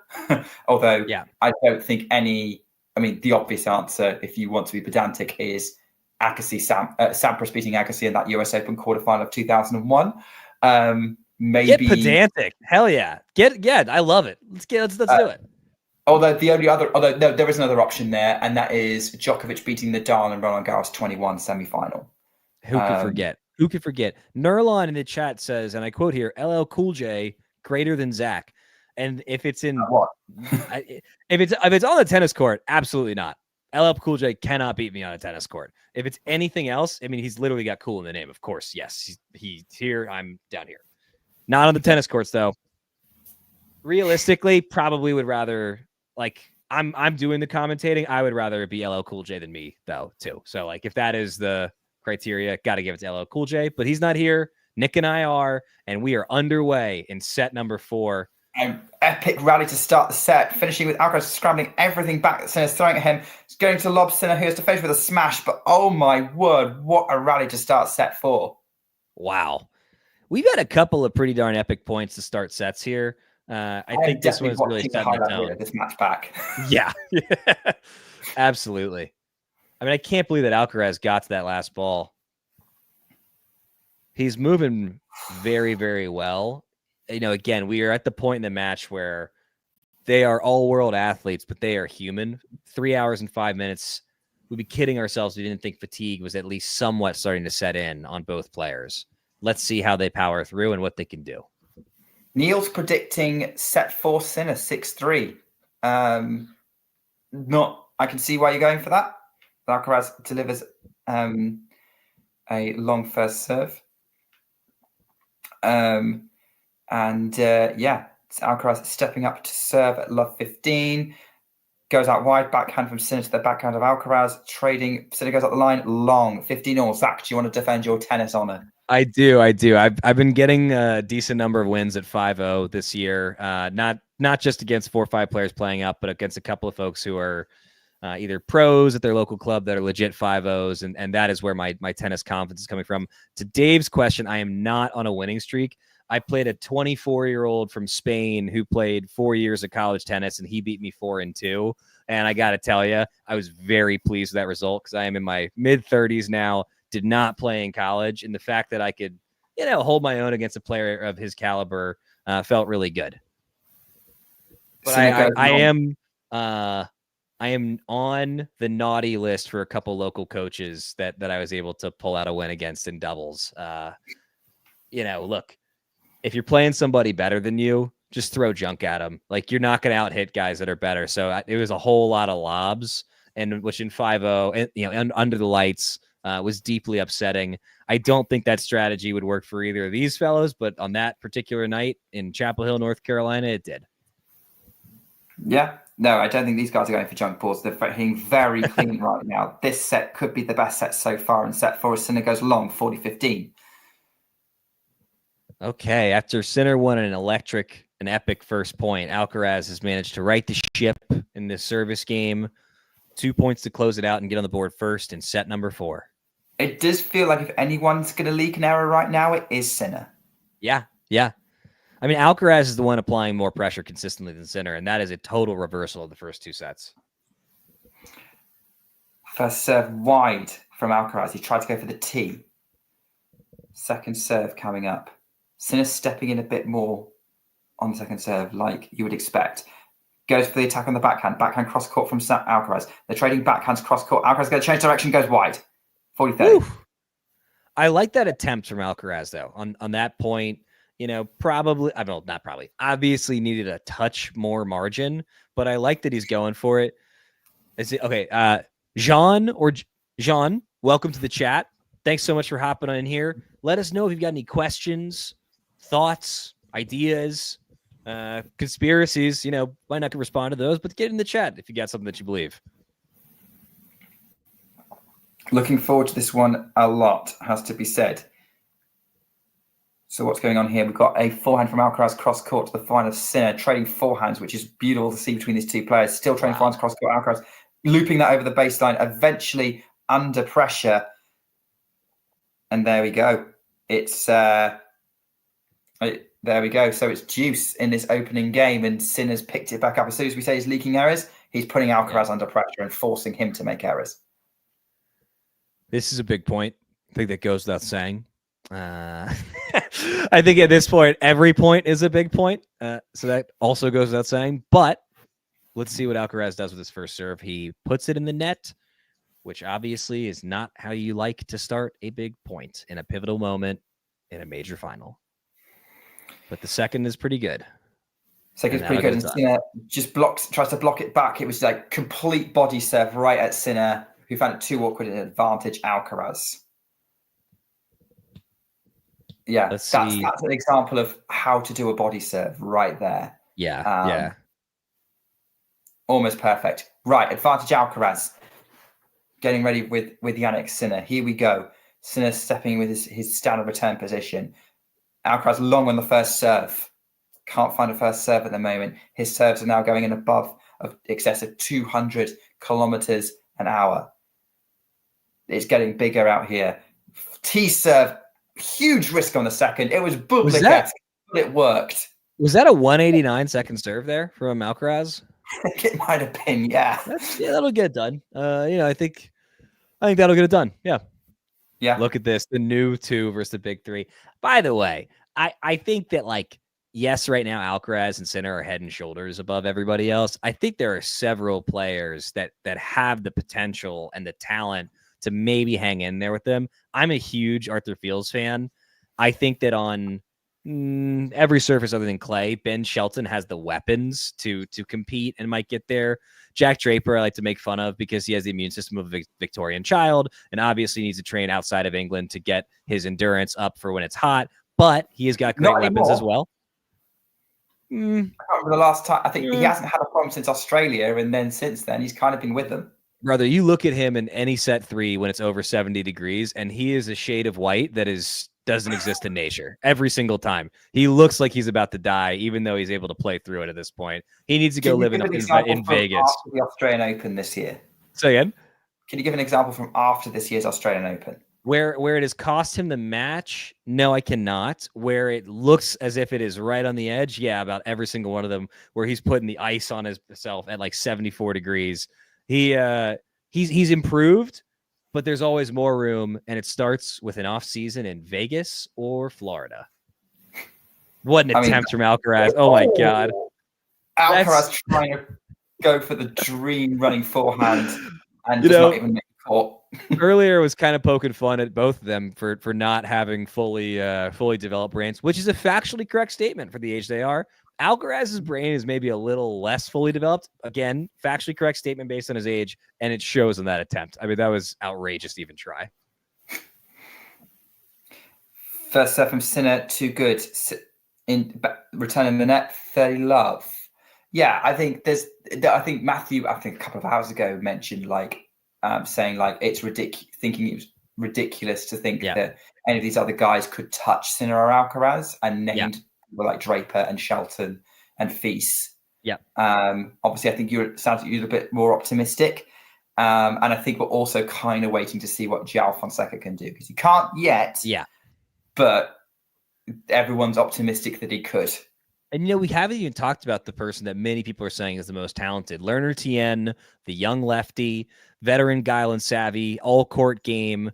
In all seriousness, I do think he's the American who has the most upside on clay, because he's just got the mental game, the touch for it. And if he can add just a bit of pop on his serve, we could see him start doing big things. Sinner with a pretty darn easy service game there, getting done to even at 1-1. Ghost is obviously saying Lerner Tien in all caps because he couldn't agree more with my take, and who could disagree? that Lerner Tien is the most talented American lefty teenager to hit the pro circuit with time spent in college on the West Coast since John McEnroe. Indeed. So that was a hold to love from Sinner, which is probably what the Italian needs to see. He's stabilized things a little bit. Can he continue to put pressure on Alcaraz in this fourth set? Because let's face it, that previous service game was a battle and Sinner holds easily, and that's quite the reset for the Italian, and maybe halts the momentum a bit. Second serve again, high risk off the line, and that was also off the line. So it was shanked forehand from Alcaraz. They're back, love 15. Here we go. We got a match on our hands now. Oh boy. So I'm getting like knots in my stomach. I'm all nervous, man. This is like, I'm nervous in multiple directions. I'm nervous because I don't want it to end. I'm nervous because the level is just so high, and both these players deserve, in a sense, to win this. And I find them both very fun to watch. Great forehand cross court, forehand from Alcaraz on the +1. Matthew doubling down on his point about the challenges to Alcaraz and Sinner, saying that there's no one else is going to win a major other than these two in 2025 or 2026. I think if you throw Djokovic into that, yeah, I'd agree. I think that there's plenty of guys with upside and talent.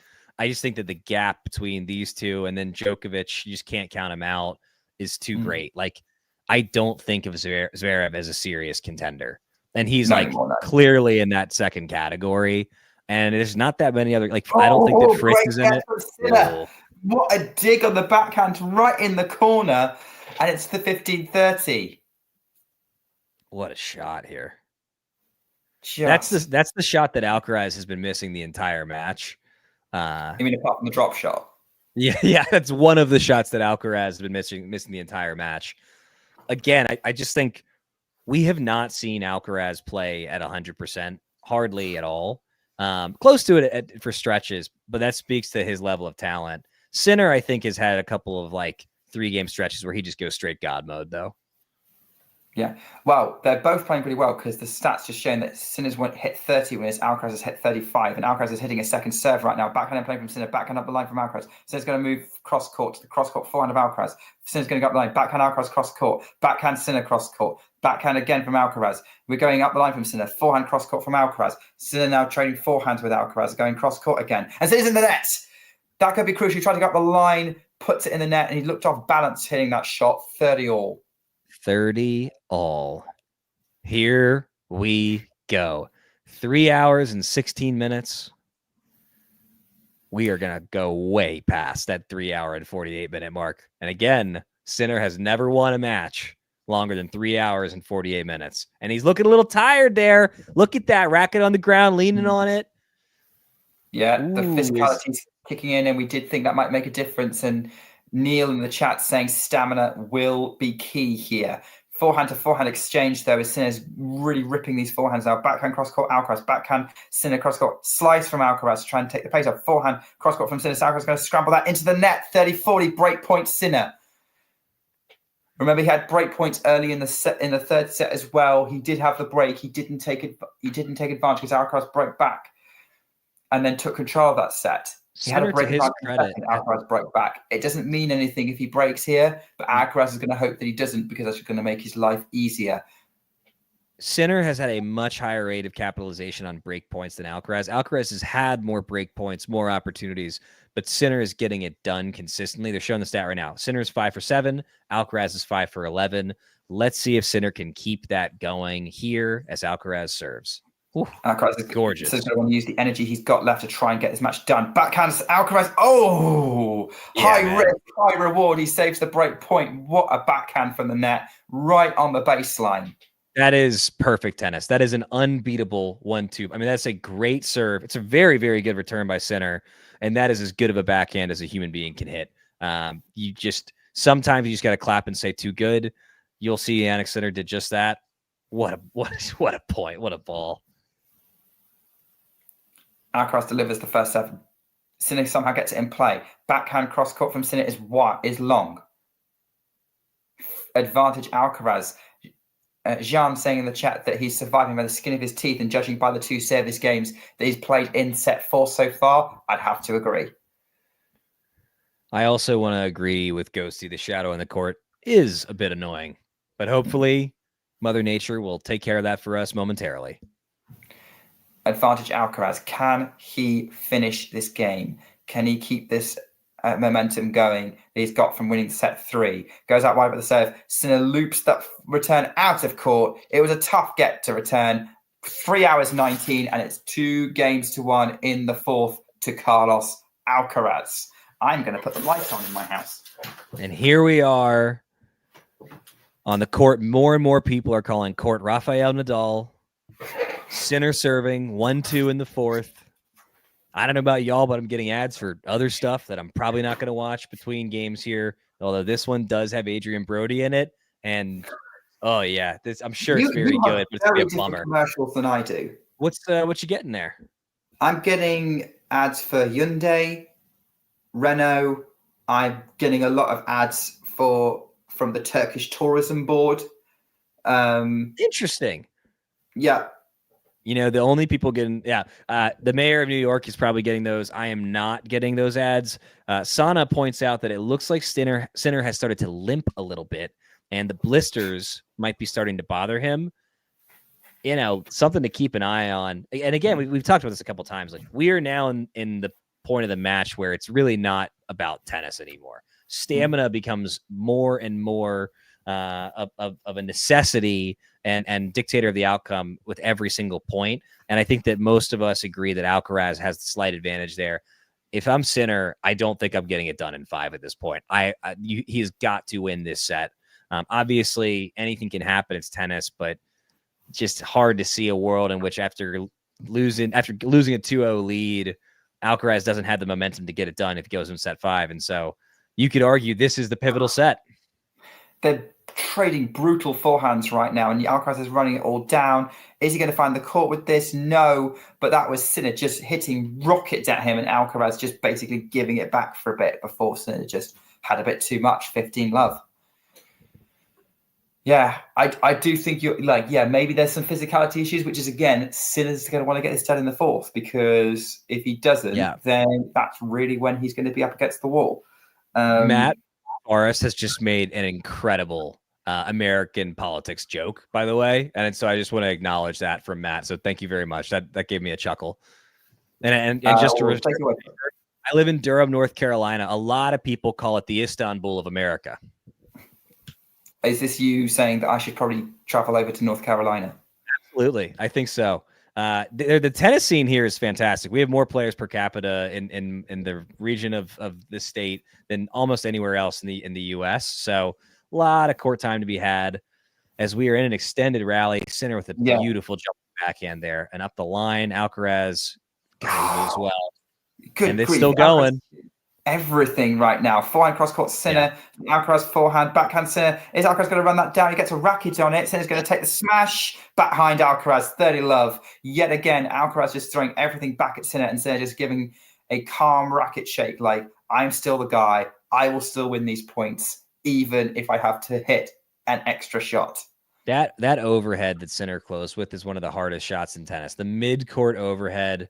You know, he's gassed, he's tired, his heart rate is through the roof because he's been running and gunning for 15 shots and just clinical, puts it away. It does feel like the rally intensity has gone up. Yeah, absolutely. I mean, these guys, they're leaving it all out there. You know, I think even though both of them have had stretches below A+ tennis, the effort has been there continuously. And I feel really, really lucky to have these two guiding the sport as we move forward. Let's see, we'll see, kind of like we discussed earlier, if anybody in the coming years is able to get on that level, but it doesn't seem like it's happening this year. And realistically, it doesn't seem like it's happening next year either. 40 love Sinner. Yeah. 40 love. Yeah. He hit an inside out forehand that Alcaraz couldn't control. So let's see if he can close this game out here. 40 love. Here we go. Delivers the first serve at the body, backhand up the line, forehand cross court. Alcaraz, oh, what an angle! Sinner out of court to get it, but leaves the court gaping open. Alcaraz could literally put it anywhere, puts it as far away from Sinner as he can. 40-15. Sinner does seem to be walking a touch gingerly there. And I, obviously we haven't seen any footage of it, so we can't confirm, but I do think that that's on his theory that he might have some blisters going still is a reasonable one. Yeah, not unheard of. We are ticking towards that 3-hour 48 mark. Serves from Sinner. Alcaraz just gets it over. Sinner's going to pick off the short ball. Alcaraz goes for the pass. Sinner struggling with the volley. Gets it over the baseline. 40-30 Sinner. Alcaraz making him work for every point. Interesting return there. Little chip. Thought Sinner might have done a touch more with that, but there's a world in which you keep it low. You don't give somebody a ton of pace to work with. It can always be a challenge. And with 40 love to 40-30, the doubts always appear in your brain when you've had a couple of game points and your opponent's kind of really gone for it. You know you need to get the job done. Look at the stat. They've each hit 700-mile-an-hour forehands today. Both of them have 7. That means there have been 14 forehands at greater than 100 miles an hour. That is absurd. That's silly. That is ridiculous. And that serve is also ridiculous as well. Well, it's just out as well. So second serve coming up at 40-30. Really excited to have so many new people in the chat, by the way. Really excited to talk about tennis with you guys. Backhand from Alcaraz, the backhand of Sinner. Alcaraz goes up the line with his backhand. Sinner's going to give him a short forehand. Alcaraz goes right back. Oh, that was a mistake from Alcaraz to go right back at Sinner, who just passes him easily. And it's 2-all. Look at Sinner's walk right now. He is moving very gingerly. That was an incredible point. You're right. A tactical error by Alcaraz to go to the forehand there. But a heck of a shot by Sinner. He had time. I think maybe he thought Sinner would run it down, but Sinner had stopped moving. And he was kind of ready for Alcaraz coming back at him. It would have been much better. Maybe Alcaraz felt like he had a bit more range trying to go up the cross court and up the line. It is the safer shot. But positioning wise, he gave Sinner just a little too much of a window. And an admirable effort by Carlos to try and cover there. But you just can't give Sinner a window like that on the forehand wing. Also, when you said that these guys have both hit 700-mile-per-hour forehands, it took me a while to realize that you meant that they hit an over 100-mile-an-hour forehand 7 times, not they've both hit one 700-mile-an-hour forehand. I would love to see that clip if that happened. What a serve by Alcaraz here. I think that might have caught a touch of a line assist with the bounce there. But look at where Sinner was and how far Alcaraz was able to pull him off the court. Great return. Backhand and play from Sinner. Alcaraz is going to drop shot him. Oh, it's in the net. Look, 15-all. We try not to swear here because want to make it possible for the gang to not get in trouble, make it as broad of an audience as possible. That miss made me want to swear as much as anything this whole match. Another inside out fadeaway drop shot attempt that is unsuccessful from Carlos Alcaraz. Woo! Doesn't matter when you hit serves like that, though. What a serve. He's hit 2 outright serves off the line this game. I mean, look, his level is going up when he needs it to most. He gets back against the wall there, and all of a sudden he's serving like a serve bot. More and more people saying Carlitos is a serve bot. It just means the serves got better. I mean, also I would like to point out that as he serves out here, forehand, great serve again. Sinner's return hits the top of the tape and dribbles back his side, 40-15. I do want to say that, if Alcaraz makes a fading away drop shot, that's when Sinner knows he's done. Yeah. That's a little bit like when Steph Curry takes a 3 from the logo and it goes in. It's like, oh, cool. It's going to be one of those kind of nights. Ugh. First serve long from Carlos Alcaraz, trying to close this game out, 40-15. Incoming second serve. She goes off the top of the net and out, 40-30. Double fault. Realistically, again, never a good time for a double. That's probably the best time for one. 40-15, no harm, no foul. Let's see if we can close it out now. I mean, so far we've had 2 errors from Alcaraz and 3 incredible serves. He's going to want to see the incredible serve on this point at 40-30. So he's getting ready to get his starter service motion, and he goes into it now. Goes out wide. Incredible serve again. That is a proper serve bot. He holds for 3-2. Catch that speed on the serve.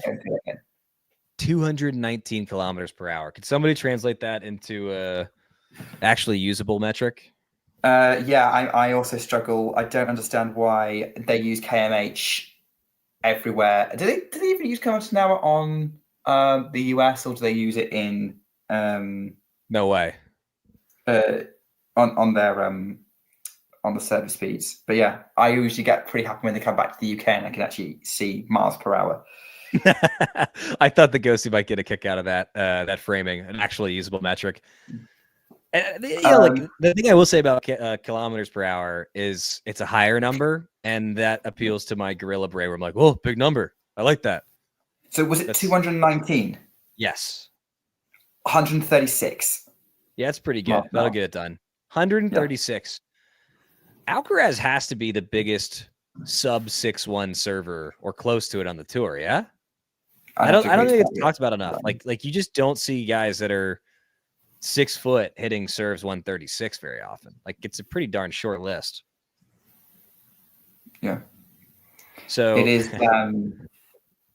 Yeah, that's pretty big. It has to be said. I like quite often you'll see him land these insane speed serves, and you're like, how on earth are you doing that with the height that you are? Not that he's short by any means. I mean, he's but let's face it, I think it's highly doubtful anyone under 6 foot is going to have much success. Going forward in tennis.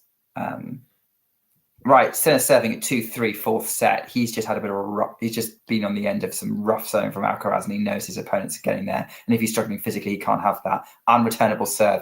Is this going to now be a serving battle between Alcaraz and Sinner?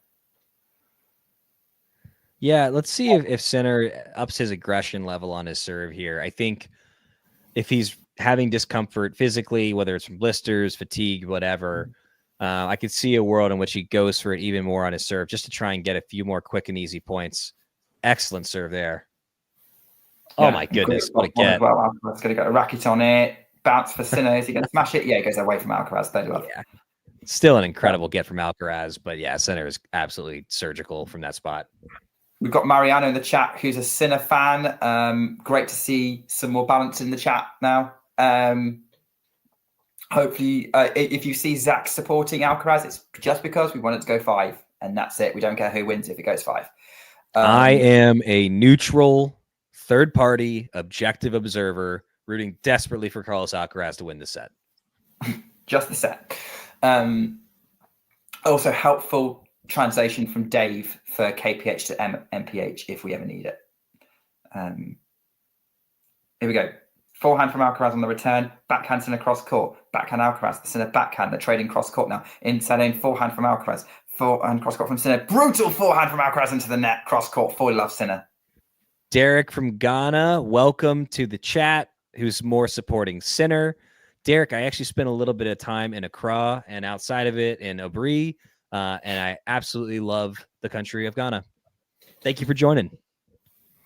Yeah, thank you for joining. Hopefully, we are keeping you entertained while you're watching the match or keeping up to speed with what's going on in the match. 40 love, Jannik Sinner goes out wide, backhand from Alcaraz, backhand up the line from Sinner. Find Alcaraz into the net, game Sinner to love, 3-all.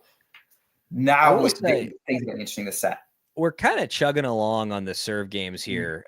Like in the first set, every single game was a slog. Now it seems like they're picking their moments a little more selectively. Both of them have upped their quality of their serve throughout the match. Sinner in particular has gone from a relatively low make rate to a higher one. And then Alcaraz is just putting more juice on the ball and generating more free points. But both of them have done a great job improving their serve as the match has gone on. Yeah, indeed. Amazing. We've got folks. We've got Jagannath from India watching. We've got Derek in Ghana. We've got Ghosty on the West Coast. We got Dave in Texas. We got me on the East Coast, you in England. This is a global audience for a global sport against the two brightest stars, and it's pretty great to be watching this with y'all as we have yet another extended rally that this time Sinner gets the better of Alcaraz in. Yeah, Alcaraz just goes wide with the backhand.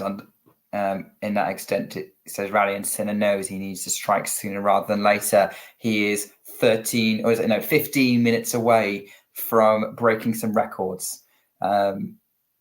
So yeah, we have yeah, it's great to have so many people here, so many new people. If you are new, we create very similar content to this. We also do a lot of previews and predictions and magazine shows about the ATP and WTA. If you want to see more of that, please subscribe. If you just want to sit and enjoy the video, give us a like so more people can find it. But it's great that so many people from around the world are joining us today. Second serve from Alcaraz with a great return from Sinner. Find up line from Alcaraz. Fine cross court Sinner. Alcaraz slides into it. Backhand from Sinner to the backhand of Alcaraz. Trading backhands now. Sinner goes up the line. Alcaraz is going to scramble it back into play. Sinner's going to try and drop shot Alcaraz and does so successfully. That's how you do a drop shot, Carlos. It's love 30 for Jannik Sinner. Wow. I mean, Sinner has had more success with the drop shot today than Alcaraz. And I think if you told anybody at the start of the match that would be the case, they'd say, okay, well, Sinner is going to win. Credit to Alcaraz for managing to hang in there. But this is a huge, huge moment. Down love 30 at 3-all, down 2-1. Alcaraz needs this point. Let's see if he can get it. We got 200 folks watching along with us. Get in the chat, make predictions, get a little wacky with it. Tell us what you think is going to happen. Ask a question, whatever. Maybe we'll answer it. And most importantly, just keep watching this match. We'll grab the ones we can see.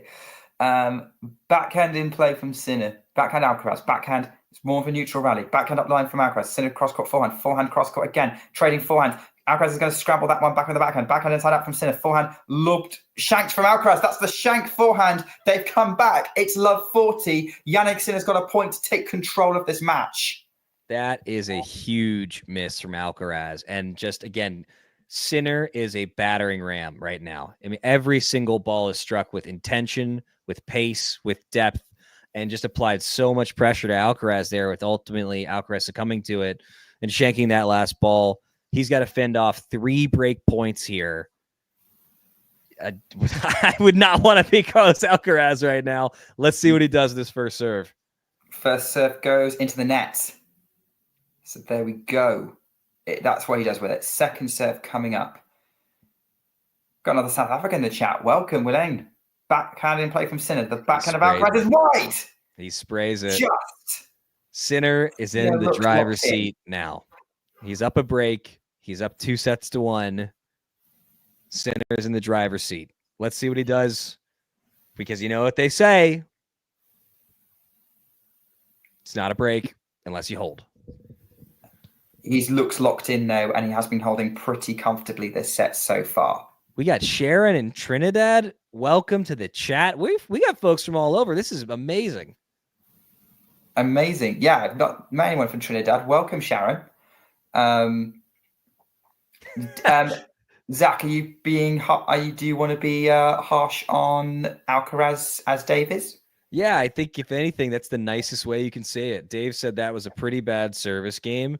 That was a level of sloppy that you simply cannot be against the world number 1 in the final of a major. You know, there's a shank or 2 in there. I mean, granted, Sinner. I mean, I don't want to take credit. Yeah, I don't want to take credit away from Sinner. I mean, he showed real class, real touch. You know, power, movement, all the things that make him the world number 1. He showed in that game. But you know, look, Alcaraz has shown us the playbook, right? He's got to make that flat on the deuce side.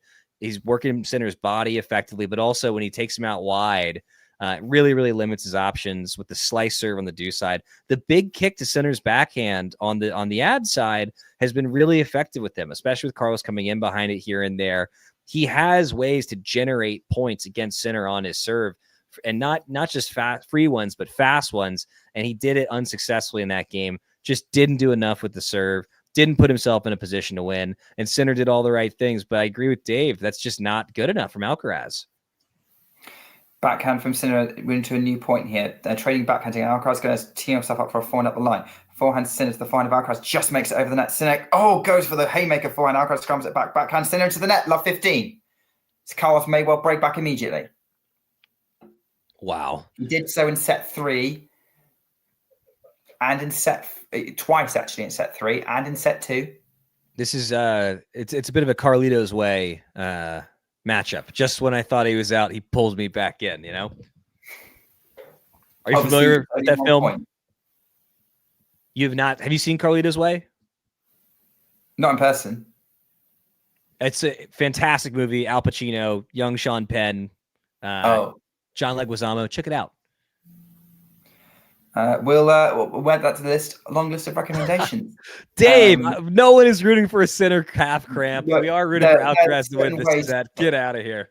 We want a fifth, but we want it the right way. Backhand cross court from Alcaraz, the backhand of Sinner. Forehand, Alcaraz looped up. Sinner's going to attack with the forehand inside out. Backhand Alcaraz in the middle of the court. Sinner's going to change direction with the forehand. Cross court, forehand Alcaraz. Sinner cross court, forehand, and Alcaraz goes long, trying to go up the middle with the backhand. 15 all. And it's Alcaraz is the one who is breaking down in these extended rallies. Absolutely. And I just want to repeat the name for Jagannath in India. It's called Carlito's Way. I believe it's early 80s or to early 90s period. Fantastic film. Wow. It is 15 all. Carlos did a great job applying pressure on that point, but just came up a bit short and sprayed that last ball. But, doing a great job making center feel the pressure on his serve here. Great info from Matthew, taking it from the BBC commentary, saying that, Sinner's had some pickle juice at the last change of ends. Backhand up the line from Sinner. The forehand of Alcaraz just finds the court. Sinner clips the net. Alcaraz is going to come in, try and take the volley. Can't control it because that was too much pace from Sinner to control. It's 30-15. That's such a tough ball, but Alcaraz needed to do more with that approach. I mean, look, Sinner is doing what he needs to do to win this match on basically every point in every game. Alcaraz is doing it some of the time, but the level throughout has just been a touch higher for Sinner. Alcaraz has had moments of brilliance out there, but the resting level has been higher for Sinner. And I think that's going to be true of their rivalry. I think Alcaraz has the higher ceiling. Sinner has the higher floor. Let's see if Sinner can get to 40-15 here as he serves at 35. He does. And then forehand up the line from Sinner, and Alcaraz can't run it down. 40-15. Great +1 forehand from Sinner, dealing with the pressure well from Carlos Alcaraz. And this is a point to put him a game away from this. He seems to be trying to fix his strings on his racket or kind of push the top of it in on the frame. Maybe that was that forehand took a lot out of it. Dave saying that Carlos's touch isn't there today. I would agree with that. I think that's probably why this match doesn't feel closer. Carlos's touch was on. This would be a very different match. I'm not saying Sinner wouldn't be winning it, but it would just be different. And we'd be definitely going 5 as Sinner's gone long with that T serve. It's a shame that Carlos's touch just hasn't quite been there because I think it limits him. When that drop shot is firing, when he's chasing down everything and hitting touch passing shots, it just unlocks so much in his game. As Sinner is able to hold successfully, he is one game away from the championship. No matter what, Sinner will not be joining the rarefied air on the men's side of players who won without dropping a set. Alcaraz is the only person to win a set on him this whole tournament. Sinner has got to be thinking, all I got to do is hold on here and get this and get this hold at 5-4. But let's see if we can put a little pressure on Alcaraz first at 5-3. Let's see. Let's see what happens here. So Alcaraz is going to be coming out to serve. At the moment, it does look like whenever Sinner's getting going, Alcaraz eventually just breaks down under the resounding barrage of shots coming at him. Great first effort. Sinner gets the ball in play and then goes up the line with a forehand. And again, Alcaraz can't control it. It was just. What do you do against that? Jannik. Like, that's a good first serve. That is a more than workable first serve against every other player in the world. And then it's an all-world return followed by a punishing follow-up shot. And then Alcaraz, he puts his hands up, like as in to say, what do I do? He's right. There's just nothing you can do when somebody's hitting shots like that. Other than maybe go a little more offensive on the serve, but it's not like he's not doing that already. We've got more people joining us for the end of the match, include potentially as Adam from Cape Town joining, and the Sinner fans are out in force. There's going to be some big celebrations if we can get the job done. Second serve from Alcaraz is wide as a double fault, love 30. We are 2 points away from the end of this match, Zach. Neil is 2 points away from having made the correct call and it being a 6-3 set. We are 2 points away from the end of this match. We are 4 points away from being on the track for another hour and a half, though, and that's tennis. Let's see if Alcaraz can get himself back in this game and give us all a little bit more time to enjoy these two amazing players. Here we go. Alcaraz, love 30. Bounces the ball. Here we go. 2 points to go. Tensions high in Philippe Chatrier for both players. First serve is long. You tried to go for the body. It was long. Second serve coming in. This is not what Alcaraz needs. He was serving so well a couple of games ago. Second serve delivered. Backhand in play from Sinner. Forehand up the line from Alcaraz. Sinner scrambles the backhand over the net. Backhand up the line from Alcaraz. Sinner's going to go cross court on the forehand. Alcaraz goes up the line. He's long. Wow. 3 championship points for Jannik Sinner. Wow. Wowzers, wowzers, wowzers. 3 championship points indeed. Let's see if Alcaraz can battle back into this game and keep things going. Jannik Sinner is now class. Total 1 class. point away from his first French Open title. To get a foothold back in this rivalry with Jannik Sinner. His mum is looking very nervous right now. Here comes Alcaraz's serve. It's good. Now he goes for the backhand right back at Sinner. Backhand up the line from Sinner. Forehand Alcaraz just off the line. Now again for another forehand cross court. Sinner scrabbling it back into play. Alcaraz gets it over the line. Oh no, Sinner's forehand is called long. It's over the baseline. First championship point gone. That's 1. Let's 2 more to go. Tense. They were both playing with the baseline there. And by the way, if anybody's Wi-Fi is ahead of us and you see what happens first, please do not put it in the chat. I want us to experience this through Nick's call. Nick, take it away. 40-15. 15-40, I mean. 15-40. Another championship point opportunity for Jannik Sinner in the green shirt and the blue hat.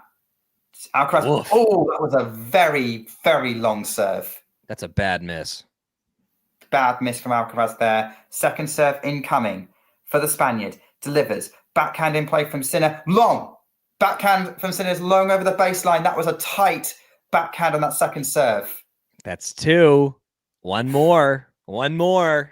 And we're at You deuce. have to be clinical with Alcaraz. Remember, Jannik Sinner has previously been 2-1 up and had match point against Carlos Alcaraz at that US Open 2022 match and didn't convert. This is more championship points, though. That was match points. That was a quarterfinal. This is a final. Is he going to lock in for a 4th Grand Slam title? Alcaraz serves out wide. He gets it in. Now follows up in the middle of the court. Sinner's going to go attack with a forehand. Alcaraz again gets in near the baseline. And Sinner nets. As another championship point save, this match continues. Zach, Wow. I feel this energy in the world of people manifesting a 5th set right now. Nick, do you feel that energy? Because I know that I do. We are going 5. Take it to the bank. As an objective observer, we're going 5. We are going 5. We're at deuce. Let's see if Alcaraz can get this point. So he's serving for the game. Nick on the call. Take it away, Nick. Point for Carlos Alcaraz to try and extend this match. And what an ace! What an ace that was. That's the serve he's been looking for. That's the serve going through previous games. Advantage Alcaraz. I don't know what the voices in Jannik Sinner's head sound like. I know what they do for me when I'm in tennis court. I would be screaming at myself in my head if I were Jannik Sinner right now. The nerves that he must be feeling in this moment, and Carlos Alcaraz's ability to just keep going. This is why, whether he wins or loses, he is a great champion. Here we go. T-serve from Alcaraz. Sinner somehow finds the court on the return. Alcaraz, goes big on the +1. Clips the baseline, and he's getting the crowd going like, I'm still in this match. Root for me. I want to keep going. I know you want this match to keep going. Are you with me? The text message that I just got from a tennis buddy was, holy something, man. In response to that last shot. Unbelievable. 3 championship points erased like it was nothing to him. What a world we're living in. Jannik Sinner is going to come out to serve for the championship now. How rattled is he going to be, Zach? I think if this was his first, if he hadn't won a major, I think that the nerves would be off the charts. He's a human being, so I'm sure that he's feeling it a little bit. This first point is really going to set the tone. You do not want to get down after what just happened. 5 points in a row for Alcaraz. Let's see. If I'm Sinner, I'm thinking make this first serve. I'm not going for an ace. I want a good first serve that's going to put Alcaraz in a tough position, get on the board quickly, seize the momentum back. Let's see what he does. But yeah, I mean, look, I'm sure he's I'm sure that he's having a conversation with himself on the sidelines right now. And if you're in his box, I mean, Darren Cahill looks like the most nervous person in the building when he had that first championship point there. Scary times for the Carota boys. Jannik Sinner has already got 3 Grand Slams. But there you go. Of course, if he wins this, you can no longer call him a hardcore specialist. True. He will have won on multiple surfaces. Nobody is feeling the pressure more than me, though, right now. I've had to use the bathroom for about 6 games, and here we are, just powering through. You know, you're welcome, everybody. Don't call me a hero, okay? Don't call me a hero. The sacrifices we make for talking tennis. Sinner stepping up to serve. 5-4. Delivers the first serve long. Oh, second serve.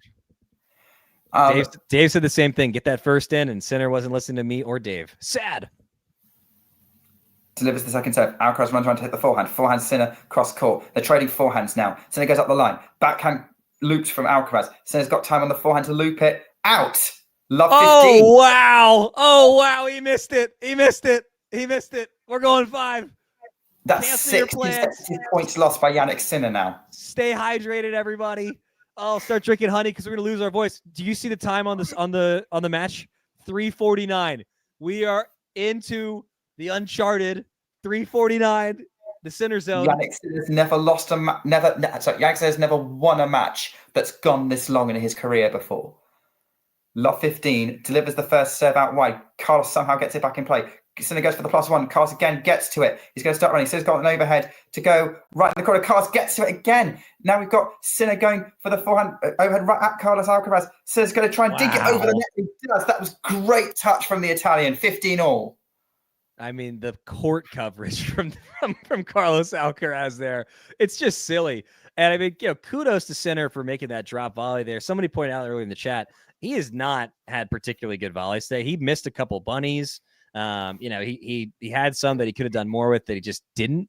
And so in a pressure point down love 15 after having had 3 championship points, the fact that he's able to get that volley, really, really incredible tennis from Sinner. Unbelievable move from Alcaraz. 15 all. Nick, take it away.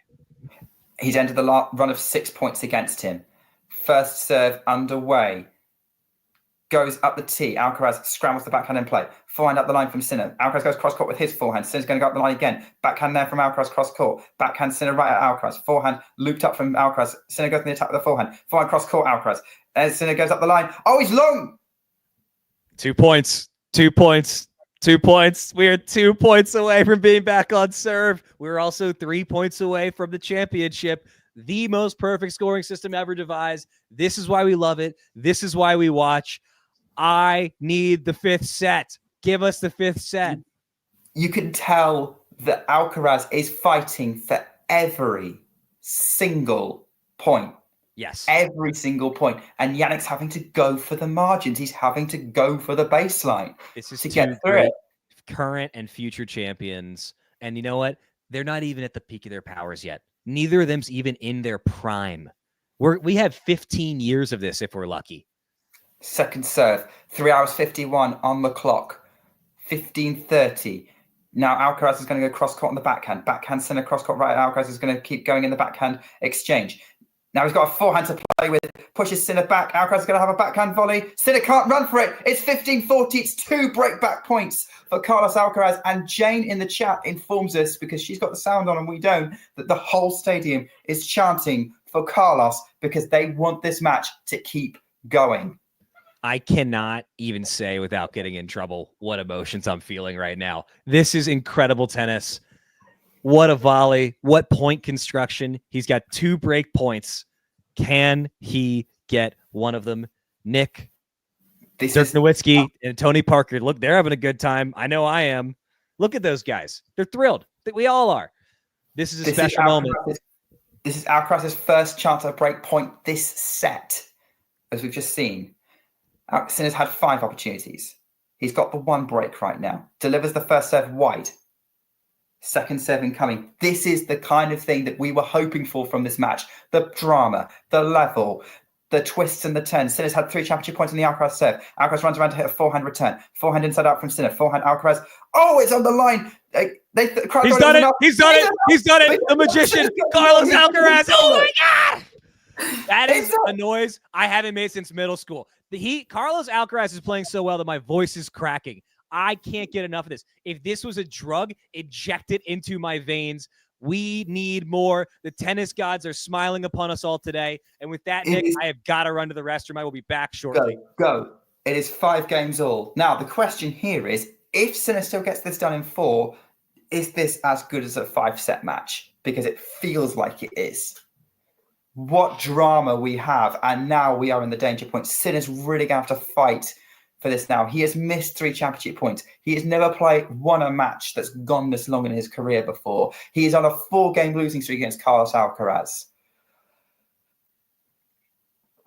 the defending champion, who is going for his 5th Grand Slam, his 2nd French Open. What a moment that is happening right now. Can Carlos Alcaraz take us 5? As I said before, we're not interested in Jannik Sinner losing this match. We are perfectly happy for him to win it in a dramatic 4 or even 5-setter. We just want this match to keep going. First set from Alcaraz. Sinner's mother looking very stressed right now, seeing the opportunities that her son has missed. Backhand and play from Sinner. Backhand cross court. Backhand to the backhand of Alcaraz. Cross court. And Sinner's netted off a deep ball from Alcaraz that's just inside the baseline, pushing him back. This is a whole different, everything right now. This match is so different than what it was even a few minutes ago. 15-love on the scoreboard at 5-all in the 4th. You know, as Ghosty more or less points out, get those adult diapers on because you don't want to miss even a second here. We have got ourselves a match. Say again? You were quick. Hey, man. Gotta hustle. Okay. Everyone ignore the bottle underneath Dave's. That break brought to you by Gatorade bottles. Backhand to backhand. Sinner's net again off a deep ball from Carlos. Was that ball too deep? There's a dispute. The umpire, Sinner's confirming the ball is good. The umpire does not need to check. It's 30-love Alcaraz. Great sportsmanship from Sinner. I mean, this is incredible. We might have a tiebreaker here. This is very similar to how the second set went, remember? Yes, yes. Instead for it 5-4, Alcaraz made it 5-5. This set still could go Sinner's way. And that would be an awesome, awesome for Jannik if he did that, because... Yeah. Sweet Moses. Did that hit? It did, yeah. Come on. No, I think that's sailed just a touch long there, it looks like. Oh, okay. 40-love Alcaraz. Sinner perhaps thinking about the missed opportunities. Coulda, woulda, shoulda. A lot of tennis left to be played. He's drinking pickle juice. Hopefully he got to whatever caused him to drink that early enough that it won't bother him if we go 5 or to a tiebreaker here. Alcaraz goes for a big kick and misses it just a little deep. Well, agreed, Jay. This match is insane. Both these players are just playing so well right now. Yeah. So good. Delivered first up from Alcaraz. Now we've got a backhand line from Sinner. Fine cross court from Alcaraz. Sinner into the net. That was a bit of a sloppy miss from Sinner. It wasn't a crazy attempt, but the effort was poor. I mean, bottom of the net there.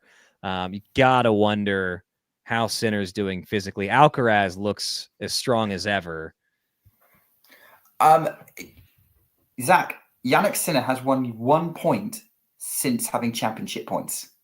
Which, by the way, was at the 348 mark, which he's never won a match after going past.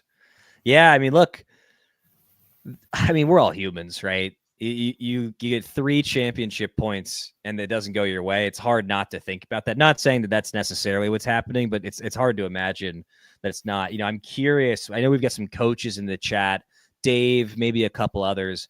What would you tell a player if you're their coach and you've just had 3 championship points, then you've been broken serving for the match. You're up 2-1 still in terms of sets, but you're serving to stay in it. What do you do?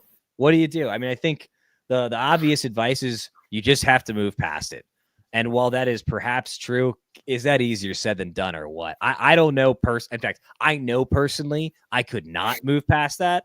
And that's why I'm just a guy doing my best in rec leagues, But let's see if Jannik Sinner has the championship mentality to move past this, to get up, to get this hold, to take it to a tiebreaker here. If I'm Alcaraz, though, I'm thinking break. I'm going 5 and I'm winning this thing. Yeah, Matthew's saying, of course, that he might want to go into a tiebreak for Alcaraz because Sinner is the tiebreak king. Great first serve from Jannik, and the return from Alcaraz is long, 15-love. Game of inches, 3 inches closer, and that's an all-world return from Alcaraz. But Sinner now on the board early, going to look to try and press this advantage with another point here. Since the championship point, the scoring point has been 13 Alcaraz, 2 Sinner. Sheesh. Great first serve again. Sinner then tees up for the forehand at the net. Alcaraz is going wide. Sinner was right to leave it. The thing about that 13 to now 3 is that Alcaraz has won them in a variety of ways. It's not like he's just waiting for a miss from Sinner. He's come in. He's thrown some variety. I cannot talk about what Ghost just said, but that is very funny. Is Sinner serving at 30 love? The tennis is so good from Jannik Sinner's day and from Carlos Alcaraz. 30 love, second serve Sinner. We are about to hit 4 hours, people. Second serve in delivered. Back forehand play from Alcaraz. Forehand into the net from Sinner. 30-15. Hey, what? Do we ever get to the bottom of what the longest final is? Because we have to be approaching longest final territory. Right, yeah. Somebody in the chat. Can we find out what the producer or chat? Can someone tell us longest French Open final? We know longest French Open match. That was the Santoro one, but final? Yeah. Longest match was 6.5 hours. I don't think that we're going to surpass that. But longest final, anything could happen. Yeah. Also, if we go to a tiebreaker here, maybe. Introducing final set tiebreakers kind of, put the brakes on that. 5 hours, maybe 6 max. Backhand to the backhand of Sinner cross court, trading back cross court backhands at the moment. Now we've got Sinner changes direction up the line. Nearly hits the baseline and Carlos can't control it. 40-15, and Sinner's now back in a pattern of play that he likes. Alcaraz backing off a little bit there. We have hit 4 hours. That's a bad miss from Alcaraz, but also they've been here for 4 hours, right? Some bad misses are going to happen. There's no way that you play perfect tennis when you're entering your 5th hour on court, especially at this level, which has been so physical throughout. This is this is now officially up there with the great 4-setters we've seen between Rafael Nadal and Novak Djokovic. Oh my God, Jade's comment is so funny, but so true. Half of that time was the pre-serve routine. Yes, this is a much faster match than back in the day. So this 4 hours, it's like a Federer 5. Forehand in play from Alcaraz. Forehand to forehand cross court, and Alcaraz hits a winner, 40-30. Unreal. Garilitis has given us the answer we were looking for. The 1982 Roland Garros final, 4 hours 42 minutes, where an unseeded Mats Wilander upset the former champion Guillermo Vilas as a 17-year-old to win in 5 sets, 4 hours and 42 minutes. I mean, so if we go 5, we are almost certainly going to witness the longest final on record and at the French. This is their first meeting in a major final. They both came into this undefeated. The level has been through the roof. Is it safe to say that regardless of outcome, this has already entered instant classic territory as Sinner serves at 40-30? It would probably depend on how good that 5th set was. Oh, I think we're there. I think that Sinner can win this tiebreak, and we're there. This is, to me, I mean, just thinking about the stakes, the level, everything, that Sinner might be battling some blisters and maybe light cramping. We are going to another tiebreak, folks. And I just feel lucky to be here. Fair. I would agree with that. If Sinner wins it, we're kind of there as like a classic match it's 4 brilliantly close sets that literally could have gone either way. Yes. Every single one of them. Yes.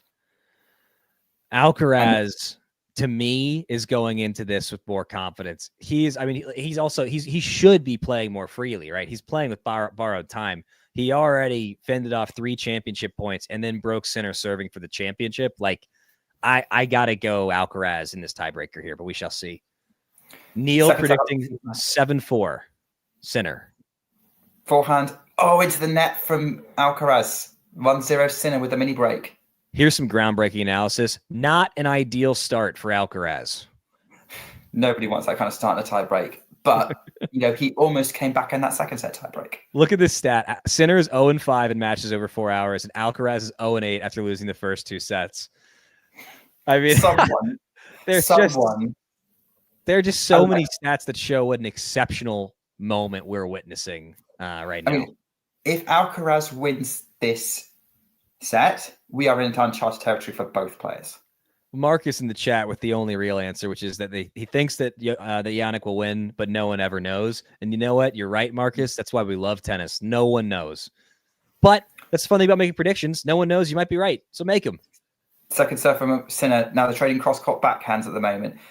Backhand to the backhand of Alcaraz. Long, 2-0. Sinner is going to make Alcaraz hit winners. Clearly. That is his strategy. I think that's the right one. Assuming that he's holding up physically, in these pressure points, make Alcaraz hit the exceptional shot. If he does, say too good, take your chances in the fifth. But if I'm Sinner, I would be playing exactly how he is. Don't give away a single point. No misses. Yogi, you have said what I've been thinking, which is Sinner in Djokovic lockdown mode. Pretty much what you're saying here, Zach. 2-0, Sinner stepping up to serve. By the way, to answer an early question, Yogi, I don't think Alcaraz has actually serve volleyed this match. Not that I've noticed. I know you asked that ages ago, but I just want to answer it. Huge serve from Sinner, long. Second serve incoming. Lots of great tie-break predictions coming in. 7-4 Alcaraz, 9-7 Alcaraz. We've got a forehand up the line from Sinner. Backhand cross-court from Alcaraz. Backhand Sinner. So they're trading cross-court backhands again. Now we're going to the forehand. Forehand cross-court from Carlos is a winner. Screaming winner cross-court. We're back on serve at 1-2. And the mini break has been erased with a massive forehand from Alcaraz. Are you surprised that he's not serve volleyed this match? I am a little bit. I think, if I'm trying to get in Alcaraz's head, which is tough for anybody to do because there's only one Carlos Alcaraz, I think that Sinner's return position takes away the appeal and the effectiveness of a serve and volley because the ball, Sinner strikes it so clean and so hard. And there's no time really to get in and get in an advantageous position. Now, if Sinner was taking some of these kick serves from way, way, way behind the baseline, but on the fence, you might see Alcaraz try and get in there a little bit as he hits an absolutely gorgeous serve to take us to 2-all. Right off the line. No need to volley if all you do is hit the serve. Indeed. And you're right there with the serve volley. I think obviously I think we're going off memory here. So I don't remember seeing one, but if he hasn't done it very often. So perfect kick serve on the clay on the first serve. And now we've got another point coming and another one. No, he didn't. He didn't. He did. He did. He might. Checking. It's good. It's good. Can I just say I like the human element of not having the lines called by robots. I think that adds an extra wrinkle to the game. And I recognize that it's easier to do that on clay than any other surface for all the obvious reasons. But I love that they're keeping it human here. 3-2. Rupak is right that Sinner is playing better tennis. And look, for the bulk of the match, he has played slightly better, but it doesn't matter. Alcaraz at the right times has just come up huge. That first serve was huge, but it was wide. And Ghosty, I think we're being a little silly on the Alcaraz serve bar argument because you're correct. He is. I don't think we've ever seen a 6-foot tall serve bot. Forehand wide from Sinner. Dragged Alcaraz. Wide 4-2, and suddenly things are really, really not going Jannik's way right now. 4 straight points for Alcaraz. Alcaraz has had a couple of very one-sided runs here in the fourth. Granted, he's gotten down and had to do that to get back into it, but pretty darn impressive stuff from the young Spaniard. What is happening right now? Jannik had 3 championship points 20 minutes ago? And you could have some more. It's only 2-4. It's only the one mini break, and a mini break and a tie break is so fragile. And Jannik Sinner's the tie break king has been said in the chat earlier. Yeah. By the way, if this thing goes 5, the chat is going to explode, and not just this chat, but every single tennis group me and text thread and Discord and whatever is going to go nuts. Great get from Alcaraz here, leaves it a bit short. Sinner bops it over the fence there to make it 4-3. Alcaraz serving at 4-3. Can he get the mini hold? Let's see. So much pressure on Alcaraz right now. I need a Mr. Carter call at 4-3. I need this Mr. Carter call. Give it to us, Nick. Right. Here we go. 4-3. Carlos Alcaraz in the mini break, stepping up to serve. He's got 2 points on his serve coming up. And he's set to deliver the first serve into the net. Second serve. There will be no clutch aces this time. Well, unless he goes something crazy on the second serve. Sinner steps in to receive. Goes for the backhand. Way long. 5-3. Sinner overplayed that return. Just sort of lifted it over the baseline. That's one mini hold. And Jane pointed out that Alcaraz should have rubbed the Rafa footprint for good luck. Can't hurt. Although it seems like this set, I mean, he's had plenty of luck. He's made a little bit of his own luck, but holy moly, has he found a way in some very, very difficult moments here. Look at Sinner's stance here. That's unusual as well. Goes for the forehand. Now the backhand from Alcaraz. Backhand cross-court Sinner. Alcaraz has to scramble it. Forehand Sinner. Alcaraz is claiming the ball was long. Alcaraz is claiming the ball was long. He's circling the mark. And he's correct. Alcaraz with 3 set points after Sinner had 3 championship points. And then after that was serving for the tournament. I mean, this is a legacy-defining match potentially for one or both of these players. We are witnessing greatness in on both sides. And Alcaraz has a chance to force a 5th. Nick, take it away. Well, the crucial thing Sinner could do was deny these 3 set points for Alcaraz. Let's see what happens. First serve delivered up the tee. Alcaraz gets the return in. Sinner scrabbles it back over the net. Great return. Alcaraz inside out. Forehand winner! We are going 5. This is what Zach wanted. This is what everyone wanted. This is what the stadium wanted. This is what the chat wanted. Unless you're a Jannik Sinner fan. We are going 5. What a match. 5 hours, 5 sets. Do not miss this. My wife is at a brewery. I am going to mute myself and let out a primal scream because that's the only way for me to express the joy that I'm feeling. That was special. That was special. That was special. I just scared my dog. Sorry, Petunia. We're going 5. Many people said this was inevitable. Here we are. Anything could happen. This match could not get any closer. I mean, look at the score line. I don't know about y'all. My messages are just going absolutely bananas right now. Both personal stuff, the direct text message, tennis group chats. Sinner has actually won 5 more points in this match than Alcaraz. 149 to 144. This is remarkable. They've each had 12 break points. They each have 6 breaks. This is as good as it gets. This is why we watch. This is why we play, to be in, much lower level versions of this match. Nick, who's going to win this thing? Who knows? I mean, Sinner's going to need a big mental reset to go into this 5th set. Yeah. To get over those 3 championship points.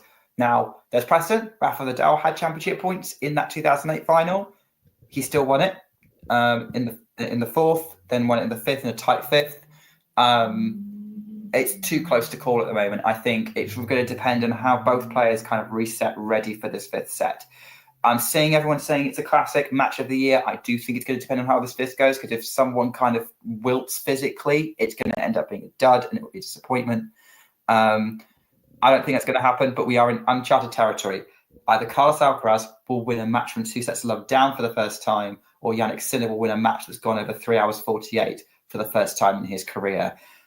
What a match. What a final. This is exactly what we wanted from a Jannik Sinner versus Carlos Alcaraz final at any Grand Slam. This is why we wanted this matchup to happen. This is what we were waiting for. Yes. This is incredible. And we are going to be rooting for both players in this set. If there's still any Sinner fans here, fear not. We will be more neutral. We don't mind who wins this one. We just want a good match. I'm going to be neutral. All about what happens next. I'm going to do my best to be neutral. We're all human. We have preferences. What can you do? You want Carlos, right? I have no further comment. Fine. Yeah. I mean, so look, what I want is a whole lot of winners, not many errors. I want both players to remain healthy, or as healthy as one can be, and playing into the 5th hour. Matthew says that I'm cruel. can't sit here for 5 hours watching a sporting event. I feel so lazy for not doing something more productive. You know what, man? I have a laundry list of things to do around the house, and they're not getting done. And I feel guilty about it. But you know what? We get one of these kind of matches every 4 or 5 years. This is a generational caliber tennis match, and we are all now in the most pivotal moment in it. Here we go. Set 5 underway. Wow. Zach will be in trouble with his wife, and it'll be totally worth it. Backhand to backhand rally to start this set off, and it's leaving off where we left off. Huge forehand cross court. Sinner dumps the forehand into the net, trying to deal with the Carl's cross court and force. And it's the forehand into the net. That's an uncharacteristic miss from Sinner. I think that at this point, it would be silly not to say that fatigue is a factor. I think that a fresh Sinner makes that shot, or at least has a better attempt there. Alcaraz with the first point of the set. Let's see if Sinner can get back on track here with the big first serve. By the way, producer, I don't know what we're seeing on the screen, but that's not a score. So, whoa, oh golly. We'll fix that whilst getting that back on track. We'll get back on track. Right. And we've got Jannik with the backhand to the Alcaraz forehand cross court to the forehand of Alcaraz up the line. Backhand scrambled by Sinner. Forehand inside out from Alcaraz, love 30. They are leaving it all on the court. I mean, they look, both these players are just battling out there. And I think regardless of who you're rooting for, how can you not respect the effort, the grit, the determination that these players are showing? Alcaraz off to a very hot start here. 2 points away from a break. Let's see if Sinner can get back into it, serving down love 30. All right, here we go. Love 30. Sinner does not need this momentum going against him. Otherwise, he's going to have to hope for Alcaraz to get tight. Not a close miss there. No, definitely not. Second serve incoming. Forehand cross court from Alcaraz. The forehand of Sinner. Now Alcaraz keeps peppering the Sinner forehand. They're going cross court to cross court. This is an amazing tennis. Backhand now moving each other around. And Alcaraz nets 15-30. Sinner's still in this game. You know, that's another miss where, look, I think that we would be silly not to acknowledge the how little legs they both have left, right? That's a shot that Alcaraz makes consistently, but after a long-ish point, you know, maybe the legs just aren't quite there at this stage. I can't believe we're in a fifth set. When Sinner had the 3 championship points, I thought realistically that's it, that he was going to get one of them. Unbelievable display from Alcaraz to get us here. I struggle to imagine Alcaraz running out of legs, but he is human, I suppose. Yeah. Flying Yogi makes a great point that finds it interesting that nobody's ever trying to slow the game down with a slice. I agree. I think at this stage of things, you know, make them generate a little bit of their own pace. Give them a funky shot. Net from Sinner. You're right. Oh, golly. 2 break points coming up. Here we go. Break points, and it's this momentum's completely flipped right now in this match. After Sinner starting this, Sinner kind of taking control of the fourth, it's all kind of unraveled, but can he stabilize the ship? First serving coming from Jannik Sinner. Delivers it up the tee. It's a let. It did look like it caught the net because there was a lot of pace just suddenly dropped from it. Dave saying this could come down to who the best clay courter is. And that's Alcaraz. Again. Huge serve up the tee. Missed it. Thought that might be an ace, but it was just out. 207 there on that miss. Second serve. It's 120, 130 mile an hour serve, and the return from Alcaraz is wide. 30-40. That's a bad miss from Alcaraz. You know, he's got the second serve. He had plenty of time to set up for it, and he missed wide. That's just a targeting issue, plain and simple. I'm sure that he wishes he had that one back. Let's see if he can do a little better on break point number 2 here. Second serve. Wait a second. So second break point, not second serve. Sinner's hoping it's not going to be a second serve because he's yet to deliver his first. Bounces the ball, not playing too much with the match clock. He's going to go first serve out wide, misses it by quite some margin. Another bad miss on the first serve here from Sinner. Another sort of 120, 130, 125, 130 mile an hour serve.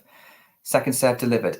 Backhand from Alcaraz on the attack. So the backhand of Sinner cross court. Backhand up the line. The forehand of Sinner looped up. Backhand Alcaraz cross court. Backhand Sinner. To the backhand of Alcaraz in the middle of the court. Forehand Sinner inside out. Backhand from Alcaraz. Sinner, he's going for Alcaraz backhand. They're trading up the line. Now Sinner's changing direction to the Alcaraz forehand who gets the angle. Great cross court forehand from Sinner. Alcaraz changing direction. Backhand Sinner.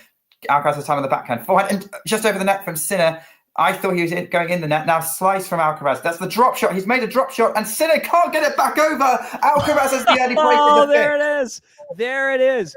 The Alcaraz drop shot, which has not been there for almost the entirety of the match, when he needs it the most in the fifth set to get the break. There it is. And Sinner looks fried on the sideline. He looks tired, and who could blame him? I'm sure that he is. That is absolutely devastating. Not at all how Sinner wanted to start this set. Oh, the nerves that he's feeling and the nerves he must be feeling in his box. Look at that little limp there. It appears that he is either struggling with blisters, perhaps some form of cramping. It's been pointed out in the chat that both players are going to the pickle juice. Wow. I think Alcaraz might run away with this, guys. This is not me trying to be a homer. I look at both of them physically. I think about who's got the momentum. And unless Sinner can very quickly do something to turn it around, and that would mean a break right here, Alcaraz is in the driver's seat. In fact, it's too late. Alcaraz is now in the driver's seat. For the first time in the match, and the first game in the fifth set, Alcaraz is now the favorite. Sinner's got to get this break. For the first time since he went to break up in the first set. Correct. Yes, sir. I stand corrected, and that is correct. Well, let's see how the service game goes. I mean, what a match this is turning out to be. Oh, my goodness. Backhand from Alcaraz. The forehand of Sinner inside out. Clips the top of the net and out. Oh, and then a little bad luck. Just like that ball could have dropped just as easily as it sailed long. Not only is Alcaraz doing everything right now, Sinner getting a little bad luck there. 15-love Alcaraz. I mean, Sinner has to try and reset as well as he can in the situation. 4 hours and 20 minutes into the match. On the Alcaraz serve. You almost have to feel for the young Italian. Because, look, if Alcaraz doesn't get it done here, of course he'll wish that he had, and he'll wish that he had those first two sets back. But I don't think this is going to haunt him. If Sinner doesn't win this match, it is absolutely, I mean, how could it not haunt him? 3 championship points and the chance to serve and a tiebreak. Ugh. Huge strikes from Alcaraz that Sinner cannot live with, and we're now at 30-love. And I guess that kind of comes back to why we haven't seen the slice so much, is because maybe these guys are so good at generating pace, because the slice is usually used as a disruptor, but these guys probably wouldn't be bothered by it. It's a fair point. It's a fair point. I think also. Oh, great point from Sinner. Get the backhand right on the line, comes in behind to finish with the overhead. 30-15. He's still fighting for this. Yes. And kudos to him. You know, I think clearly feeling the physicality of the match. I'm sure Alcaraz is too, although not showing it as much. And they just are both relentless. I hope that this is the first of 15 major finals. And if that's the case, fantastic. But no more are promised. All we've got for sure is this one. And it has not just delivered, it has exceeded expectations in every way imaginable. The height of tennis, the height of drama. Alcaraz second serve at 30-15. What a second serve. We are looking for, we've got backhand play from Sinner. The forehand of Alcaraz up the line, too good. Great +1, 40-15. Dave saying the slice is too slow. Players can run around, slice to hit heavy forehand is not worth the risk. So more or less what my thoughts to why we wouldn't be using it today. That's just an outrageous forehand at this stage of the match. And I think, again, fresh leg Sinner, maybe he makes a play on it, but that's probably too good against anybody all of the time. And Alcaraz is doing that in the 5th hour of this match.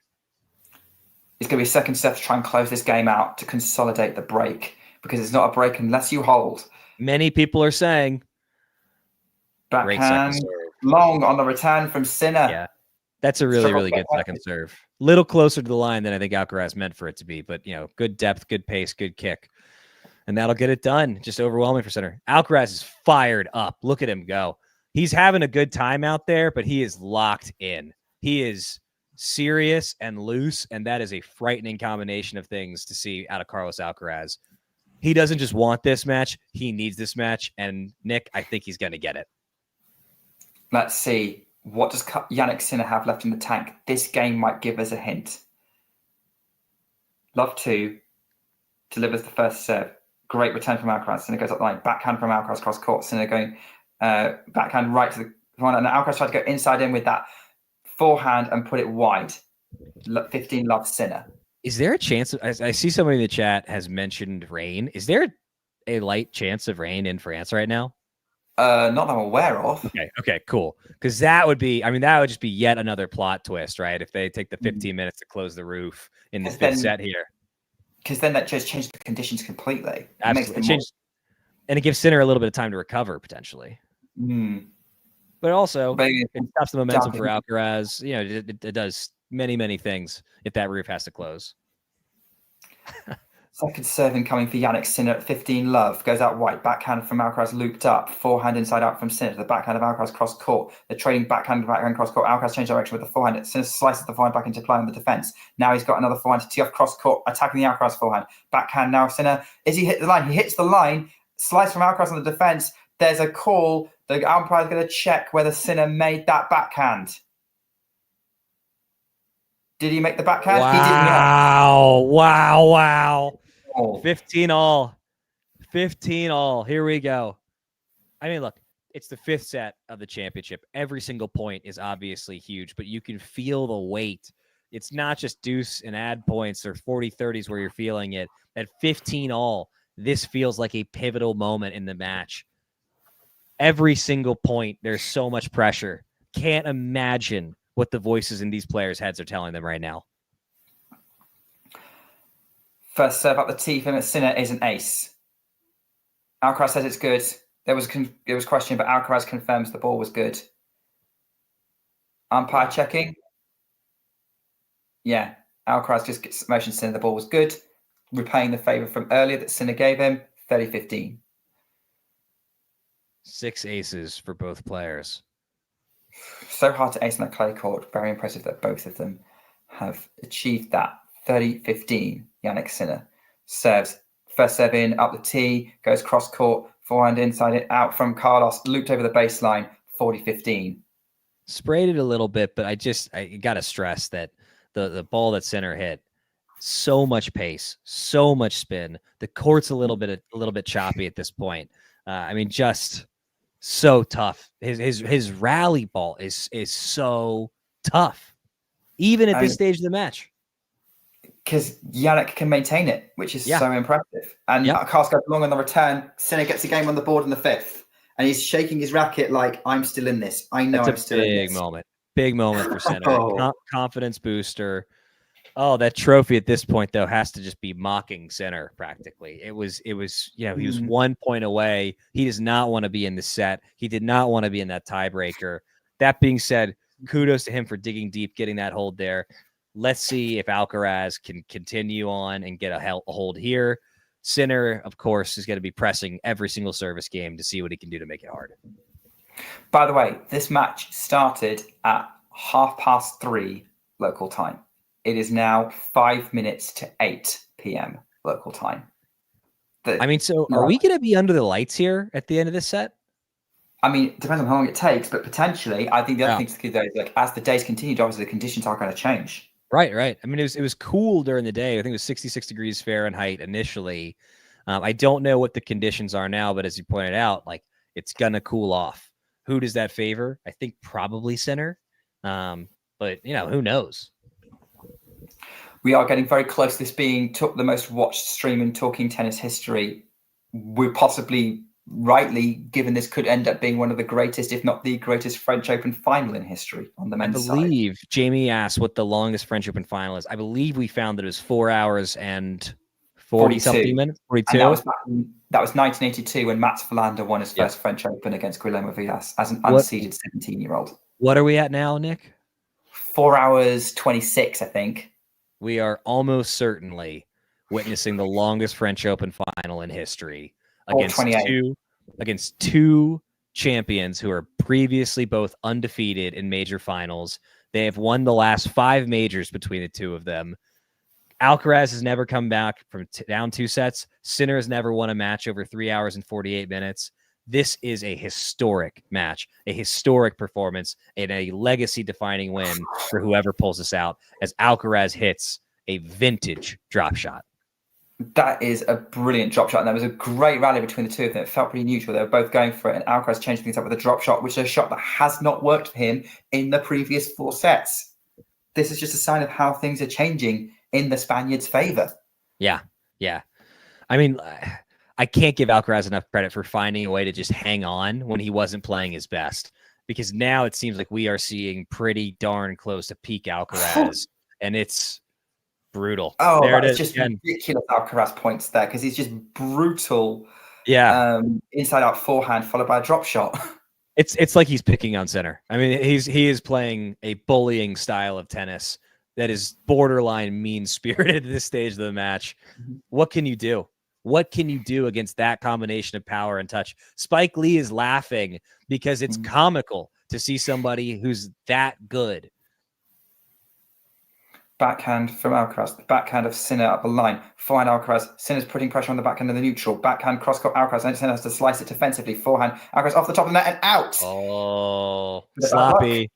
It's not enough margin. Not enough margin. I mean, look, he was in the driver's seat, total command of the point. Reasonable to come in behind that approach, but and I get why he was giving himself such a small margin. Anytime you're going at Sinner's forehand, you have to hit a perfect approach. Well, he didn't, and here we are, 30-15. This match is probably going to go down as like rivaling the 1984 final between Lendl and McEnroe as the greatest French Open final in the Open era. Without a shadow of doubt. And actually that one played out pretty similarly. But we'll have a look. Inside out forehand is wide from Carlos Alcaraz. 30-all. Oh, there have been so many momentum swings in this match, and maybe we're about to see another one. Sinner is 2 points away from being on serve. As we hit 4.5 hours. Yep. 4 hours and 30 minutes. Here we go. Here we go. 30-all. Alcaraz bounces the ball. Goes for the first serve body. Then follows up with the forehand, which of a great Sinner return. Now it's a neutral rally. Forehand up the line. Backhand cross-court. Backhand cross-court from Sinner. Backhand cross-court from Alcaraz. Sinner has to scoop it up just at the Alcaraz forehand. Forehand cross-court from Sinner is wide. Forced into something too big. And it's 40-30. Alcaraz serving for the game here. I mean, the depth that both of them are getting on their rally balls. Alcaraz had a couple that went shorter, but they were more designed to pull Sinner wide. Just incredible tennis from both players. Alcaraz getting it done on that point, but easily could have gone Sinner's way there. 40-30, yeah, that was a critical rally. Great match from both. Great point from both. Sinner returned well, and then just couldn't cope with the pace that Alcaraz threw in, but you've got a second serve to look at here at 4:30. Dave pointing out both players maybe not looking the best physically right now. Second serve out wide. Backhand from Sinner in play. Great return. Wow. Juice. You know, we talk about having a championship mentality, and Sinner's return there, it shows that he's got it too. It's not just Alcaraz. I mean, that is such a tough shot to hit in such a pressure point to force a deuce here. Sinner is continuing to battle. Sinner continues to believe that he can win this match, and he's playing accordingly. Just incredible stuff from the young Italian. I think Sinner's right to think he can win this match. Yeah, 100%. Yeah, anything can happen. It's, you know, they're both 2 points and 4 games away. Out wide serve from Alcaraz, and now he's trying to dominate. Sinner's ball's going to land in. Alcaraz is going to go for the back and didn't try and overhead it. Backhand from Sinner right at Alcaraz, who goes for the forehand short. Forehand Sinner to the forehand of Alcaraz, who miscues it into the tram line. Break back point for Jannik Sinner. What was Alcaraz thinking on that backhand attempt? That was pathetic. That was a bad decision on multiple levels. He simply had to do more with that. He didn't, and now Sinner has a break point to get us back on serve. Do you think he's hit some kind of wall? I think that they are both trying to push past the wall, and we're going to see who is successful. That absolutely was a tired decision. No two ways about it. Let's see if he's got. Yeah, it's not even a second win at this point. It's like a third or fourth or fifth win. We've got a second serve as the first serve's come off the top of the net and well out from Alcaraz. Second serve, break point down. Here we go, out wide. Sinner scrambles it back in. Alcaraz is going to go for the big forehand +1 to save break point. That was not a tired point. So there we go. I guess, yeah, whatever he needed to find, he's found it between that last point and this one. Sheesh. Yeah, teed it up very well. But that was a risky second serve. Oh, yeah. Jean says in the comments, the drama in this match, and I just want to +1 that. This, I mean, look, this is the match of the year, yeah? There's nothing else that compares so far, correct? But yeah. Definitely not. How lucky are we that we got to be on the call for this one? And for the folks that are watching at home, how lucky are you that whatever else you had going on today, you're able to do this instead? This is why we watch. Great forehand to forehand exchange here. Alcaraz teeing off another fine cross court to the Sinner forehand. He's going to try and rip that one. Alcaraz goes up line. Sinner's there with the backhand. Alcaraz is going to drop shot. Is Sinner going to make it? No, he's not. That drop shot was way too good. And Alcaraz showed that he knows it. Advantage Alcaraz. And if you're watching at home, kids, do not try that. You can't do it. You're not going to be able to. Maybe every 10th time you will. And that is like a drug. Only for Carlos Alcaraz. What a drop shot. Sinner played a heck of a point. That's just the difference between Carlos Alcaraz and mere mortals. Advantage Alcaraz to consolidate the break, having things like going wobbly to potentially have let Sinner back in. Advantage Alcaraz. Serves. Sinner on the attack with the backhand. Alcaraz scoops it up. Sinner on the attack again. Hits the line. Now he tees up the forehand inside out for a winner. I mean, that was Sinner's point for the return onwards. Deuce. That's silly. 3 lines hitting that point, and Sinner's last shot, which was a winner, didn't hit a line, but was pretty darn close to perfect. I mean, what this level of tennis is unbelievable. This is unbelievable. And the fact that it's happening in the 5th hour and a 5th set, I just don't even know what more to say. I am out of compliments. I am out of praise. At this point, I am just a fan. I cannot believe the level that we are witnessing. 7.5 minute long game here. And we're going for in the 5th, and we've got a second serve with another off the top of the net and out serve from Alcaraz. Second serve incoming. Off the top of the net and out. Double fault. Another break point for Sinner. I think that Carlos's legs are hurting, and a couple folks have pointed this out in the chat. But that is a double fault of fatigue to me. Some might argue it's nerves, but I don't think it's that. I think that his legs are starting to go just like Sinner. And it is, I mean, tennis is out the window. This is all about grit. I did not think Alcaraz would struggle physically in a match, but there you go. And he's found a first serve though, follows up with a +1 forehand cross court. Sinner's going to launch into his own forehand, backhand cross court. Alcaraz, is Sinner going to reach it? Yes, but he can't control it because it's just out of his range. And Sinner is slapping his face like, couldn't make it. Huge point there for Alcaraz. But they are both 2 points away from this game yet again. Deuce number 4 in this pivotal moment in the 5th set. Deuce. Carlos Alcaraz serving. This is about... This is as physical as it gets. We are 6 minutes away from the record. Serve on the line. Whoa! I don't think I've ever seen Sinner just bounce his racket. I mean, I'm sure he's done that before, but almost never see that kind of reaction out of him. Frustrated, and I get it, right? The serve clipped the line, took a funky bounce, bad luck, but that is rare behavior from Sinner. He is feeling this moment, as is Alcaraz, clearly.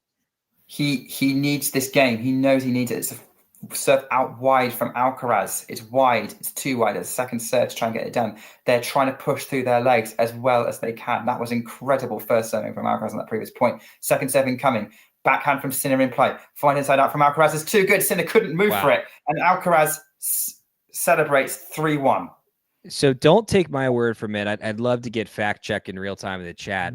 I'd like to see if anybody else has noticed Carlos's contact point on his serve. It strikes me as just a touch lower, which again is a sign of the legs starting to go. The trajectory is just a little bit different. I thought that I noticed it in the last serve, keep an eye on it. If you disagree and I'm talking out of my rear, let me know. But I think that his contact point has come down just a little bit. Huge implications, especially for the flat serve.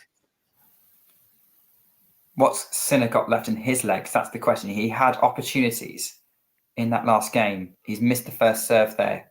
187 on a flat serve up the tee. There is a noticeable decline in the pop on his serve. Incoming second serve. Alcaraz still standing back for it. Backhand in play. Forehand Sinner up the line. Backhand cross court from Alcaraz. The backhand of Sinner cross to the Alcaraz at backhand, which clips the net and drops back his own side. 15 love. Sinner's going to be relieved about that. Ghosty says that Carlos is looking almost like Lerner Tien with the lack of lift on serves, and that hurts me deeply, but that is very funny. That's basically Ghosty's sense of humor. 15 love. Incoming serve from Jannik Sinner to go out wide. Backhand and play from Alcaraz. Backhand Sinner. Alcaraz is going to try and drop shot him. It works. Sinner's going to get there though. Up the line. Alcaraz is going to try and scramble it. Just over. Oh, wow. Wow. I don't think that Sinner thought for a second that ball was coming back. Shot of the match. A second slow in that recovery from Sinner here.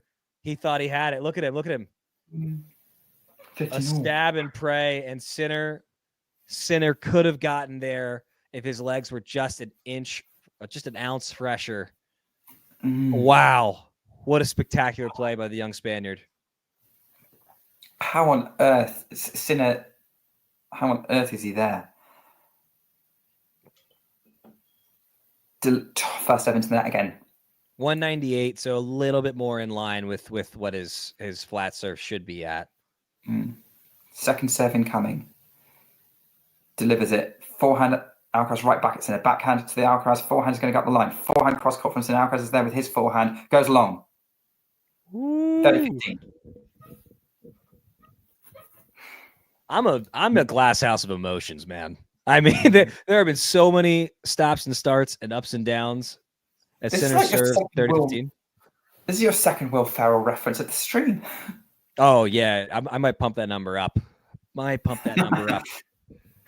it seems to me that as we're waiting for Sinner to deliver this serve here, like Alcaraz is definitely going for it. He's trying to really out-hit Sinner at the minute and make this match as short as he can. Yes. They just showed a stat on screen, by the way, that showed their first serve percentage. Both of them below 50%. Sinner in the high 30s, Alcaraz in the mid. Sorry, both in the Sinner in the mid 30s, Alcaraz in the mid 40s. Try and crawl across the lines. Alcaraz is there for the downline backhand from Sinner, who's going to leave the court wide open. The cross court open for him. 30 all. Sinner, to Dave's point, I don't know that I agree. I get why he didn't run for that ball. He was, basically toast. However, that is un-Sinner-like and un-Alcaraz-like to not pursue, especially on a point this big. 30 all. 30 all. Sinner serving 1-3 in the fifth set.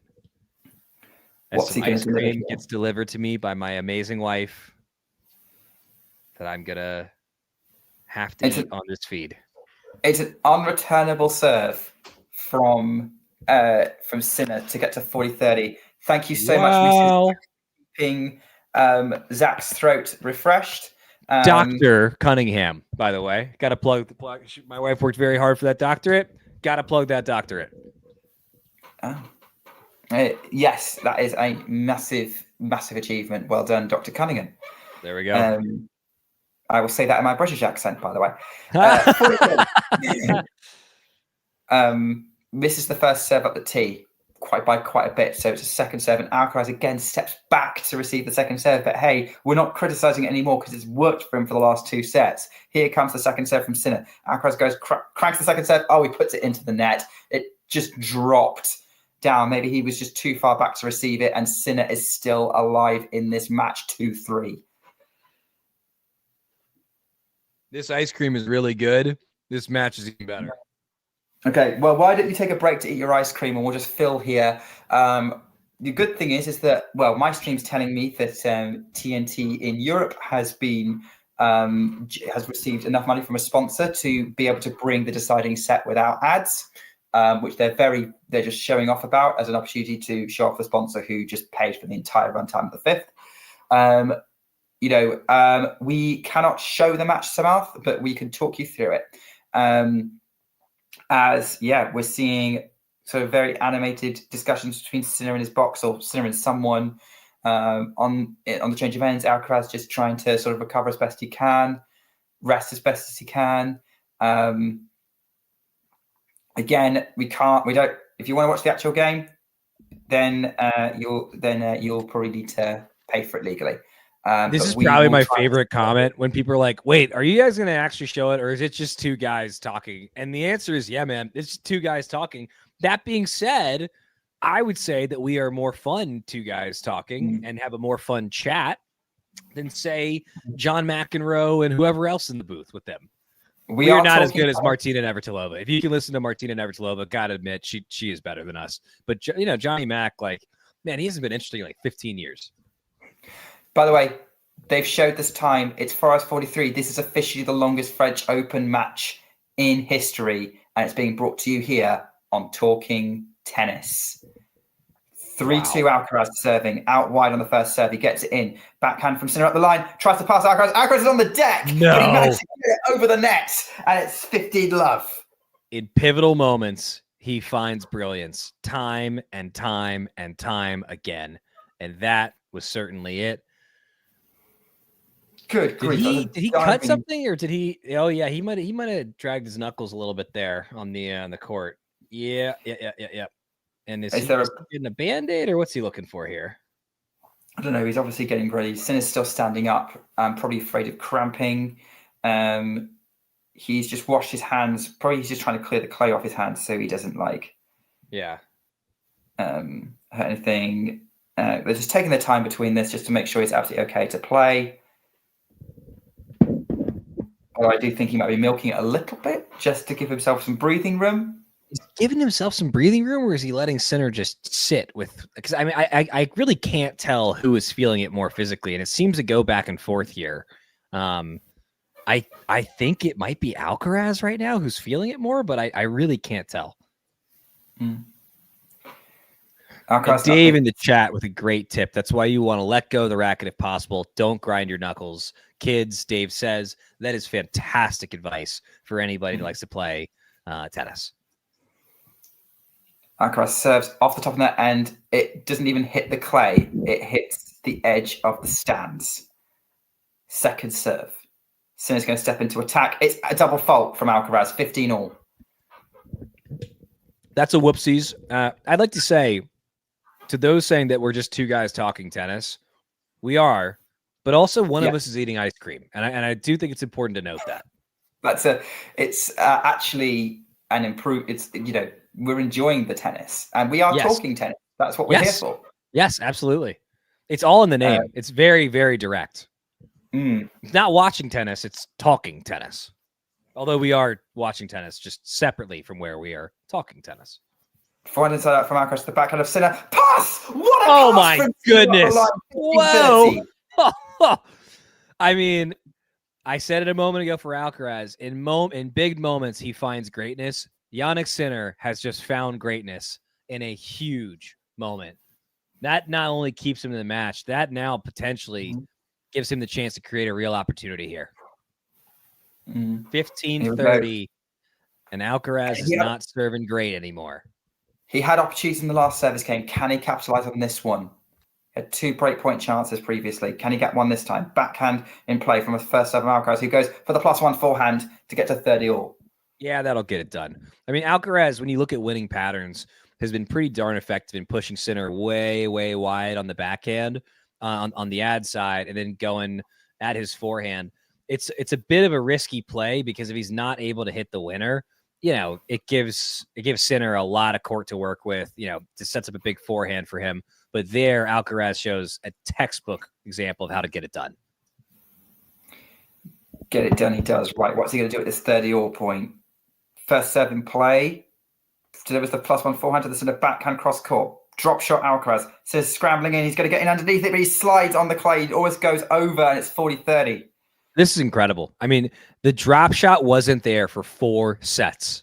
Somehow Alcaraz won 2 of them.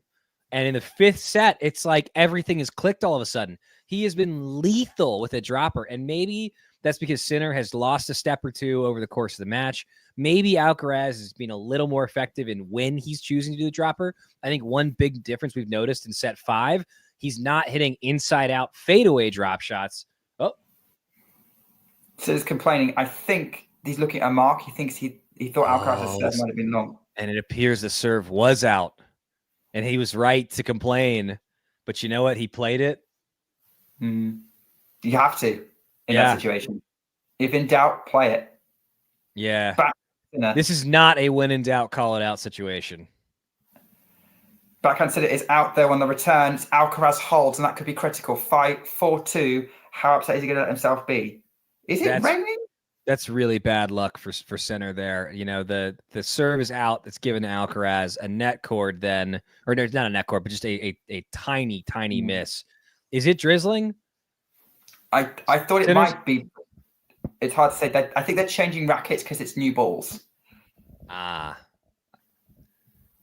Sinner is upset. I mean, he is more animated than I'm used to seeing him, and I certainly get it. You know, about an hour ago, he had 3 championship points, and now he's serving down a break in the 5th. And he just got a little bit of bad luck against Carlos Alcaraz, who may not be the world number 1, but when he's on, hard to say that there's anybody better. I mean, Sinner's, I think it's pretty darn even between these two. I maintain that Sinner's floor is higher, and Alcaraz just has a slightly higher ceiling. I just think that Alcaraz has a gear that, like, when he is at his best, I don't think anybody can beat him. I think that Alcaraz could beat Sinner at his best. 4-2. Sinner serves. Backhand in play from Alcaraz. Forehand inside out from Sinner. The backhand of Alcaraz cross court. Sinner goes up the line. Great backhand winner. Ooh! A couple of massive up the line backhands here in set 5 from Sinner. That, you know, Alcaraz, it looks like is almost giving it, not almost, Alcaraz is giving him that shot. He's saying, I will give you a small window to go up the line to my forehand, and Sinner's taking it and getting it. A really interesting positioning from Alcaraz there. Sinner goes for the first serve. Alcaraz wide on the return, and it's 30 love. Marcus, to answer your question, they do not use Hawkeye at the French Open.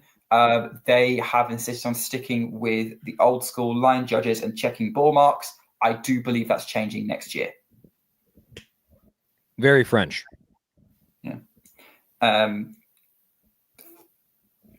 Jannik Sinner delivers a great first serve out wide and then goes for the +1 forehand into the open court, 40 love. I mean, Sinner is looking... He's still got it, right? I mean, every time I think that one of these guys physically is toast, they then rattle off a game like this where it's like, oh, nope, they are world-class athletes. And at this point, you know, especially the players that perform at the majors, yes, they are professional tennis players, but they are almost endurance athletes. I mean, think about how long they've been on the court, how many calories they've burned, how many steps. Oh, my God. Oh, wow. What a shot from Sinner. 4-3. Wow. Events. Wow. Wow. I mean, I thought there were 3 winners in that point. Yeah. Just incredible. Unbelievable. Okay. Unbelievable here. Alcaraz set to serve at 4-3. He's got to fill up pressure. He's had 2 tough service games. Sinner's just held really easily. It looks like Sinner might be rallying a little bit physically. Yeah. Like big pressure on Alcaraz in this service game now. Yeah. I wonder if the pressure for Sinner has kind of subsided. The bad thing has already happened. You know, the championship points are behind you. Tiebreaker, the serving for the championship is behind you. The tiebreaker is behind you. He's now the underdog, right? And so I don't know if the pressure has fully shifted. I don't know if he's in his head about the opportunities that he missed, but he's playing and swinging free. So kudos to Sinner, whether it's just pure championship mentality or whether maybe Alcaraz is feeling a bit more of the pressure. I don't know. We cannot hear the stadium and the fans. I have to imagine it's gone from 99 or 90% for Alcaraz to a little bit more even here. Tell us in the chat what you're hearing. Yeah, would love to know what it sounds like. Something to bear in mind here: if Sinner is to break back, he'd have to break the Alcaraz serve to be able to serve it out. He'd have to break for the championship, unless he goes for a tiebreak. Did he? Oh, just a touch wide there. I thought that he might have clipped the line. No. Second serving coming for Alcaraz on the first point of this 8th game of the 5th set. Here we go. Backhand cross court from Alcaraz. The backhand of Sinner into the net. He was trying to go for the haymaker up the line, missed it. 15 love.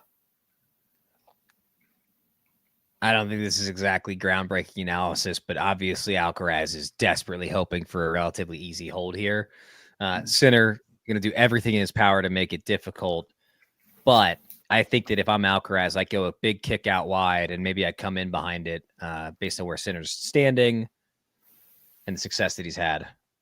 Big kick out wide, doesn't come in behind it. Doesn't make the net. 15 all. We're back to the drop shot how it was. Is that a sign of where things are at the moment in this match? Whack. Terrible attempt. I think he should have come in behind that. Seems like it's practically a Spanish crowd out there, which makes this tough of Sinner. He's got to battle a deficit in the 5th, the crowd, and his body to come back here. Dave points out that he needs to play this safe, and I believe that he's correct. Look, if he'd sailed that a touch long and Sinner had to come in behind it, not a terrible outcome. Huge serve there from Alcaraz to take it to 30-15. But the dropper not even hitting the net, that's just a really bad decision. That's horrific targeting. That Alcaraz needs to not have that happen again between now and the end of the match.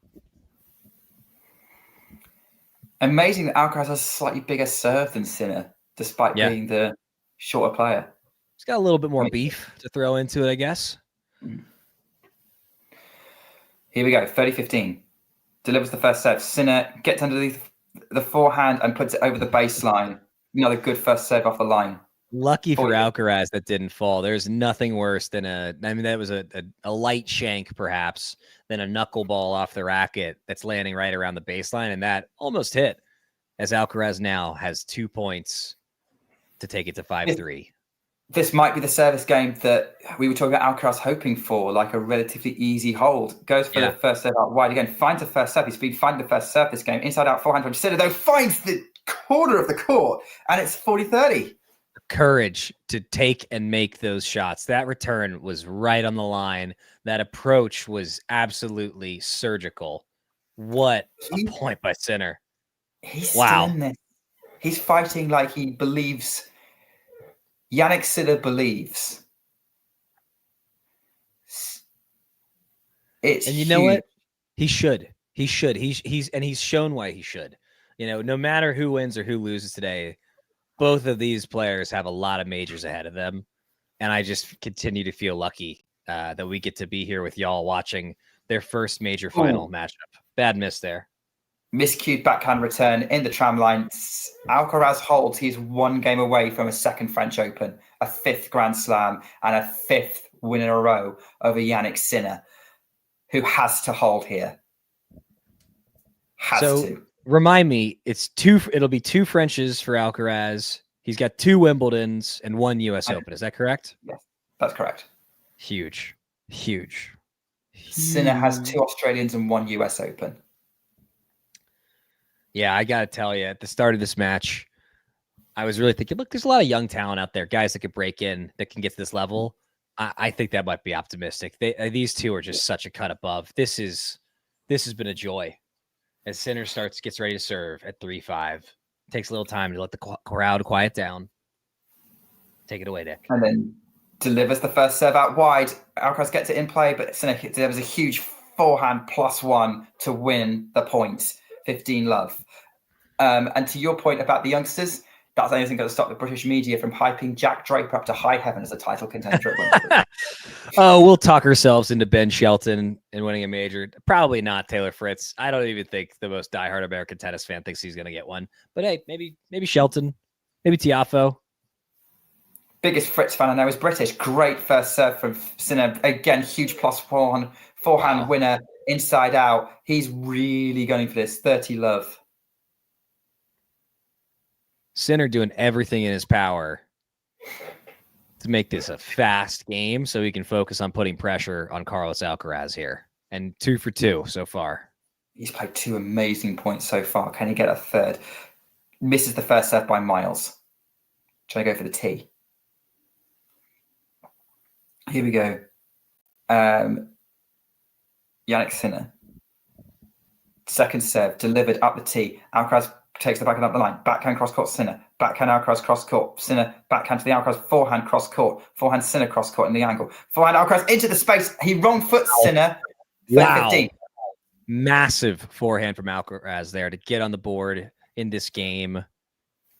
Sinner ran to cut the cross court off, and Alcaraz had the time to go behind him. So they're showing the graphic of the longest major finals. Number 1 is Djokovic Nadal 2012 in the Australian Open at 5 hours, 53 minutes. The next longest was 5 hours and 24 minutes. This is now the 3rd longest major final on the men's side in the history of tennis. And we are here. Was second place Novak Federer, Wimbledon 19? It's a great question. I didn't get that far before the graphic went away. First serve from Sinner up the tee is unreturnable, 40-15. He's determined to put as much pressure on Carlos as possible. And wouldn't it be crazy? No, actually, it can't happen. Would it at this point, if Sinner holds here and breaks back? It would be crazy. It would be an emotional roller coaster, but it's what we've come to expect from this match at this point. First serve from Jannik. Carlos gets it in play. Forehand Jannik has slow enough for Carlos to get a backhand on it. Backhand up the line from Sinner. Forehand Carlos is long. Carlos is going to have to serve this out 5-4.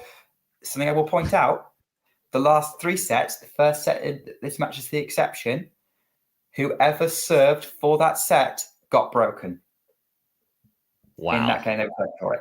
In sets 2, 3, and 4. Young Carlos Alcaraz is serving for the tournament.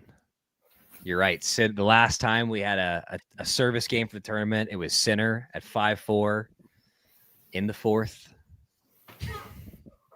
Alcaraz was serving at 5-3 in the 3rd. And Sinner served at 5-4 in the 2nd. Yep. You can see on the screen that they did not get those games.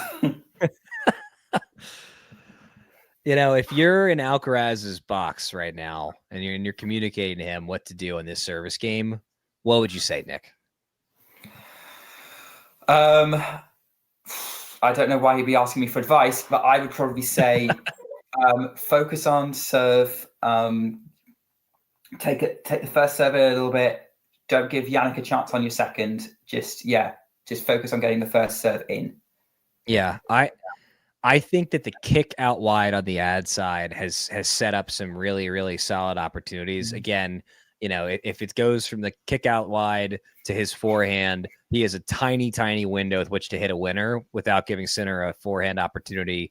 But I think if I'm him on the ad side, I'm taking Sinner out wide every single time, big kick. And on the deuce side, I think I'm probably going for it on that slice, that first serve slice. He's had a couple aces there. That's what he does to start. Takes Sinner off the court. Oh, he's gone long. He sprayed it, and that is huge. If you are a Jannik Sinner fan or Jannik Sinner himself, love 15. Sinner's like giving that little racket pump, like I'm in this. He knows he's in this. He wants to be locked in. He wants to be ready for this for this next serve from Alcaraz. Nurlan disagrees on my strategy. Alcaraz attempts to do it with the kick out wide, comes up short. Nurlan, tell us what you think you do if you're in the Alcaraz box. Second serve. Alcaraz, it's a huge backhand return. Alcaraz cannot control it. Love 30. Producer John says, is there another crazy twist in this crazy tale? And yeah, it sure looks like it. I think so. I think so.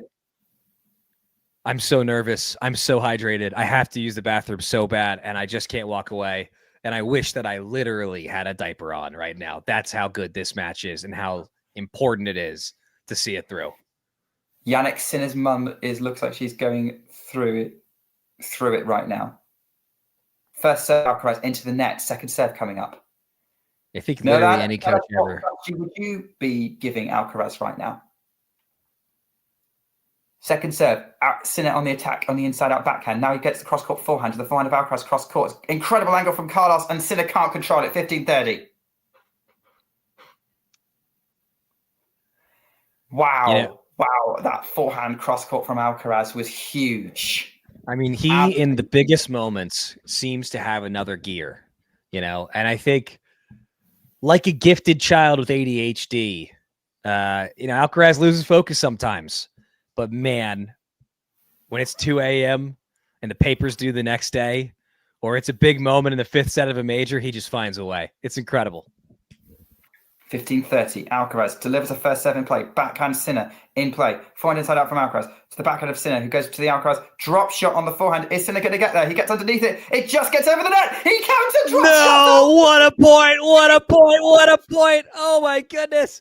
I'm not thinking of Niagara Falls. That is an incredible point. Sinner has 2 break points to extend this match. I can't believe he got there. I cannot believe he got there. Wow. He had just enough in his legs to get there. He pushed with every part of his physical being to get there. It is 2 break points for Jannik Sinner to receive from the Carlos Alcaraz serve to get this to 5-all. In utter disbelief that Sinner got there. What yet another twist.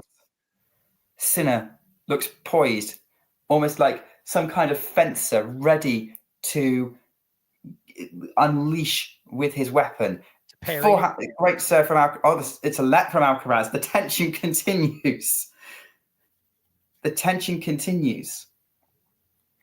I think here on Philippe Chatrier, as Alcaraz gets another attempt at the first serve, goes out wide. Ace. No, missed it.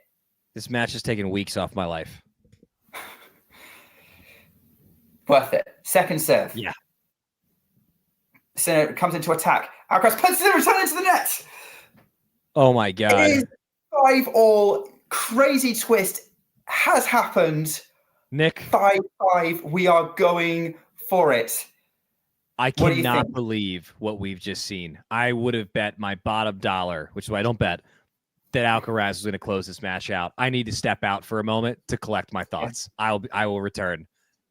And Zach, I cannot wait to finish this match with y'all. Zach is going to collect his thoughts and deal with it. He might be out during a critical moment. We will see. This is, wow, what a match this is. 5-5. Guys, is this set ending 7-5 or 7-6? What a conclusion to this match. This is one of the greatest Grand Slam finals I have ever seen in my life. Jannik Sinner, first serve out wide is good. Clips the line. He's serving so well. He locked back in over the course of the set. It's 15-love. He's probably regretting that he went down that early break in this 5th, because if he hadn't, he could have got this done by now. 15-love. Delivers the first serve. Somehow gets it in. Now into a rally. Alcaraz, brilliant angled forehand winner. Cross-court forehand winner. 15-all. He is not going down without a fight. I mean, I didn't know if Sinner made that serve. I thought it came off the top of the net, but the angle's kind of messing with me a bit here. Forehand winners 40 from Alcaraz compared to Sinner's 25, which is still a huge number from the Italian and the world #1. Sinner goes to deliver the first serve out wide. It's an ace. And Alcaraz is not the only one who can do the killer out wide serve. Incredible. In the deuce court. Incredible. After Sinner had the match on his racket, not once, not twice, but thrice, and Alcaraz found a way, Sinner now is the one who has found a way back into it. We are all witnesses. 30-15. Both these guys deserve this match. Great first serve from Sinner in play, and Alcaraz goes long on the return. It's 40-15, and the Italians are now loving life. This is like a Spain versus Italy football match, which, by the way, the Nations League final between Spain and Portugal is in about half an hour. From one sporting event to another, Sinner serving at 40-15. 40-15. But here we go. 4-15. Sinner serves, tries to get up the tee, misses it. Goes wide. First serve missed this game. 5 hours, 7 minutes on the clock. Now 5 hours, 8. Delivers the second serve. Now he's got to deal with a middle court ball from Alcaraz. He goes cross court on the backhand up the line from Sinner. Forehand cross court from Alcaraz. Sinner's going to go long on the forehand, 40-30. Oh, golly. I mean, that rally felt very neutral. It was the first one to miss, basically. They were both going as deep as they could. I'm going to need to take a nap after this match. I'm emotionally exhausted. I'm drained. I like just watching the physicality, the intensity of these players has me tired. This has been your entire day, Zach. Yes. Pretty much. Well, so I had a nice 2 hours on the court from 6:30 to 8:30, and then got here, and this has been the match. So it has been a full day of tennis, and I am going to absolutely need to do my part around the house afterwards to balance things out.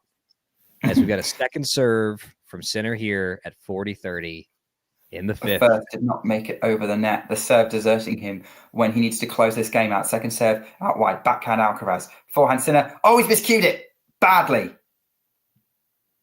Sweet. Tramline out. Loose. Oh my goodness. Deuce. A gentleman's deuce. Sinner got tight there. He was trying to go for that forehand haymaker up the line and dragged it, well, all kinds of out. You know, definitely heavy. As we get ready for this deuce point, take it away, Nick. Oh, the crowd is delaying things a little bit for us. No, he's going to get into this. He's going to get into this now. He's bouncing the ball. Here we go for Jannik Sinner. Up the tee, first serve. Now he's got a backhand cross court. Not great. Backhand out off the top of the net to Sinner. Forehand Sinner up the line. Backhand Alcaraz on the run. Now we've got a backhand up the line from Sinner. He's doing Alcaraz from side to side. He's got a short ball to put a forehand cross court behind Alcaraz. Alcaraz still gets there. Runs around the forehand to get the forehand up line. That's the shot he was looking for earlier. Wow. Pumps. If that isn't championship caliber, I don't know what is from both players. He just ran around to hit a forehand that he missed earlier. Yeah. I mean, he's hitting that forehand from the alley on the ad side. Insane self-belief from Jannik Sinner right now. Jannik Sinner said the point is going to end on this shot, period. And then it did.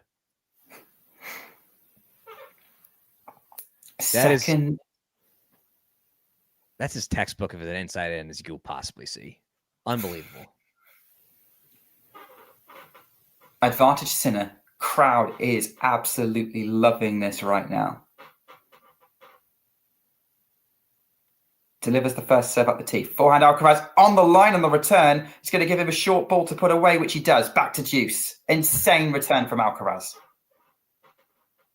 Look at this crowd and look at these players. And you can just see it on their face, the toll that this match is taking on both of them. And these are young guys, so they are as fit as fiddles, and they are absolutely exhausted. And they've put on a display for the ages for themselves and for the fans, and whoever wins deserves it.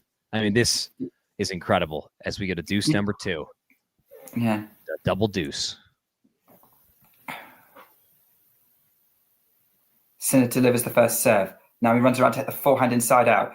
Alcaraz slices the ball into the net on the defense. Full serve for Jannik, and it's advantage Sinner.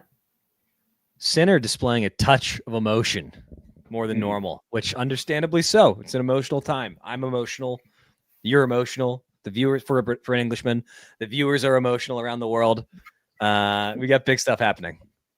Southern Englishmen are happy though. The northern English are much more open with their emotions. Oh, really? I thought it was kind of across the board, like. Yeah, it depends. Stiff upper lip, if you will. Great first serve from Sinner. Now he's got the inside in forehand, which Alcaraz reaches. Sinner's got the inside up, forehand up the line. What a shot from Sinner. The forehand up the line has won in that game. After almost costing him it, he has won the game with the forehand up the line. And now Alcaraz is serving to stay in the championships again. You know what? Ghosty says that I've never heard of a Geordie, but that's incorrect. Geordie Shore, while not as good as Jersey Shore, very, very good content. We are now in the closing stretch of this match. There is only but so much more tennis that we are going to get. Alcaraz serving at 5-6 to force a breaker. I expect that we will get one, but I do not know that we will get one. There have been so many twists and turns in this match. Sinner, the fact that he is up 6-5 in the fifth after what he endured, being up 2-0, the 3 championship points, which I'm not sure if I've mentioned yet. This is something. Let's see what Alcaraz does. I really, really want this tiebreaker just to know that we squeezed every second of tennis out of these two that we possibly could have. Neil is predicting Sinner wins. Is this going to be the first, if it goes to a tiebreaker, is this going to be the first major outside of the US Open to play a first to 10-point tiebreaker in the fifth in the final? I wanted to say that we got an Australian, but I could be wrong about that. Australia didn't go 5 with Sinner Zverev. No, Sinner Medvedev didn't. Nadal Medvedev didn't. You're right. Yeah, I think you're right. Yeah. Like, obviously, we saw US Open team and Zverev, but that was always the rule. Yeah. And then the Federer Djokovic 12-all tiebreak was the first to 7, so it's not quite the same. This whole match, by the way, is just one big advertisement for pickle juice. Oh no! Great! Oh, what a point! What a point! What a winner at the net! Dead stop volley, perfect. That is that. It wasn't a serve volley, but he saw an approach and he came in. I mean, just everything on display. Everything. The touch. The power. Oh, goodness gracious. But yeah, this is tiebreaker would be first to 10 points. Alcaraz. First serve out from Alcaraz. So second serve coming up. Did you say 5:26 was the second longest match? We're not going to get to 5:55. Unless it's like 72-70. The net from Alcaraz. I mean, look, at this point, I wouldn't put it past him for it to be like a 2018 third set breaker if we're fortunate enough to get there. That would be insane in a championship fight. That would make it automatically the greatest Grand Slam, greatest match of all time. This is not only the clear match of the year in my mind. This might be the best non-Big Four match in 20 years. This is definitely better than that 2022 match they played at the US Open, without a shadow of doubt. This is which was an unbelievable match that I like many of us stayed up until 3 a.m. to watch. And yes, this is clearly better. Oh, it was until 7 a.m. my time. Inside out forehand, brutal from Sinner, who then has amazing touch of the net. As Alcaraz going to get there, Sinner doesn't need to get the shot. Wow. He celebrates. He's got 15-30. He's 2 points away. 2 points away again for Jannik Sinner. You know, in the chat, the producers kind of to say if we wanted to do a quick analysis, kind of breakdown 5 minutes afterwards, we were welcome to. I'm going to decline, not because I don't want to, but because I have nothing more to offer than the play of the players. I mean, there's nothing else that needs to be said other than we are lucky to have witnessed this match.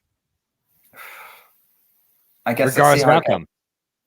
Backhand in play from Sinner. Now we've got the forehand from Sinner to the Alcaraz. Forehand, but it doesn't matter because Sinner's gone long on the forehand. It's 30-all. Sinner blows out his cheeks. Oh, 2 points away from a third set tiebreaker. Sorry, from a fifth set tiebreaker. I think it's just they both have rallied a bit physically. They are now burning everything they possibly have. Yes. I don't know what meal these two are going to eat after this, but I assume there will be a lot of it, whatever it is. Agree with Neil. This is probably the best French Open match of all time. You think about how many matches have been played here, and you think about the history and how incredible that is. And I agree with Neil completely. Yeah. Great forehand from Sinner. Could have drawn the Alcaraz, who somehow finds the court. Somehow Alcaraz how? Shot from Sinner and hits the back winner. 40-30. He is fired up, and rightfully so. I thought that point was over, and he reached back from oblivion. What a shot. What a shot from Sinner off of that ball too. The wave, it already is the longest fight of the French in history. To be clear, Prime this version of Sinner and Prime this version of Alcaraz beats Prime Nadal, beats Prime Federer, beats Prime Djokovic on this surface. This is the height of tennis. Certainly a match for them. 40-30 to take us to a tiebreak. Carlos Alcaraz will serve out wide, misses it. And he took a bit off that serve as well. Second serve coming up. Tiebreak on the line. Backhand up the line. Oh, he found the corner! No, he hit it! He hit it! Oh my goodness. I can't believe it. The highlight reel for this match. Sinner, that was Djokovic-esque. The highlight reel for this match is going to be longer than an hour, at least. I mean that. Ghosty, $20. That is insane. Thank you so much. I'm so glad that you enjoy our coverage. Ghosty, I'd say you're a gentleman, but instead I'll just say you're a scholar, and we appreciate it. Alcaraz goes, gets the first serve in there, goes cross court backhand, somehow gets into it. He's going to the forehand as well, but he overcooks his forehand. We've got another game point, Alcaraz advantage. Alcaraz to serve again to take us to the breaker. Let's see if Sinner can find the magic again. I mean, he almost did on that return. That was another incredible return by Jannik Sinner. Literally, this match could go either way at this point. They both deserve it. 100%. It just feels to me like Alcaraz is going to find a way. Backhand Alcaraz, the backhand of Sinner cross court. Alcaraz is going to slice it. Sinner's going to take it on the forehand inside out. Alcaraz on the defense, gets it in play. Sinner goes for the forehand. Alcaraz goes cross court. How does he get that winner? Oh my goodness! What a backhand! What a backhand! And the crowd is going wild. Wow. What just happened? All right. So earlier asked if this was instant classic status. We've put that to bed permanently now. Yes. Regardless. I mean, this could be a tiebreaker and that would be weird, but this would still be the greatest French Open match ever played. I'm pretty sure we are now on course for this to be the second longest major final in history. I think we're 7 minutes away from that. There is no way this 10-point tiebreaker is taking less than 7 minutes. Yeah. Wow. You know, I knew there was a chance that we might end up here. And for being honest, didn't really think it was going to happen. Look, more often than not, it doesn't end up in a fifth set tiebreaker, even when the players are both really even and really good.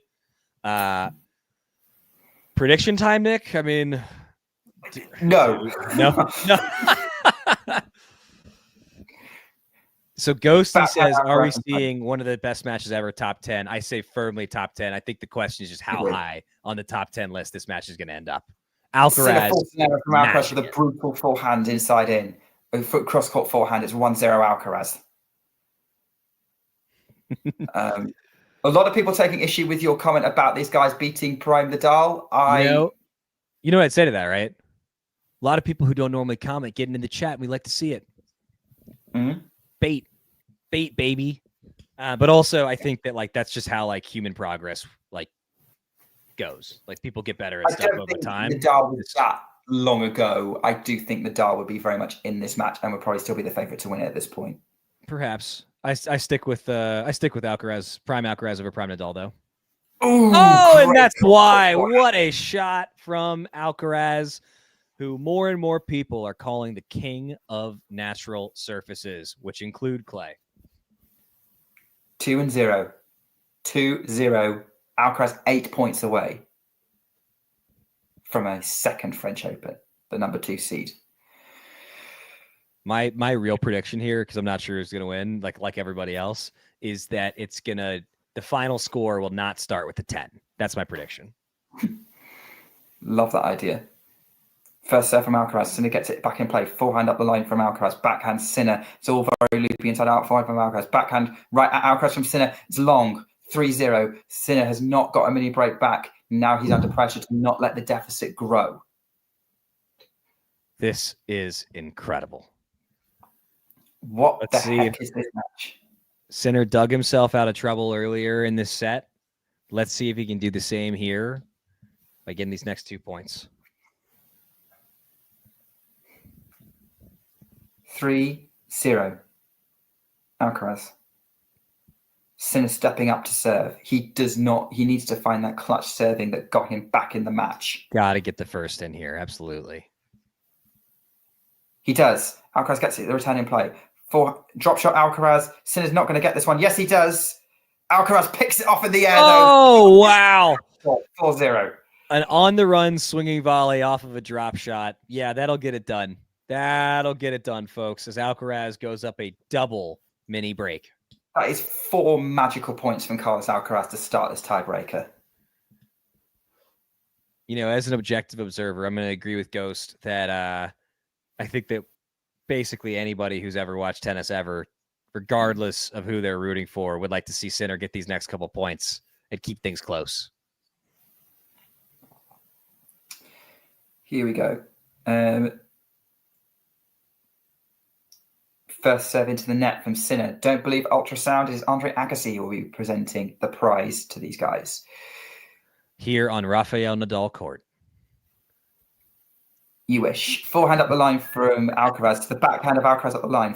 Cross court Sinner on the forehand. Alcaraz goes up the line again. Cross court Sinner. Backhand up the line from Alcaraz. Cross court from Sinner is long. It's another mini break for Alcaraz. It's 5-0. This is incredible.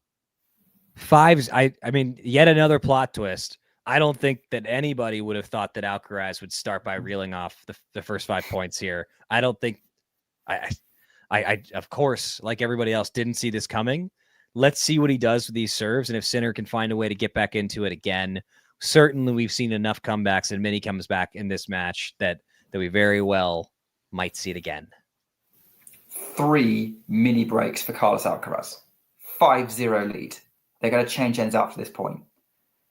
Alcaraz delivers the serve. Sinner goes inside out on the return. Backhand from Alcaraz. The backhand of Sinner. They're going cross court to cross court. So Alcaraz goes up the line. Forward into the net from Sinner. 6-0 Alcaraz.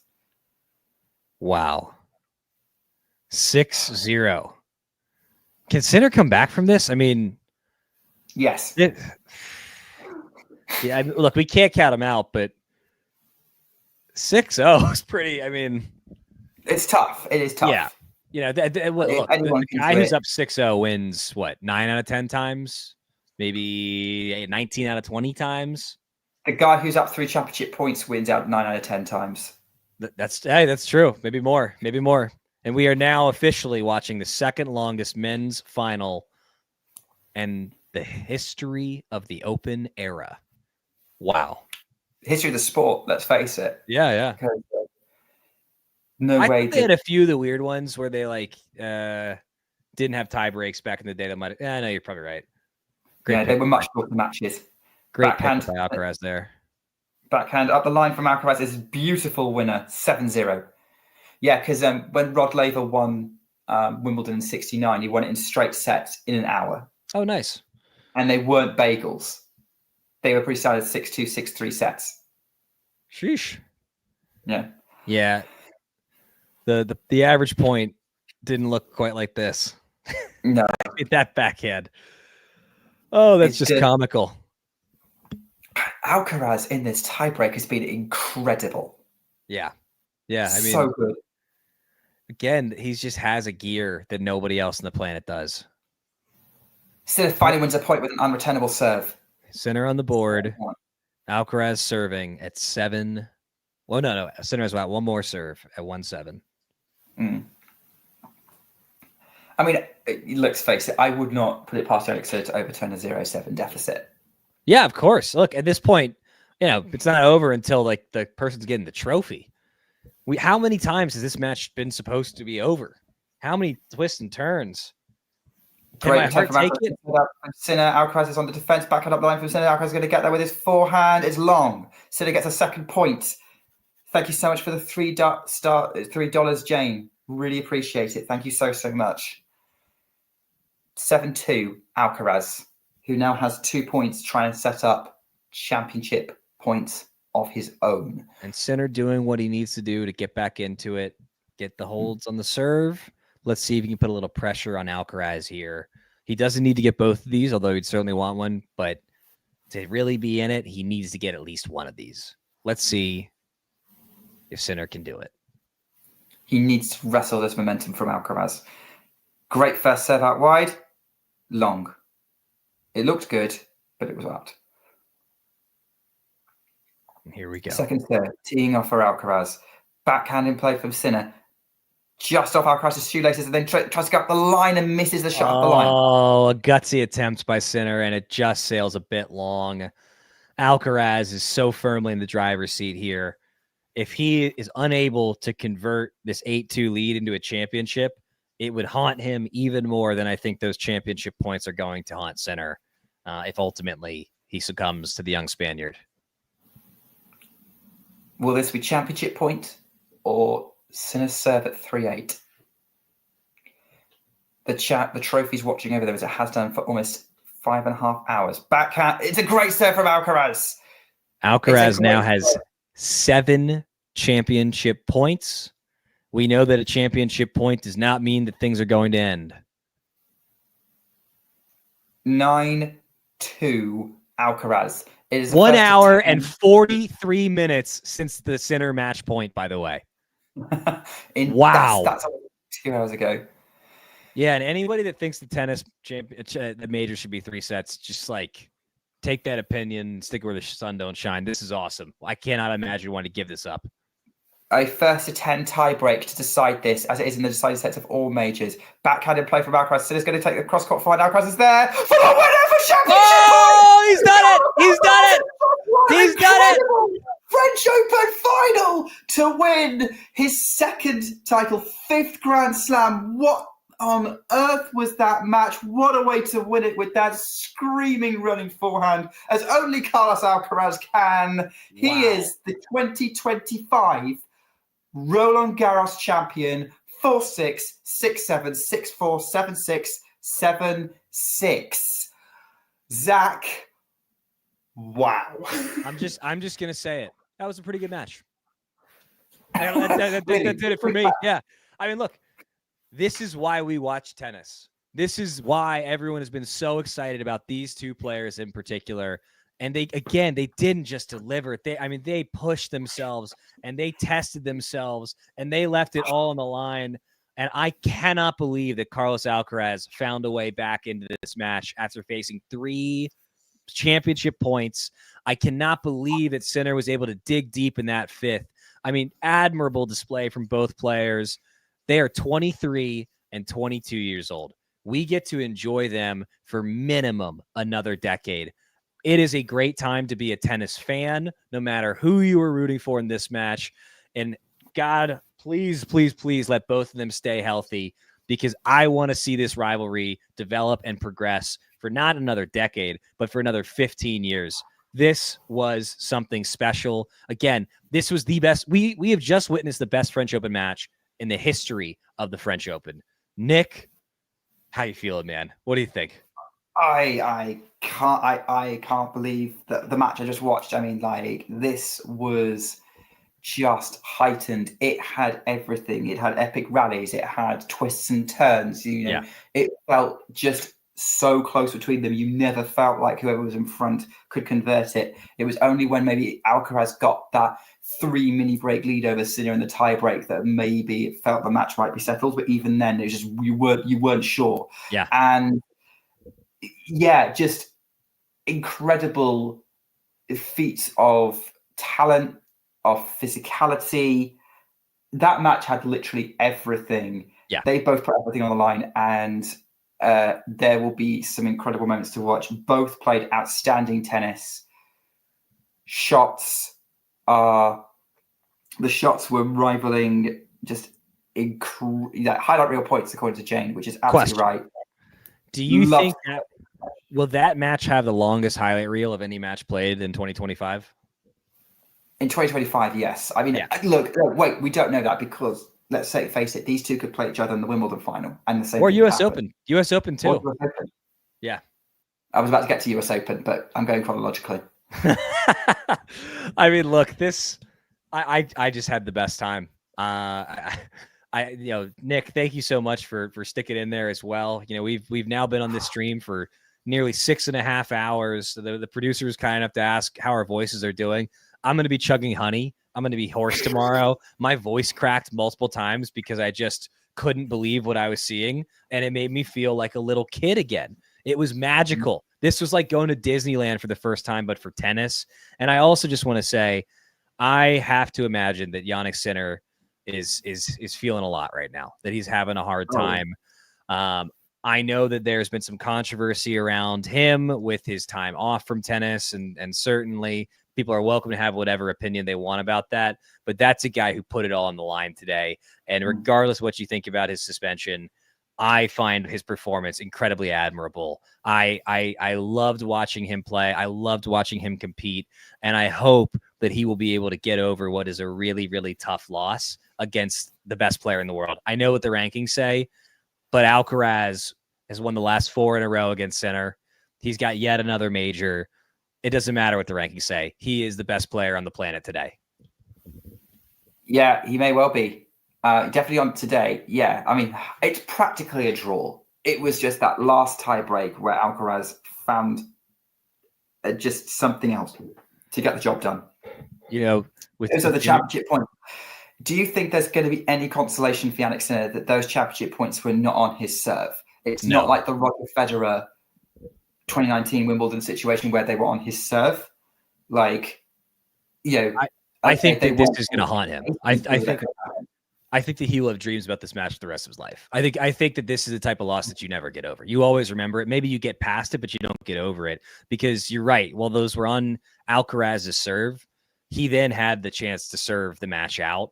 And so, like, look, if it had been, 5-4 Alcaraz serving and he hadn't had the chance to then serve it out after that, that's one thing. But he had multiple opportunities that set to close it out, couldn't get it done. I really feel for Sinner. I feel for his camp. Ghosty said this is a rough loss. This is the hardest loss that I can think of since that loss for Federer. Yeah. I mean, truly, like, can you think of, is there one for you that has been tougher than that on the men's side? In history, no. I mean, I think the Federer one is tougher.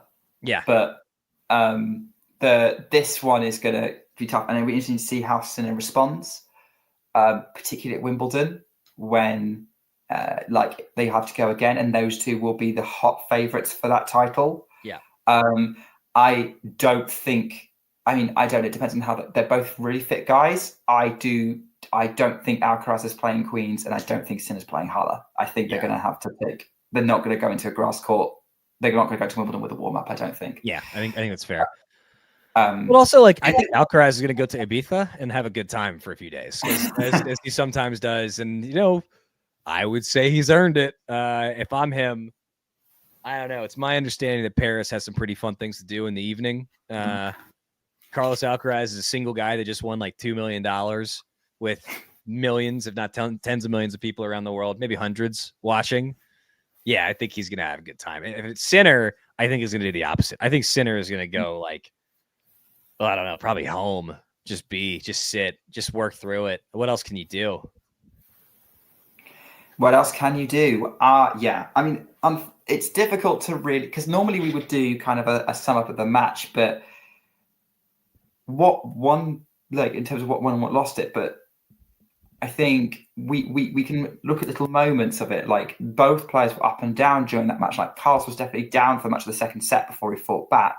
Jannik was probably a little bit down at the beginning of the end of the fourth, beginning of the fifth, which might have cost him that match.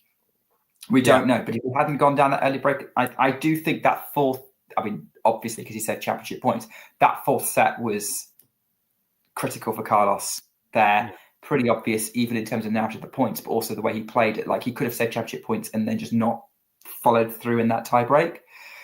But then Sinner just not giving up and getting better as the fifth set went on. And I don't even remember. Like I remember, like we just saw this match from like set one. We were going about how good the first 4 games of set one was. They took half an hour to complete 4 games and hold serve. And wow, I can't. There was just nothing that you can't say in any of those that Jannik Sinner did wrong in that match. You can't spot anything particular that Carlos Alcaraz did right over the course of that match, other than playing possibly one of the greatest tie breaks I have ever seen in my life. Yep. Yes. I think that the likelihood of seeing them again at Wimbledon is rather low. I think that Djokovic is going to make that final, but I think that there is one player that can stop one of the two of them, and that's Djokovic. And so, look, if he goes out early, if he's dealing with an injury, whatever, if one of them gets through, very real chance that we might see another final there. I think I'll speak for basically every tennis fan ever and say I just want to see a lot more of these two against each other in the finals of majors. It feels like everything good about the sport. And you see the different styles, you see the different personalities. The level is unbelievable. I got to tell you, as a human being, I wish I could go give Jannik Sinner a hug. He must be going through it, and you see the shots of him, and he's got that 1,000-yard stare. He was right there. Admirable performance. But today was Carlos Alcaraz's day. And with that, Nick, that's all I got. Any closing thoughts, words, ruminations? I think this is confirmed that this was the match that we hoped for. No, it wasn't the match that we hoped for. It was better than we could have hoped for from these two. These two are now producing tennis matches that rival the high points of that big three rivalry that everyone is already nostalgic for, despite the fact it's barely over. Yep. The Jannik Sinner and Carlos Alcaraz, whenever those two play, that is a match that you go and tell people who don't normally watch tennis to go watch. 100%. It becomes much watch sport, TV. I don't want to hear anything else said. Like, yeah, do I feel for Jannik Sinner? Yes, but I probably will feel more for him once the high of seeing like the tennis that we just saw drop. And it's he'll bounce back. Carlos is going to go out with a huge amount of confidence going into the next few slabs, particularly Wimbledon, where he's going to go for 3 in a row. There are not many ways that I would have rather spent 6 hours than watching the two greatest players of this generation go head to head in this way. And what's exciting is that we're going to see it again. Zach, thank you so much. I think it was great being on the call with you. I love the energy that you brought to this. We've been an absolute dream co-host to have alongside for this watch along. The feeling is very mutual, and I got to tell you, there is nobody better on the call than Nick Carter. And I'm not just talking about on Talking Tennis. I'm talking about in the tennis world. You are a total pro. To the folks that were in the comments, thank you guys so much for being engaged, for having some great insights, asking some questions, making a couple jokes in there, Ghosty. Some tennis tips from Dave in Texas. Rock on. Have a great day. And I think we all probably need a nap and maybe a bathroom break. Well, yes, but those two things will be necessary. Dave, Zach, you probably need both. Everyone, it's been so much fun. We will bring you lots more content, maybe more reaction to all of this. And we will probably wrap up all the stories on our magazine show. So if you are new to this, because we had a lot of new viewers, we do lots of content like this. We do watch along. We'll be doing similar things around Wimbledon. We'll try and see what we can do for the grass court season. If you want to see our full reflective thoughts, we do weekly shows on ATP and WTA. ATP Weekly, WTA Weekly will let you know when those are happening. I host the WTA show. Usually, we usually have Damien on the ATP show. We don't, but we'll get those details to you. But come back and watch and get our full thoughts, particularly on the ATP show, of this match. I'm going to go watch the trophy ceremony. Thank you all so much for joining us. It's been an absolute pleasure. Hopefully, I'll see all of you again. In the meantime, take care and keep talking tennis. If you enjoyed this video, make sure you hit that like button. Don't forget to subscribe and click that notification bell so you don't miss out on all things tennis.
Here we are for this very special encounter at the Bon Open between Jeffrey Blancano against Damir the Demon Jumur. He's very much demonized thus far, showing a bit of frustration after losing the first set. Anyway, the Frenchman to serve, 15-30. Bit of pressure on that Frenchman's shoulders, like a couple of baguettes weighing over him. Needs to take some time. No hurry, he says, at 15-30. He's up a set, 2-all here. What are you gonna do? You're gonna go there down the middle, and that is a shank. One that even Stefanos Tsitsipas would be proud of.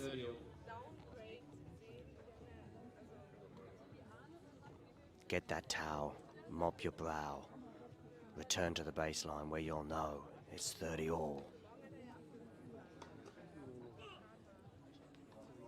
Screeches from the other courts. But they don't put this young Frenchman off. Look at him, prowling, brushing, questioning. Maybe they do put him off. He needs to be focused. It's 30-all, 2-all, tense times here at the Bon Open. Goes out wide with that, comes into the net, does the volley. Does he put it away? No, he doesn't. But he puts that one away, and his opponent, the demon, Damir Jumur, just cannot believe what has happened to him. I'll tell you what's happened. You've been flummoxed, and you've lost the point.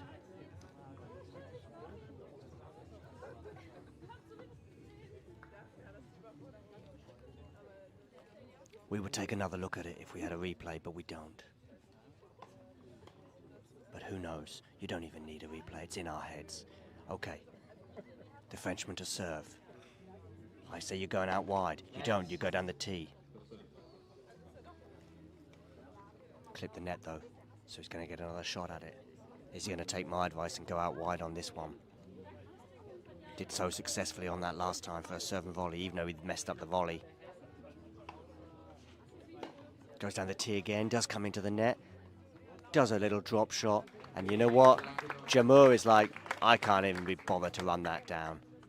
and he's going to clean that line. Look at this. He's cleaning the line because he's so annoyed with some funny bounces. Here we are for this very special encounter at the Bon Open between Jeffrey Blancano against Damir the Demon Jumur. He's very much demonized thus far, showing a bit of frustration after losing the first set. Anyway, the Frenchman to serve, 15-30. Bit of pressure on that Frenchman's shoulders, like a couple of baguettes, weighing over him. Needs to take some time. No hurry, he says, at 15-30. He's up a set, 2-all here. What are you gonna do? You're gonna go there down the middle, and that is a shank. One that even Stefanos Tsitsipas would be proud of.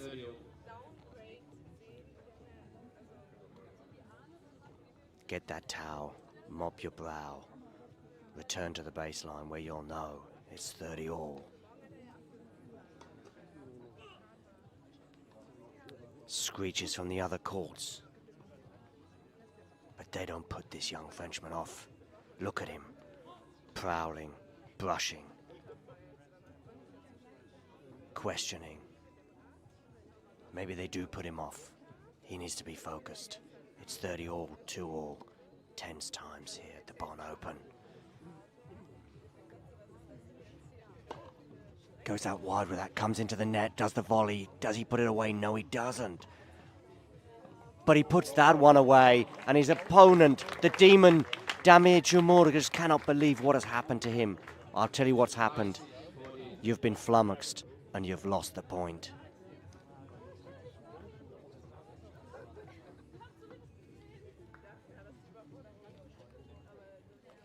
We would take another look at it if we had a replay, but we don't. But who knows? You don't even need a replay. It's in our heads. Okay. The Frenchman to serve. I say you're going out wide. You don't. You go down the tee. Clip the net, though. So he's going to get another shot at it. Is he going to take my advice and go out wide on this one? Did so successfully on that last time for a serve and volley, even though he'd messed up the volley. Goes down the tee again. Does come into the net. Does a little drop shot. And you know what? Jumur is like, I can't even be bothered to run that down. And he's going to clean that line. Look at this. He's cleaning the line because he's so annoyed with some funny bounces. Here we are for this very special encounter at the Bon Open between Jeffrey Blancano against Damir the Demon Jumur. He's very much demonized thus far, showing a bit of frustration after losing the first set. Anyway, the Frenchman to serve, 15-30. Bit of pressure on that Frenchman's shoulders, like a couple of baguettes, weighing over him. Needs to take some time. No hurry, he says, at 15-30. He's up a set, 2-all here. What are you gonna do? You're gonna go there down the middle, and that is a shank. One that even Stefanos Tsitsipas would be proud of.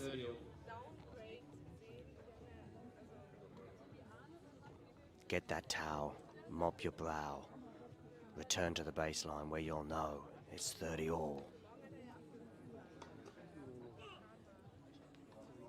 Screeches from the other courts. But they don't put this young Frenchman off. Look at him. Prowling, brushing, questioning. Maybe they do put him off. He needs to be focused. It's 30-all, 2-all, tense times here at the Bon Open. Goes out wide with that, comes into the net, does the volley. Does he put it away? No, he doesn't.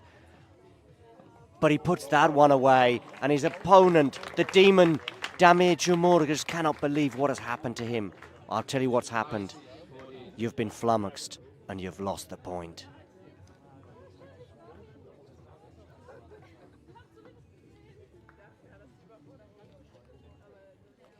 We would take another look at it if we had a replay, but we don't. But who knows? You don't even need a replay. It's in our heads. Okay.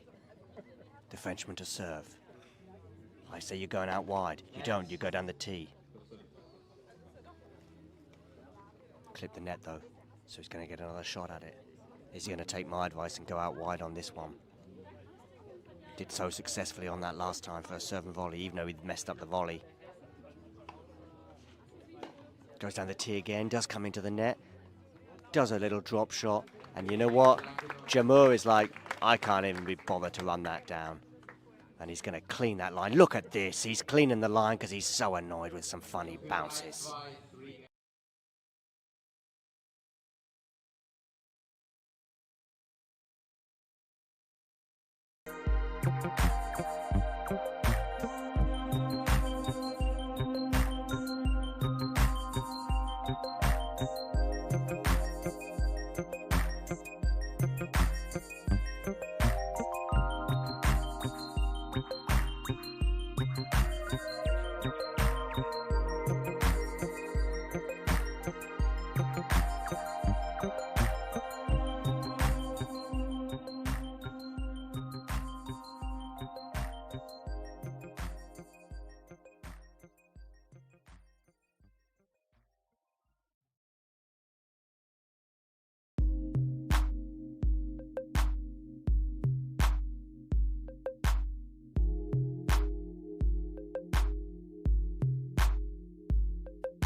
If you enjoyed this video, make sure you hit that like button.